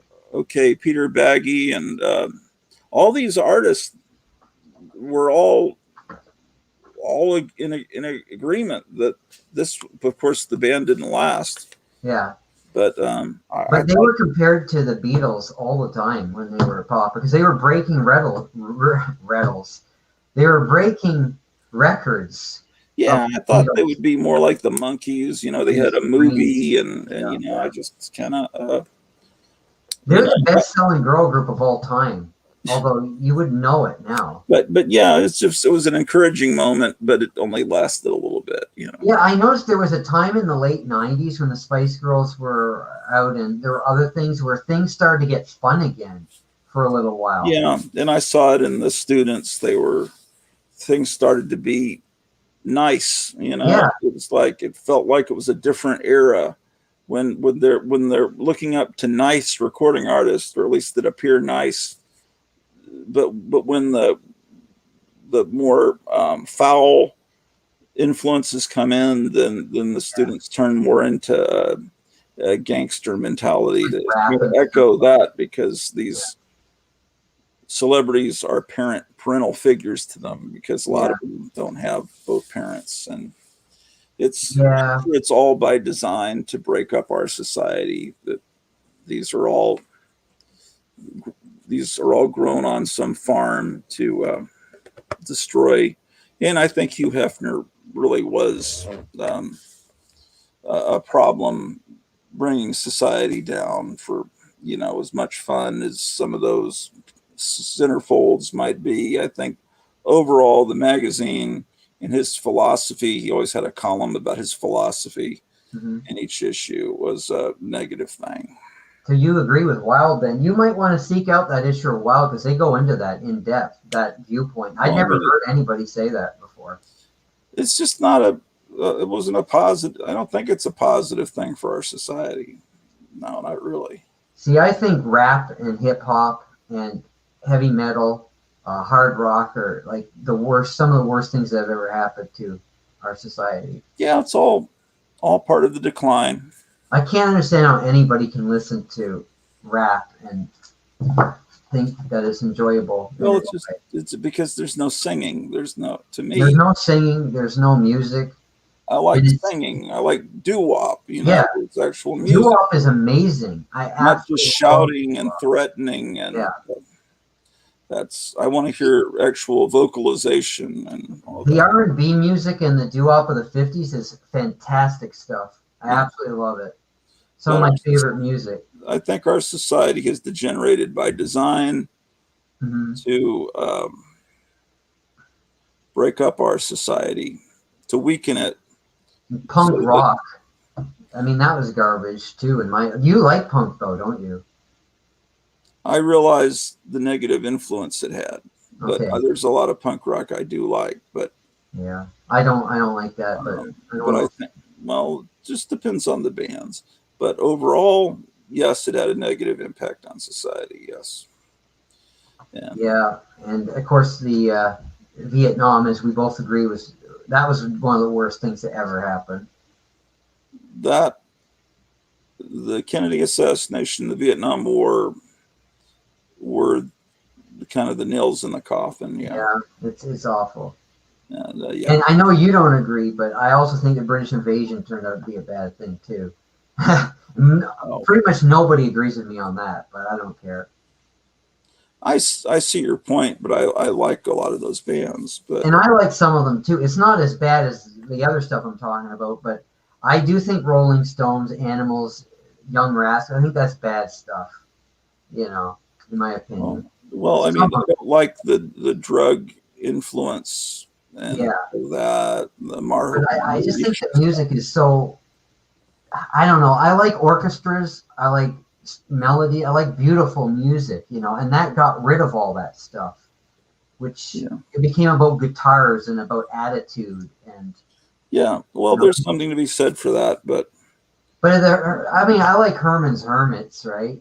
And Freddie and the Dreamers, and the Hollies. I love the Hollies. I guess the lighter British bands. Yeah. Well, it's all just personal preference, but it's personal preference. I recognize when there's Franco Bear says he loves the White Stripes, and the White Stripes were great, I think. I haven't heard them. I probably wouldn't like them though. You might. Maybe. I don't know why you wouldn't. Okay. It's not punk rock. I don't know. It's more melodic. Yeah, I think you'd like the White Stripes. I mean, I could play a couple of songs for you, but I'm probably not, here. But I think it's good stuff. I'd like to talk to Mort Todd about his musical influences and things like that. And well, he hung out with rock bands too. He was in the whole rock scene. That's another thing. Right. There's a lot of things that aren't. I saw an interview where he was being asked questions about John Severin, and he mentioned other artists and how they would talk to him for hours. But I would want to question him about if Steve Ditko was sitting with him several times a week for several hours each time, talking to him about everything, movies he liked and everything. And I'd want to, what movies did he talk about? I mean, I would want to know all the details. And Mort Todd's never been asked these questions either. So I think you would ask him things that he's never talked about. So it'd be good to get all this on record, He's one of the only people that would be able to tell us this. Maybe not even the family members of these people would know in detail this kind of things that these artists talk to Mort Todd about. I would like to know, because it would give a better, fuller picture of those artists. Remind me, like at the beginnings of streams, to message him. Okay. Not now, obviously, but right after a few weeks, after he's had a chance to settle down. Because I think that's going to be amazing. I was looking at his Facebook page. It looked like the move was a very sudden thing, and it was, He was I don't know what happened. He was like saying, "Does anyone have a place where I can sleep?" Yeah, he's like, "Oh, it sounds pretty bad." Yeah, like he immediately had to move. Maybe he's playing his music too loud or something. Yeah, I don't know if what happened, he got kicked out or if they just. I don't know, but there's a different ownership in the building, and they changed. Yeah, it didn't sound like he was having a fun time, so that's why he hasn't been able to come on. So, from what he said, I don't know if he's joking, but from what he said, it sounds like he lives in kind of a hovel, not a literal hovel, but not like the greatest place. Does he live in New York? He told me he lived in a pizza box one time, I think, but he lives in Maine now. He's from Maine. Oh, okay. So he's moved back to Maine. And he has a story about Adam West too, which you can ask him about. Okay, great. I think sounds like fun, because Adam West is insane. He was always the same guy, always. He's got a few stories about him. Yeah, he had him pose with Crack, the parody of Crack, of Batman and Crack, Batty Man that he did, and he printed that in the magazine. Oh, He's got stories about everything. It's just he's lived so many lifetimes in his life. well, that sounds really exciting. Yeah, I probably need to get to sleep because Yeah. I don't want to be in too much trouble. I mean, I could just keep talking forever, but we'll talk more another time. And Yeah, because I'm not used to being up this late. My wife is, but and you are, but I'm not really. yeah, So I'm gonna ring off and make sure you get your sleep, okay? yeah, I'll try. Yeah, I'll figure out some way to sleep. Because I don't want you to be in trouble because of this, Oh, no. physically or any other way, Nah. health-wise. Yeah. We don't. I hope this didn't kill Ratu this stream. No. You're gonna be okay. I'll probably be back on tomorrow in some way. But Yeah, we'll meet up again sometime. I don't know when, but all right, sounds good. So I'll see everybody soon, and tomorrow, maybe the next day. Tomorrow's Thursday, you probably. should take some days off. Probably just rest. Yeah, sure, maybe. But I might just come on and just broadcast me cleaning up the room. Yeah, you do that sometimes. Yeah. So You have anyway. a cat, right? Huh? You have a cat? Yeah, he's sitting right here at my feet. I think you said. Yeah, I remember. What's his name? Pete. Pete. The other Right. cat, Alan's skittish. I think he's in the other room. So you have two cats, 2 cats. and you have a dog, right? The dog is named Drusilla, or Drew. Yeah, Okay, so 2 cats and a dog. she's downstairs because I don't let her upstairs. That's the cat's domain. Do they don't get along? The dog doesn't understand what cats are, and Yeah. so yeah, they don't really get along. Maybe force them to get tried that. Don't really want to risk that. No, you wouldn't want to do that. Um, I don't know what you it's said. like the Berlin Wall. That's why when I go down the stairs, I have to step over this metal gate. Yeah. So we got divided house. Are you still thinking moving to Iowa? I don't know where. Yeah. One of those houses, the one that was the one that you liked, that was more light and bright.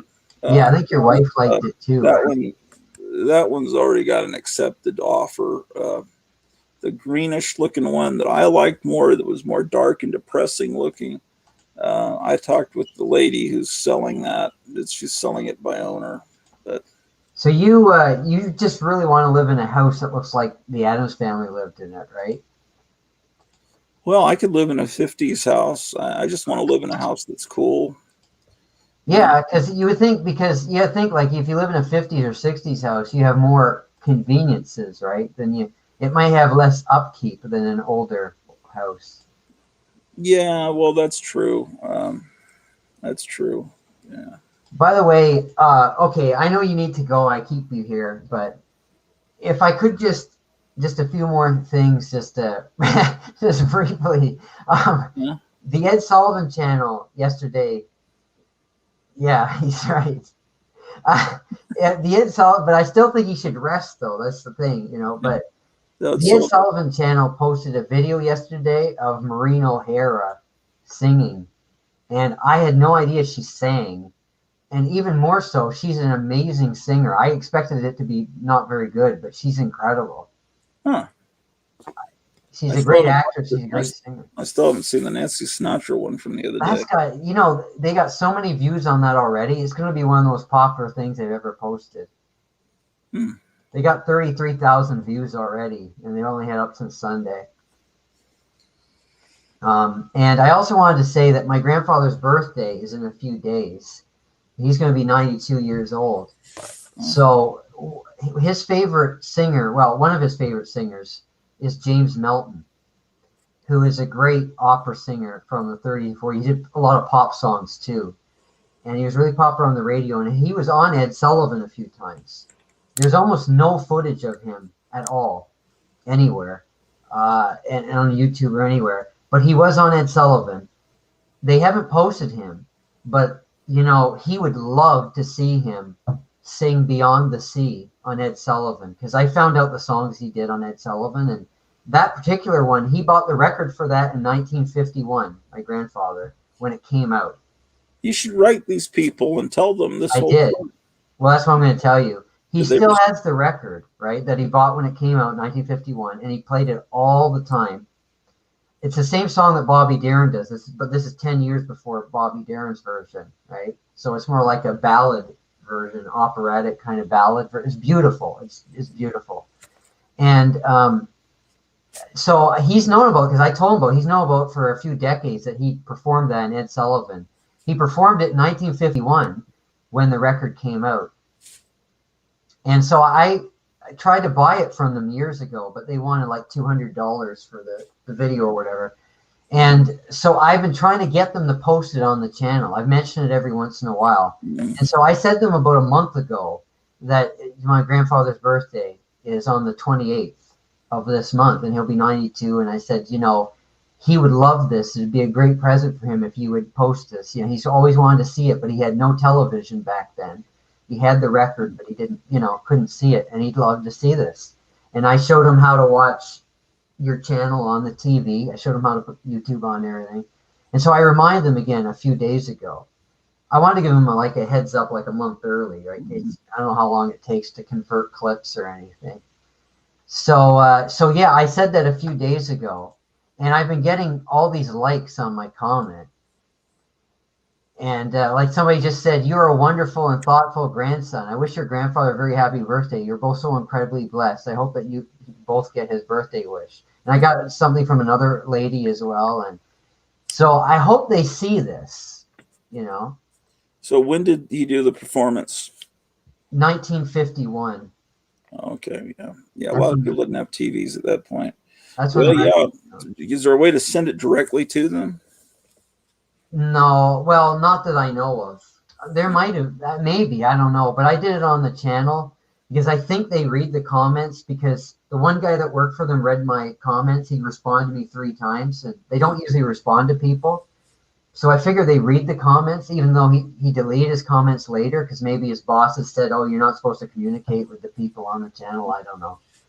And they gave a heart to Connie Francis fan, because there's a few fans are always requesting Connie Francis.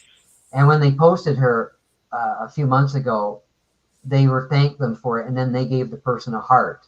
So I guess they do read the comments. So I figured that would be the way to get in touch with them. So I hope they see it, but I don't expect they're going to do it. I really don't. I don't think they'll take requests. You think they'd be kind of dicks not to answer that request, though, but I don't think they will. Well, it would be cool. But I'm taking the chance. I mean, just what do you got to lose, right? I mean, it would be amazing. My grandfather would love it, and I'd love it, and it'd be fantastic to get that video footage. Yeah. So I just wanted to let you know. Yeah, that's cool. Well, I'll look for that. Yeah, they probably won't do it though. Well, I don't think they take any requests. I'm wondering if they've had the whole 3 years planned out ahead of time. I wonder that sometimes. Do you think it's possible? They're only doing it for 3 years? Yeah, it's contract for 3 years with UMG. Oh, okay. Like, the reason I say that is because a few months ago they posted Jim Neighbors talking about something. It was his only appearance on the show. He did 2 songs and he did a bit of a comedy routine, and they posted the comedy routine. And I said at the time, I said, this is okay, but I'd love to see him sing. You know, he's a great singer. So they actually responded to me, like I said, they rarely ever do this, and said, oh, we're going to post the songs. But they still haven't. And that was months ago. So that makes me wonder if everything's planned out for the whole 3 years in advance. Yeah. Well, yeah, I've got to check that channel out more often.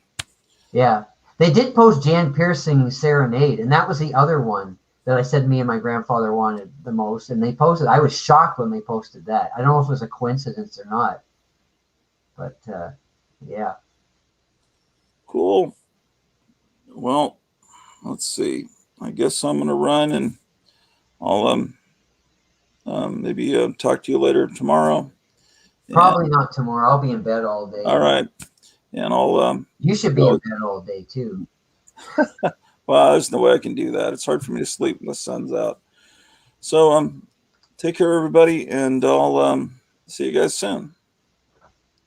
See you, everybody. Bye.